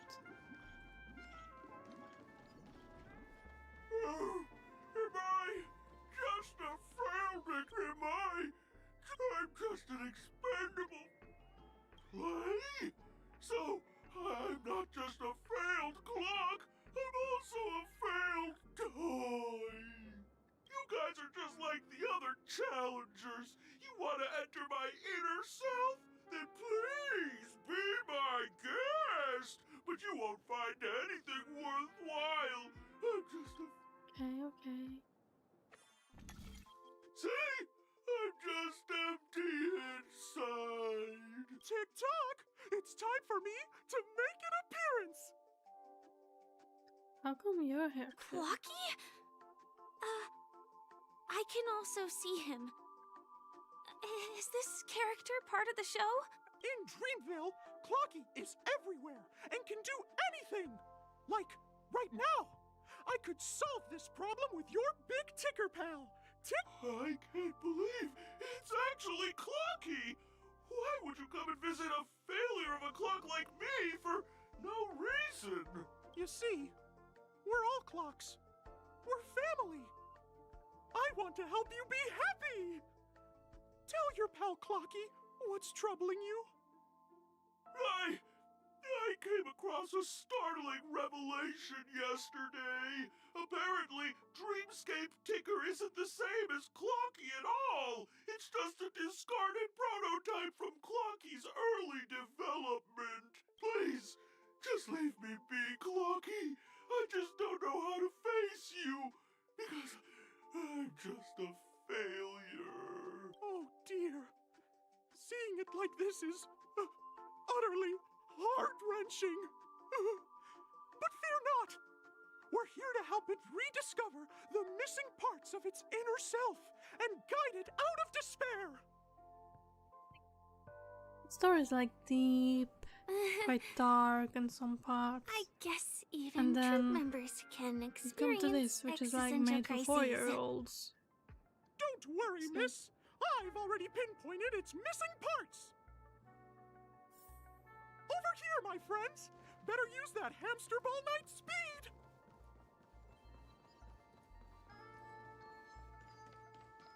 This must be one of the missing parts that Big Tick were here. There's a missing part on the opposite side. But how do we get over there? There's also a dream side left here by a Dreamweaver. We're running out of time. We'll have to use it if necessary.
How to fight him?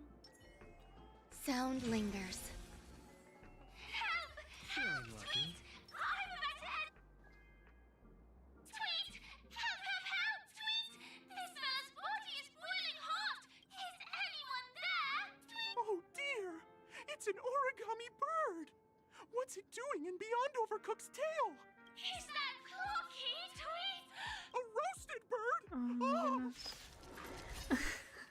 Existence I is love unity. this game, but High stakes, high rewards. It's on me.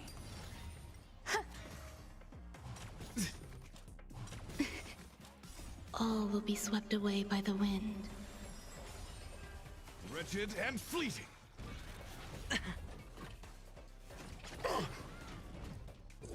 A test. Knowledge, the measure of truth and falsehood. Bust. Or maybe I'll take it all. Watch your head. 0 points. Yeah.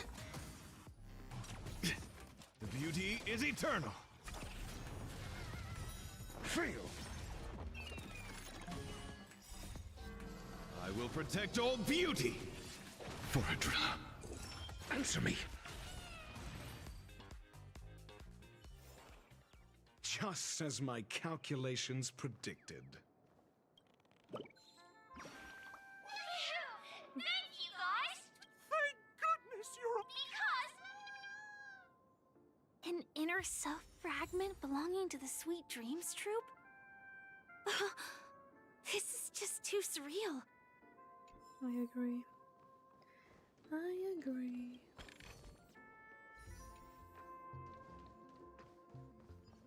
Huh.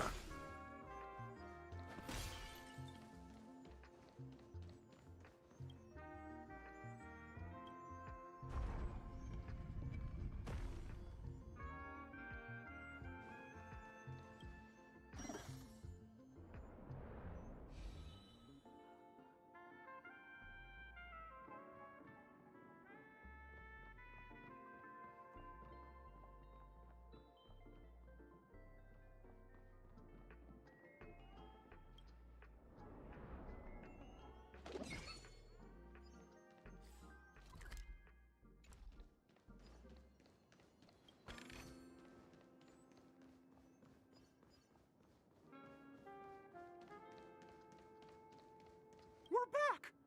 As long... Whoa! It's working! Okay. There we go.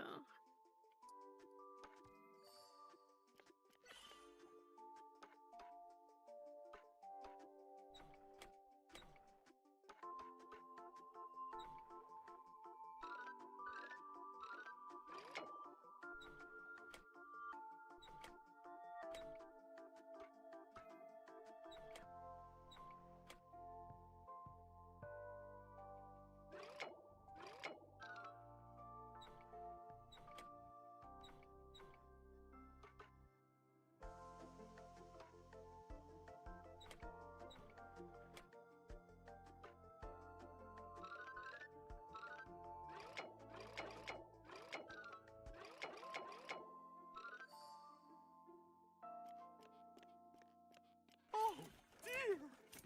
What's going on in here? Your inner self is a mess! I'm not qualified to be... No! Okay. Ta-da! Success!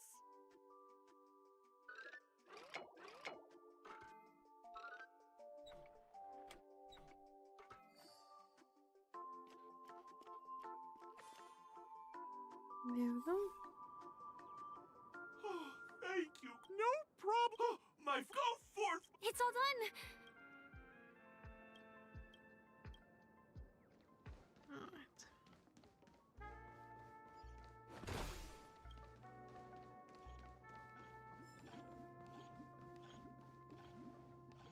Congratulations in the finals. Welcome to the third. Can I just skip this bit because it has nothing to do with the story? And I don't have time for that.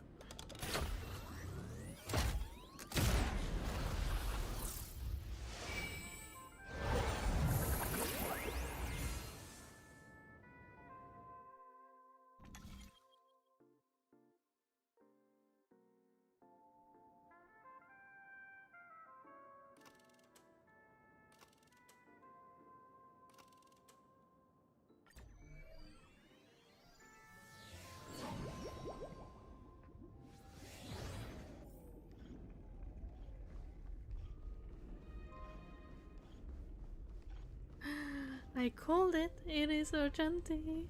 No way. I think I just saw someone. Someone extraordinary. Someone extraordinary. You did, yeah? Please, wait, why can't I hear his voice? By the glorious light of beauty, I never thought I'd see you again. In such turbulent times, your kind faces are a spring, gentle breeze, bring solace to my scorched heart. I'm guessing maybe they couldn't get the voice actor to this. It's bugged. Are you a Knight of Beauty? Such a shame. He has such a fun voice as well.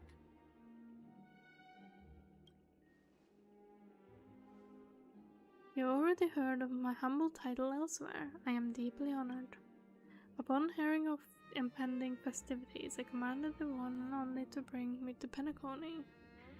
With full haste, Alice in a cosmos unguarded by the beauty, disorder prevails. Thus my passage was delayed by tending to the sick and injured. Hello, Jinx. How are you? You've been working. Okay. Yeah, we're still going at it. I'm not sure how much longer I'll be streaming for. This quest is too long. Fortunately, the mini rabbit mech pilot, strayed cat duelist, galactic ninja, and quad drive Intellitron, along with 32 other souls in distress, all emerged from their predicament safe and sound. I then led them all here to revel in the harmony with the countless of other splendid beings. Is this the beauty? It's dazzling. You're quite a savior. I do not deserve such praise. Unfortunately, that dashing IPC ambassador, whose radiance matches that of a beautiful peacock, remains in a woeful state. How I wish he could partake in this splendid occasion. He's a Aventurine simp as well. Yes, I know. I'm so sad. I hope they fix it and then I can watch a YouTube video of this clip later on. Okay, let's get back to business. Since fate has brought us together, it stands to reason that you both seek the accolade of Audition's victor, correct? Though upon arrival I was once mistaken for towering silver-armored fugitive to fiery red flames. Due to my lack of eloquence, it matters not, for all these trials stem from the land of dream's beauty. Is he talking about Sam? In this here? What matters is that I now stand before you, our paths have crossed. I, Argenti, the Knights of Beauty, am humbly requesting for a battle in the name of the code of chivalry with you both. Oh no. If I am fortunate enough to emerge victorious, kindly grant me passage to the crown of victory and recognize that Idrilla, the beauty, is the most peerless beauty of them all. For Idrilla. Bear witness to high stakes, high rewards. Oh, I can't auto battle. No. Spend freely. Existence is unity.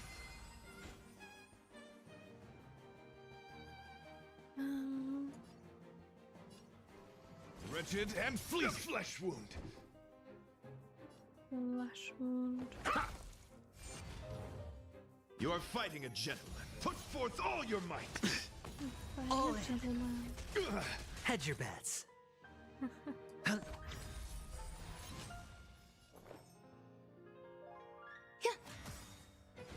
Every petal in life, all will be swept away by the wind. The dice have been cast. Bust. Oh, or maybe I'll take it all. I'm conservative, but okay, that's fine. Reach, it's fine. Your answers? I like this music. A test. Fail. Pledge thine loyalty. Watch your head. The flesh. You know, this music reminds me of Fontaine.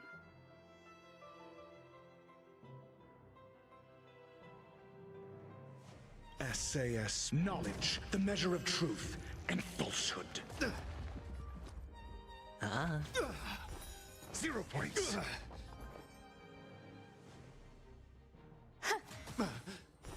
Fail. Behold this symbol of pure. The beauty is eternal. Answer me. 0 points.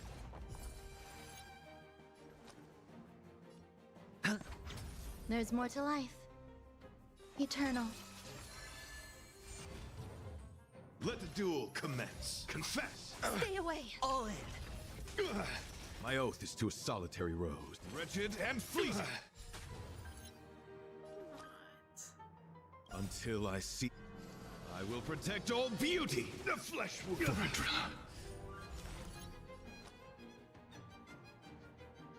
Spend freely. Bear witness. You are fighting a gentleman. So which is it that gives the bar? It's this one, isn't it? A test!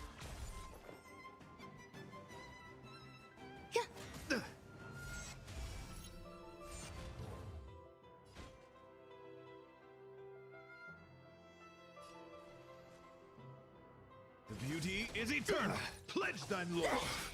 Put forth all your might. Flesh wound. Watch your head. The flesh wound. Sure, I'll play along. Every petal in life, all will be swept away by the wind. The dice have been cast. Bust. Or maybe I'll take it all.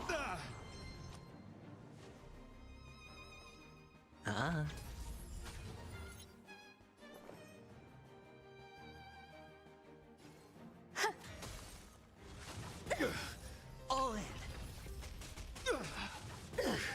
I'm asking questions. Of the student president from Utina. Revolutionary girl. I don't know. I don't know what that is. Let the duel commence. Put forth all your might. No dirty tricks. Watch your head. Rise to the challenge. Rise to the challenge. Googling. Oh, I will do. Hedge your bets. Oh, you have to remind me. SAS, knowledge, the measure of truth and falsehood. Revolution Girl of Tina.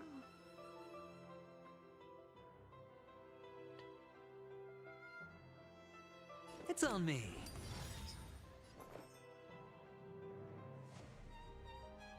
Eternal. Your answers? A test. Rise to the challenge. 0 points.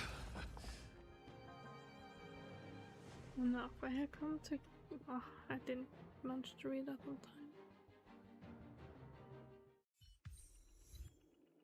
time. Okay.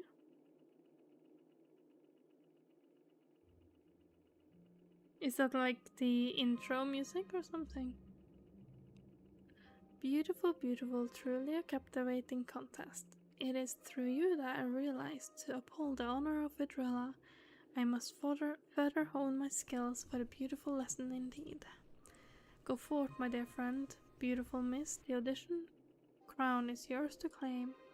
I shall remain here gazing from afar as you bask in the limelight, joining the audience in offering you the most heartfelt cheers and applause. We don't have much time.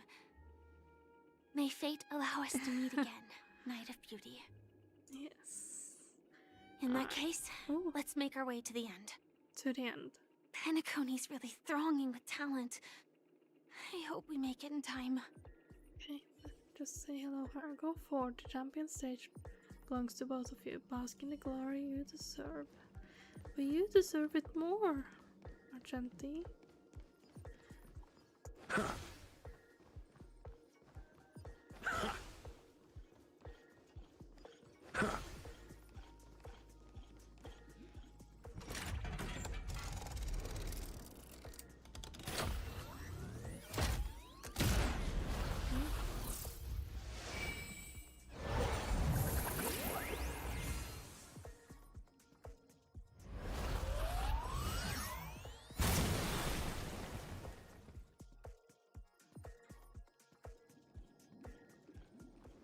Congratulations to the Galactic Baseballer and Firefly on becoming this Scorched Sand Festival's champions! We look forward to their amazing entrance in the Charmony Festival! That's a picture of Kaelis.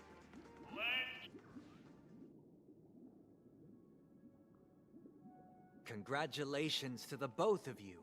on becoming the festive superstars of this year's Charmony Festival. Is that Sunday? I, on behalf of the organizers, extend my sincere congratulations to you, wishing you joy under their radiance. What are you doing here? You already worked things out with the Dream Master?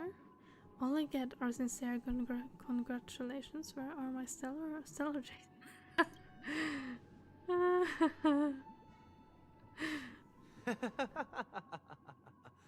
Your endeavors are worthy of extra recognition, and I've taken steps to ensure that. However, this reward is not a material one, but rather the opportunity for an open and honest communication between us. As previously promised, my sister, Mr. Yang, and I have met with the Dream Master. We delved into the truth about Penacony and its Stellaron, and have come to a consensus. Both I and the Oak family cannot acquiesce to your request. Just as expected. We acknowledge the perspective of you, Nameless.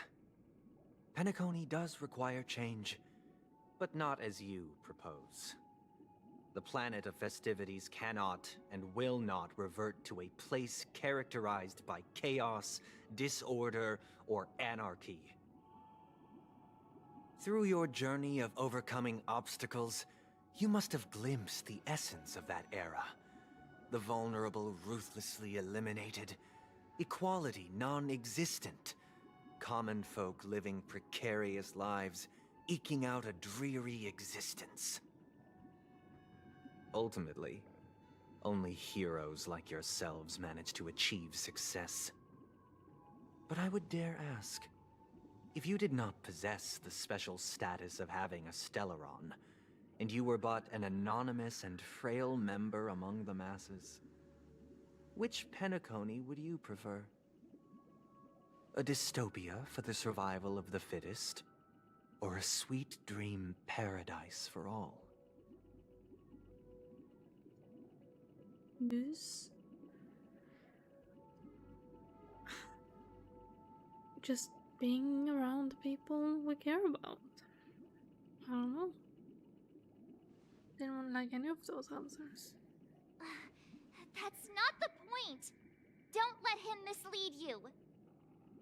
Mr. Sunday, even if the members of the Oak family can't fully agree on what to do about the Stellaron, now's not exactly the time to be holding an extensive discourse about Penacony's past and future, is it? The Stellaron issue concerns the life and death of everyone on Penacony. If anyone has a better suggestion, the crew is more than willing to listen. Also, it'd be best to tell us the ins and outs of that meeting. This way, we'll at least know what Welt and Ms. Robin are dealing with, and the reason why they failed to make our appointment. Ah, Navigator. That is precisely my intention. With all present, let's begin by discussing the details of that meeting. Okay, let's hear it. Let's talk about our tribulations and choices, our ideals and beliefs, and our final course of action. The only path to take.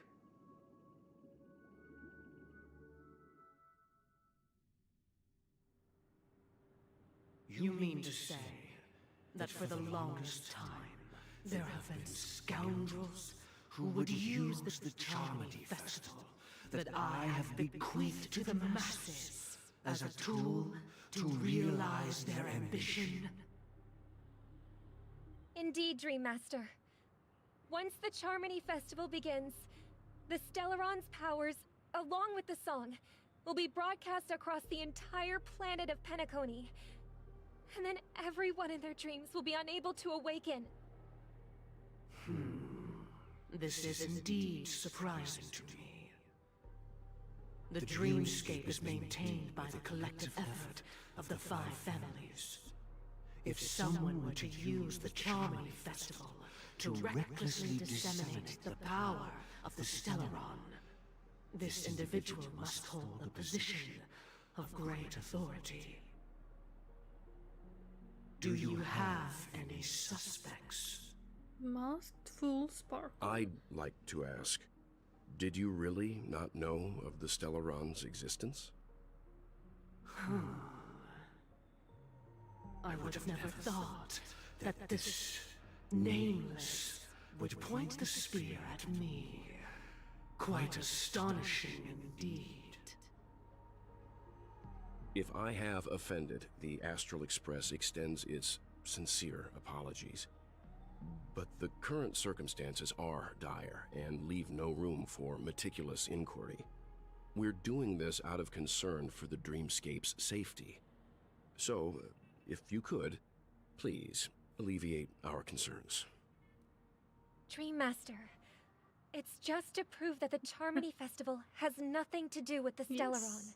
Well, this smart. If we're being overly cautious, I will return to the stage to offer tribute in song, just per the arrangement.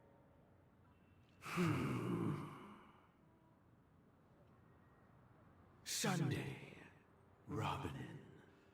I've watched you two grow up, and know your dispositions like the back of my hand. Both of you, right now, can surely be lauded as their most devout advocates. I already know your resolve. The magnitude of this matter is enormous, and cannot be taken lightly. Since Mr. Yang has asked with such earnestness, I will personally respond in kind. If there is a need, the entire Oak family will be mobilized to heed your call. Someday, might I ask you to beseech them to cast their light unto me, and question me in their stead, so that no lies may be concealed? I will do as you command. Robin, could I entrust you to be present as a witness, to document the truth, and to proclaim my innocence, so that all slander may be utterly dispelled? I will do as you command. May thy will be carried out on earth, just as it is in the heavens. Oh, triple-faced soul, please sear his tongue and palms with a hot iron, so that he will not be able to fabricate lies and make false vows. Let us begin. There is nothing else to prepare. Understood. Question. Have you devoted your life to your god, never worshipping other gods? Naturally. Do you love your god as you do yourself, always heeding their admonishments? Naturally. Have you strayed from the path expected by your god, betraying their name? Never. Have you ever been inordinate with your asks of your god, coveting more than the foundation of the creation itself? Never. Then, a final question. Do you swear to fulfill all vows, past, present, and future? With the Eon as my witness, if I do not deliver on my words, or if I renege on my vows, may I be cursed in accordance with divine law. They have seen your faith, and have endorsed your faith. With this, it can be evidenced... Just a moment. What is it, Mr. Yang?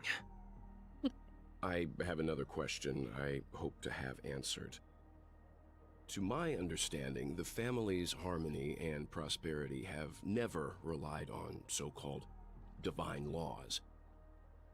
The god you both mentioned, I like are they him. truly I'm just Shipe? suspicious of him. I don't know. Mr. What Yang he's should doing. know that those belonging to the family toil together as if they were kin, embracing solidarity and unity under their light. All duplicity is laid bare before the harmony. Such a delicate and complex symphony.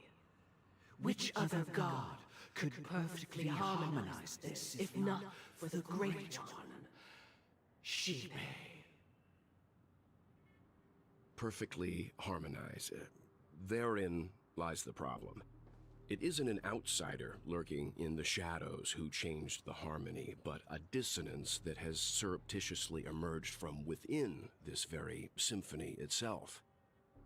In the distant past, there existed an eon. With one flick of the wrist, they crafted the laws of the cosmos. Their followers formed the Beyond the Sky Choir, spreading solemn and reverent hymns throughout the universe. Later, they fell. The route traversed by this eon clashed with the harmony, ultimately being absorbed and fused into it. The chorus that once reverberated across worlds fell silent, and when it echoed anew, it was transformed into the hymn of harmony. Though an eon may perish, paths with no masters still linger. In the all-forgiving harmony, echoes of bygone dissonance may subtly arise. Mr. Yang. Being overly astute can be a detriment. Especially when you find yourself alone and without allies. So this is how it is. For the sake of our grand cause, Sunday, please afford these two an opportunity to rest. What?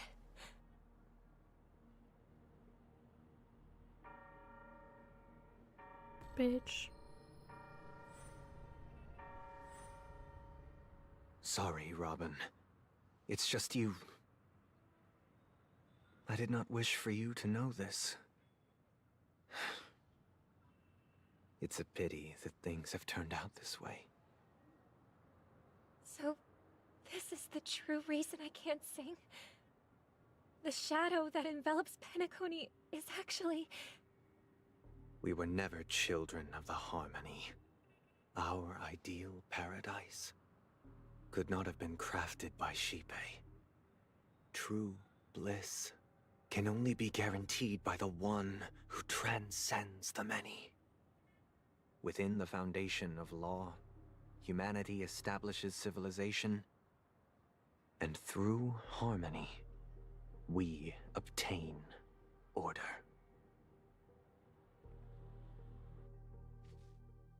Unbelievable. Well, I can't say To I'm think that there would be surprised. remnants of the Order on Penacony. What have you done with Mr. Yang and Miss Robin? Don't worry. I just gave them some time alone to ponder their fates. You should know that these actions make you an enemy of the Astral Express. Should we need to stand against Always the something Nameless, sus there. it would only be myself and the Oak family involved. But we haven't reached that point yet, have we? Your efforts for the justice of Penacony are evident to everyone, and have been widely observed.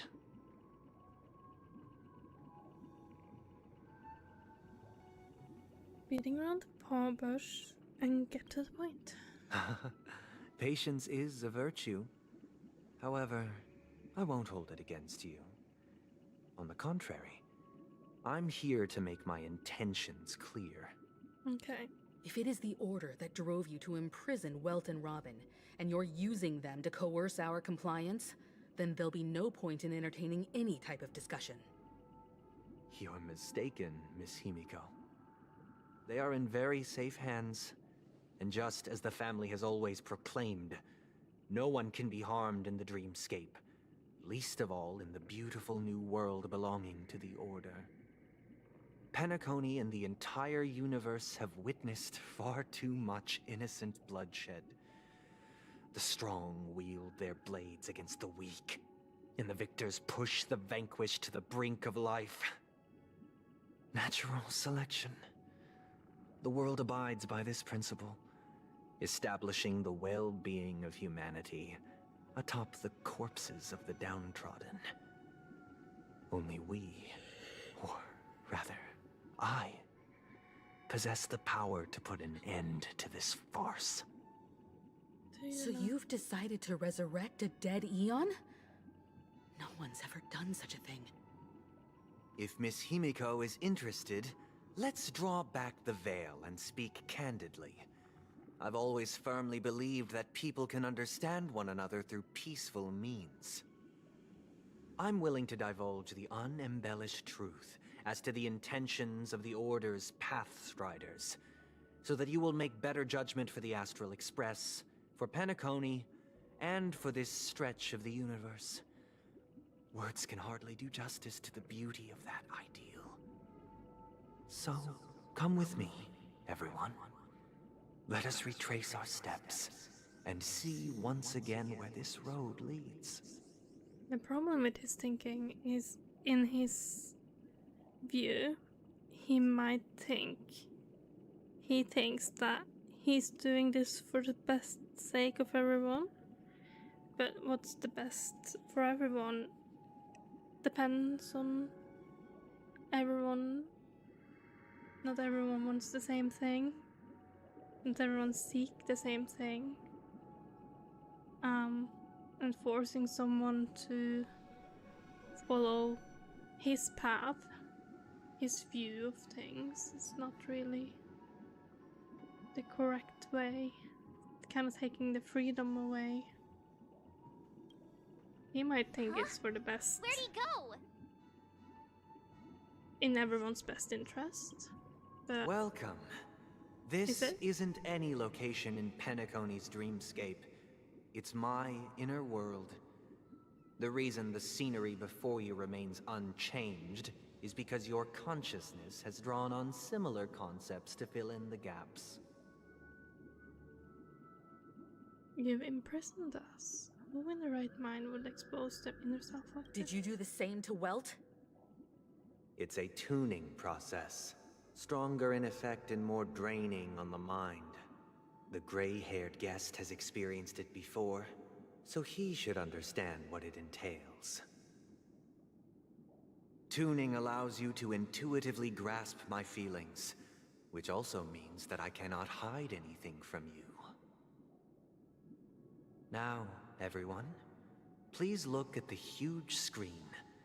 The road we once took begins here. From this point on, you will witness the numerous decisions I've faced. I've selected a portion of these to share with you. Okay. I believe after going through similar predicaments, you'll be able to better understand my thoughts. Let's see. Let's begin.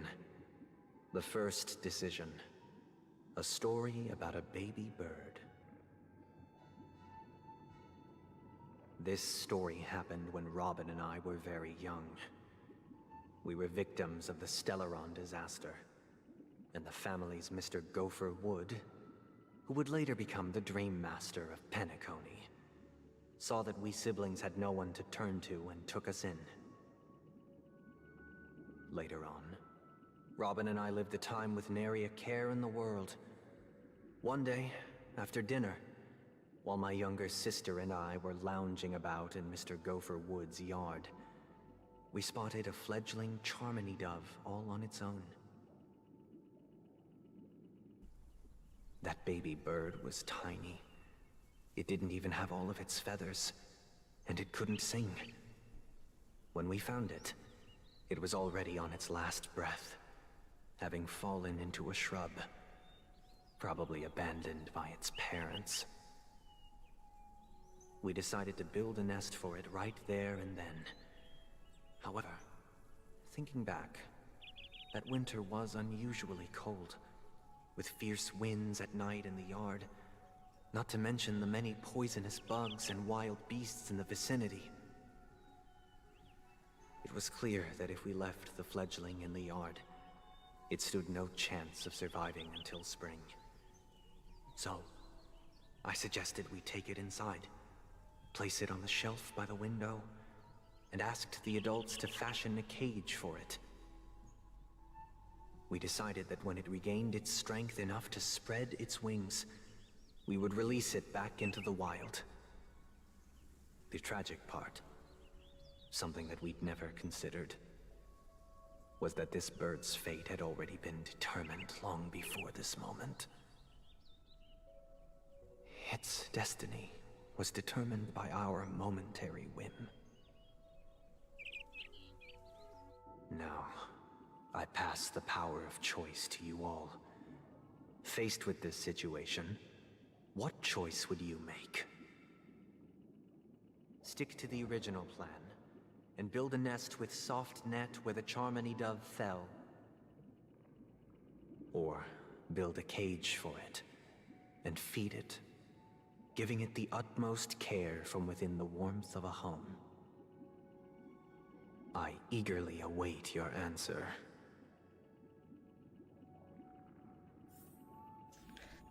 I think it's like, we didn't necessarily disagree with building a cage for the bird, caring for it until the strength was regained. Because in the end, yes, it will save the bird. I see his point. Okay, I see his point. But the bird was on the verge of death. So I believe if someone is on the verge of death, yeah, well, I'm just checking. If someone was on the verge of death, I think yes, we need to make sure we do what we can to save them. I will talk to them. We have to do what we can to save them, but once they regain their strength, have the thing to make their own choice and get a choice to choose. It's up to them to choose what they want to do.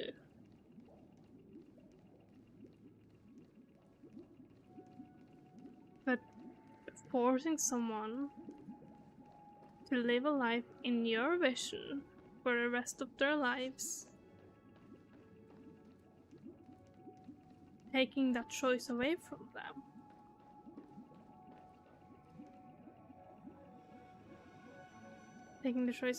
them, I think that is selfish. It looks like he really has no intention of imprisoning us. If it's just a quiz, I suppose it's fine to humor him. Back to the question. I would personally choose to build the little Charmony dove a cage. No special reason. I do think that a fledgling should have the right to fly into the sky. But if it can't even live to that point, then there's nothing to talk about to begin with. I agree. I can't decipher his intentions right now, but based solely on that question, I would probably choose to build that dove a cage. Even if I was gonna release it back into the sky, it'd have to be strong enough to fly first. If I left it where I found it, I fear it'd never get the chance to fly ever again.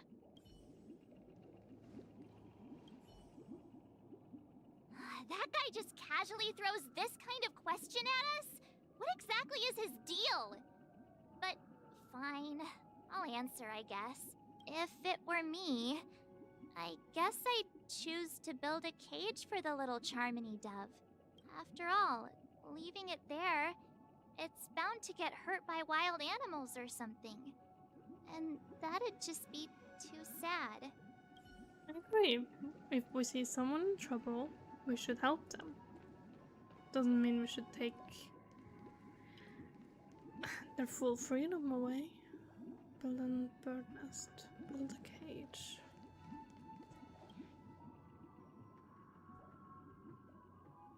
I'm happy to see that you made a choice similar to ours. If your mind is made up, let me reveal the outcome of this choice. We passionately nursed it back to health, preparing only the best food for it every day. We even preened its feathers. Later, on the day that Robin left Penacony, we opened the cage door and let it fly back into the sky. I watched it for a long while by the window, probably about 3 or so days. In those 3 long days, the little Charmony dove tried again and again to spread its wings to fly into the sky, but fell to the ground, only to keep trying. Finally, on the 137th attempt, it succeeded. But its attempt did not go perfectly. After flying unsteadily for a while, it fell to the ground, unable to grasp the direction of the air currents. The fall shattered its wings. It writhed helplessly in my embrace. But it was all for naught, finally succumbing to a painful demise. And in that instant, our tender care, our given love and hopes, they all became the inevitable push that sent it to its death. I deeply regret the choices we made. Next, let us head to the second decision. This time, it's the story of a dream chaser. So, what did he regret? This story happened letting when I the was bird out appointed again? as Bronze Or Melodia, taking him in the a first position place? exclusive to the Oak family, charged with listening to the problems and vexations of Dreamscape residents, and providing them with the relevant guidance. It was during that period that I had the opportunity to hear voices from all corners of the Dreamscape. Joy, sorrow, arrogance, regret. The complex tapestry of human nature that formed the world. And I was fortunate to catch a glimpse of it. He was a dream chaser, and an illegal stowaway. Just like the rest of them, he came to Penacony in search of a better life, except that, to most people, the price he paid, I suppose you could say it was everything. He told me I sold everything I could at home. The house, the land, even his 2 children. He said he could not afford to raise them, and that at least they could eat if they lived as slaves. He had a plan in place. He would buy back his children once he had made his fortune, and enjoy Penacony's beautiful dream with them. Alas, his plan to smuggle himself was somewhat clumsy, and he was sniffed out by those pig-headed hounds. After hearing the Dream Chaser's story, I immediately appealed to the Bloodhound family to cease their pursuit. That way, at least he could live peacefully. But I was still too naive to the ways of the world. I did not anticipate that what I thought was a kind gesture would later lead to dire consequences. I'll tell you the outcome soon. For now, I'd like you all to make a choice. Will you do as I did, and try to convince the Bloodhound family to stop their pursuit, so that the Dream Chaser may live peacefully and realize his wishes? Or will you remain silent, leaving him to languish while the hounds are hot on his heels, until his inevitable judgment arrives? I look forward to everyone's decisions. Who knows? Perhaps they might even alter the outcome of this tragedy. The thing is, a parent wanting to do everything for the children is what we want. But as a parent, would you Sell your children to live as slaves.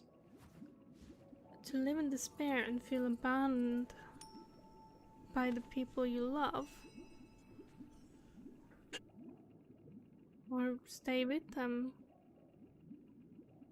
and do what you can to remain with them. I don't know.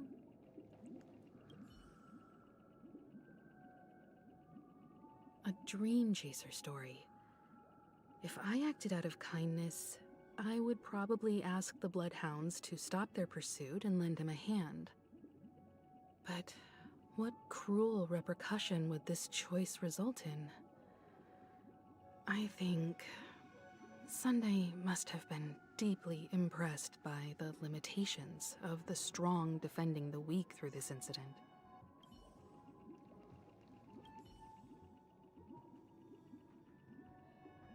This question... Surely it has some connection to the baby bird story. And this connection is precisely the breakthrough Sunday aims to use to persuade us. I'd probably choose to ask the Bloodhounds to cease their pursuit.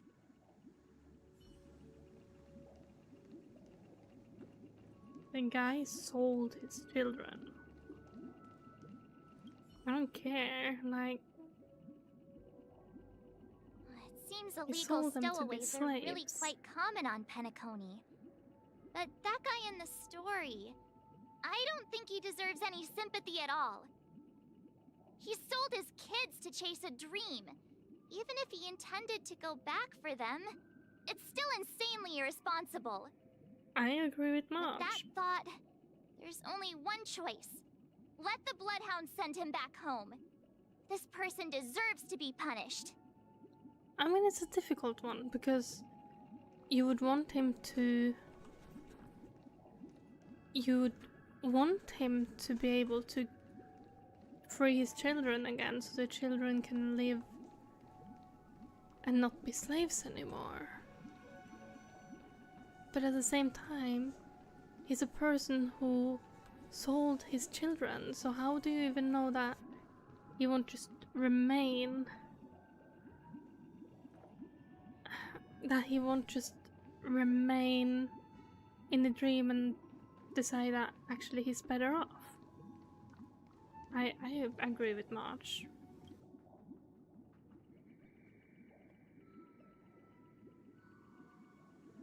It seems you, like me, are pondering whether a different choice could have led to a better outcome. Sadly, his fate would only be more tragic. His fate? What about the children? Say he never gets caught. He would only die from delirium. The methods with which illegal stowaways enter dreams are unorthodox. Not flawless like the hotels. Living in the dreamscape would be a mere pipe dream. Should he be apprehended? Could the hounds afford to turn a blind eye? The answer is a definitive no. They couldn't bear the resulting consequences, and thus wouldn't dare extend a helping hand. As to your choice, I once again offer my heartfelt apologies. Next comes the third and final decision. What happens? And the story this time is my own. This story happened the day I was appointed the Oak family head. At that time, Mr. Gopherwood was the current Dream Master, and as per his wish, we had a private conversation. What surprised me was that the Dream Master had only come to deliver a letter to me. He let me read its contents, and it was a letter from my sister. The letter contained the usual pleasantries, anecdotes from her travels, nothing out of the ordinary. Just as I started wondering how this letter related to our discussion, the Dream Master began to speak. Do you know who wrote this letter? My sister, of course. But why would you personally visit me to hand me a letter from my sister containing mere trivialities? To help you grasp the full scope of this issue. Do you know where Robin is at this moment? I mean, he is really pretty. From what the letter indicates, she must be in Caspelina 8, correct? She's touring there right now. Correct. Has she mentioned anything about a stray bullet? A stray bullet? What? A war has broken out on that planet. It is because of this very reason that Robin chose this destination. To spread the word of the Harmony. And to save the lives of that planet. She personally made for the front lines. She hoped to ease the people's suffering with song, and was willing to brave mortal danger to deliver the IPC's medical supplies. Unfortunately, stray bullets show no such compassion. Is she all right? If the operation was successful, she should probably be recovering in the field hospital. By the eon above, the bullet struck her neck directly, yet possibly as a reward for her consistent deeds of harmony. It didn't hit any vital arteries. Once you've attended to your outstanding tasks, it'd be advisable to write her back as soon as possible. Those damned savages! I'll pack my bags right away. My Probably why he gratitude for hates bringing the this to my IPC as attention, much as Mr. well, because she Gopherwood. went there to give them medical supplies. Now you understand why she always wears such elaborate neck ornaments, don't you? How could this happen? Miss Robin. It's all in the past, so please don't worry. I share this in the meager hope that you will understand the Harmony's limitations and predicament. As grandiose as the strong defending the weak sounds, many times, it is nothing more than wishful thinking. Likewise, I've prepared one last question, one last choice. But rest assured, this choice will not have any grave consequences. Because this is merely a figment of imagination, a nightmare that has haunted me through countless nights. If you ever had the opportunity to make a choice like I did, would you still support Robin's journey on the path of harmony? I would, yes. Because she's free to make her own choice. And I think she would be in more despair if she was denied the opportunity to go and help others. I often feel like I've dreamt of similar scenes on certain nights. In the dream, I see blurry faces. I don't know who they are, but I sympathize with all of them, fighting for survival against some unfathomable force. Their confusion and fear are lucid to me. But I also remember they chose never to give up. Just like Miss Robin. If Mr. Sunday's question leaves you puzzled, you should find the answer from your own experiences. With each trailblaze, dangers and tribulations will surely follow. But would you ever back away? Would you stop March and Don Hung from reaching their next destination? I believe you have an answer of your own in your heart. I understand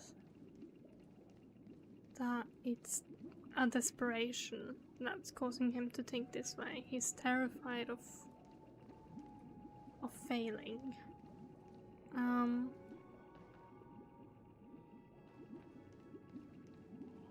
But the thing is, we have to remember that everyone has their own input. Everyone has their own views on things. And just because we share our views doesn't mean that we're being brainwashed into believing them ourselves.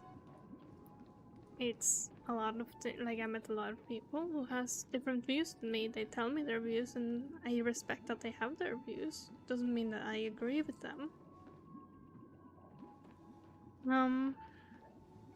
Yeah, of course, he's terrified of losing Robin. He loves her so much. But if you also love someone, wouldn't you want them to follow what makes them happy?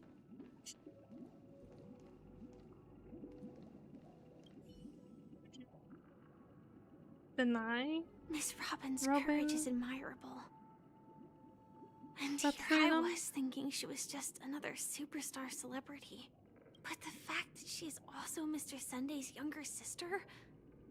No, I doubt he'd wish harm on his own flesh and blood, no matter how grand the ambition.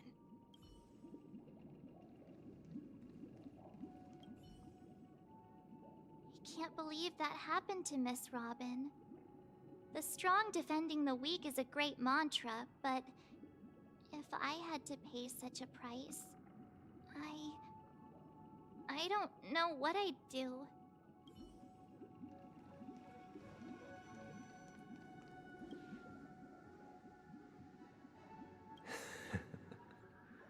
I see. I am now aware of everyone's stances. Raising these questions merely serves to illustrate one point. The plight of Penacony cannot be salvaged by the Harmony. The true foundation for a sweet dream paradise can only be established through the Order, where the strong govern the weak.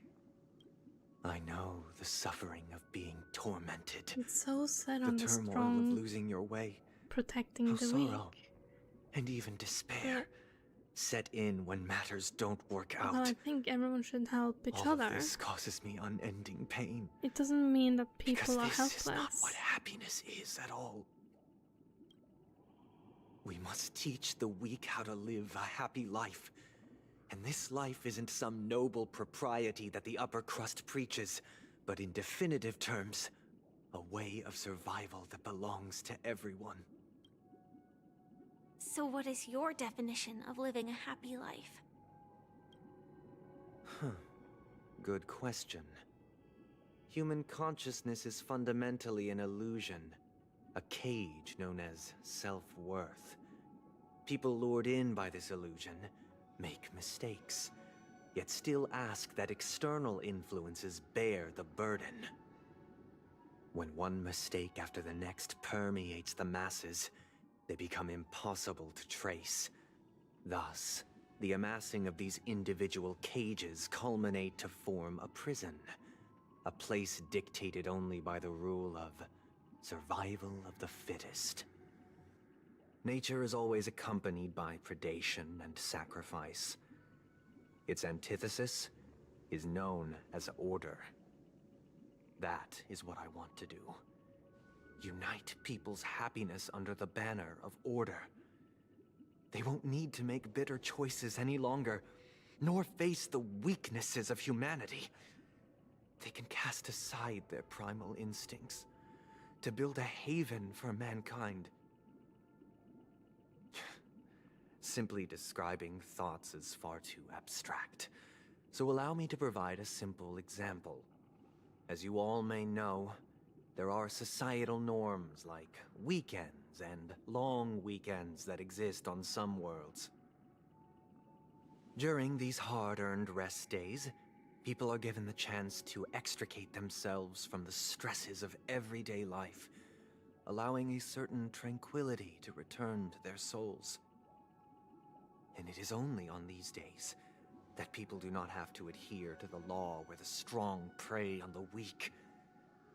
They can live out their lives happily during these brief intermissions. It's just a pity that 2 or 3 days are still too fleeting compared to the span of a lifetime. From where I stand, Society's ideal system should be 7 rest days. Following Sunday, there should ensue a second, a third, and indeed an infinite procession of Sundays. This should be the face of the new world. Idyllic, eternal, peaceful days. And thus, every person can return to their base selves in this utopia. Some gaze in reverence at the stars, pouring their whole beings into calculating the distance between us and the isolated world of Pagana. Meanwhile, some seek refuge in quiet corners, holding one another, unencumbered by the chains of unwelcome obligations. There would be no need to bear the hardships of reality. Only in this way can humanity face the inevitable end with the purest of spirit, living a life of dignity. This is what it is to live in bliss. Miss Firefly, you who are stricken with entropy loss syndrome, you of all would surely understand this. No, because she's already been trapped by the script that she doesn't necessarily want to follow. Sounds like a flawless theory. I don't think Firefly would support it because she's proven to, like, her conversation, like, with Blade and that.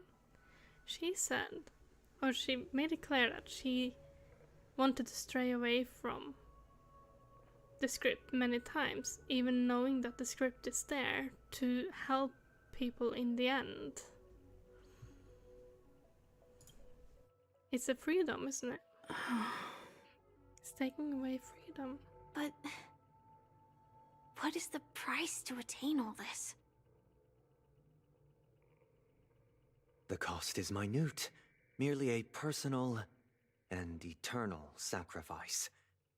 If this paradise is to be maintained for everyone, someone must remain trapped in solitary wakening until the end of the cosmos. Wakening. Which means that this so-called paradise is still a dream. Stepping into this paradise means forsaking reality, correct?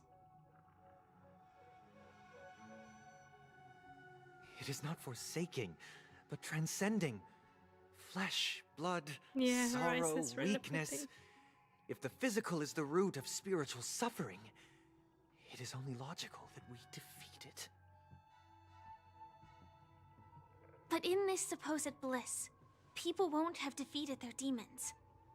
The chance to overcome their tribulations would be forever lost to them. In other words, it is an escape. That's another way of understanding it. But there is no shame in escape. On the contrary, the seeds of escape exist in everyone's hearts. Don't you agree, Miss Firefly? And as to why we sleep, it is because we are afraid to awaken from our dreams. No, because we get tired. But this is not in conflict with the grand plan. Only in acknowledging this can we truly understand the frailty of human nature, and from there, show compassion and protection.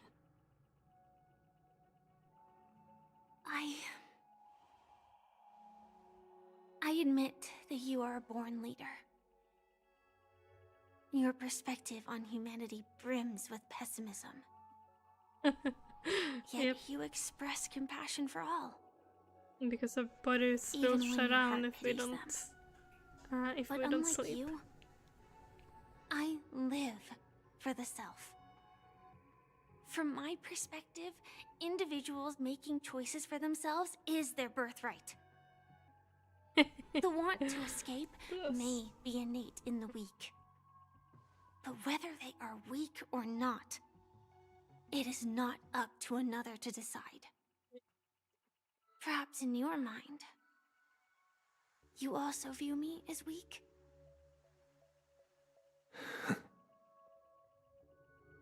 Because I don't think so. Since Miss Firefly has said her piece, the Astral Express will also naturally give you our answer. We'll leave it to you. Just as Mr. McHale instructed before. Tell him our choice.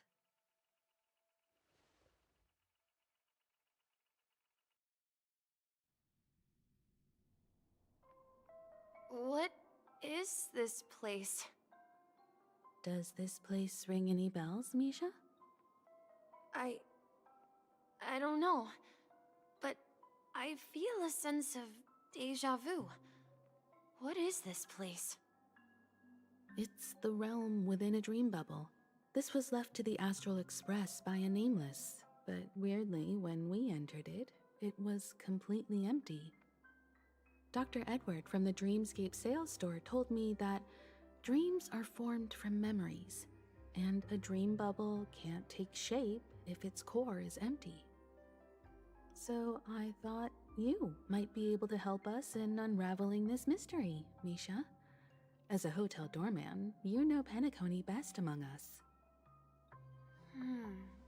I don't know much about dream bubbles, but if you want to figure out what this mansion is, I'll do my best. I'm counting on you then. Himeko, I still don't get it. Why were you so sure that Misha had a connection with this dream bubble? I wasn't sure. It was just a hunch. But since Misha feels familiar with this place, my hunch might be correct.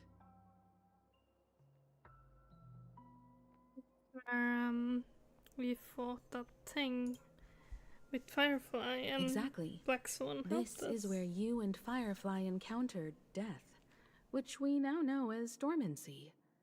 Considering its connection to Dreamflux Reef, it's not surprising it appeared here. The question now is, who brought you here? Based on the clues we have so far, it's unlikely to be that masked fool. So identifying them is crucial to us. We're drawing closer to the truth once more. Let's give Misha some time, as I believe he'll unveil the secret of this dream bubble. Alright, but there are doors all over the place. Which one should we choose? Do you have any idea, Misha? I agree, I'm wondering that as well. I guess... Where's Aventurine? Maybe this way?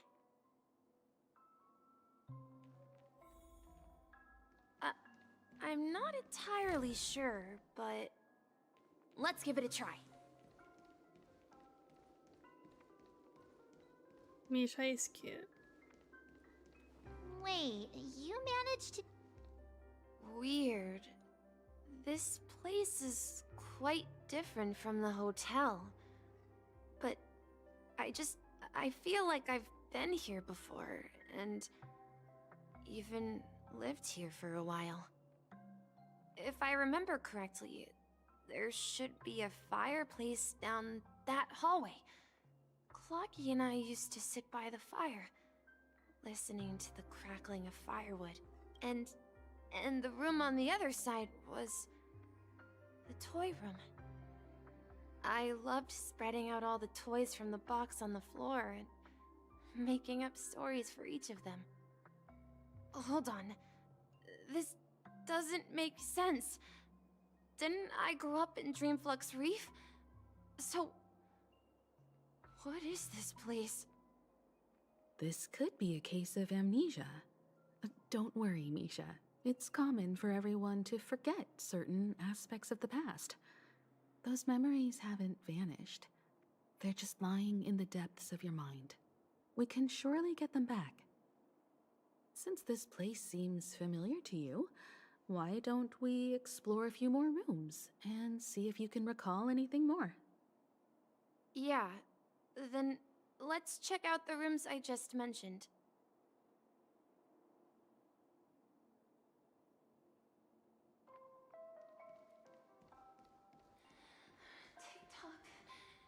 Alright, I have no clue how long is left of this quest, but I think I'm gonna end it there. I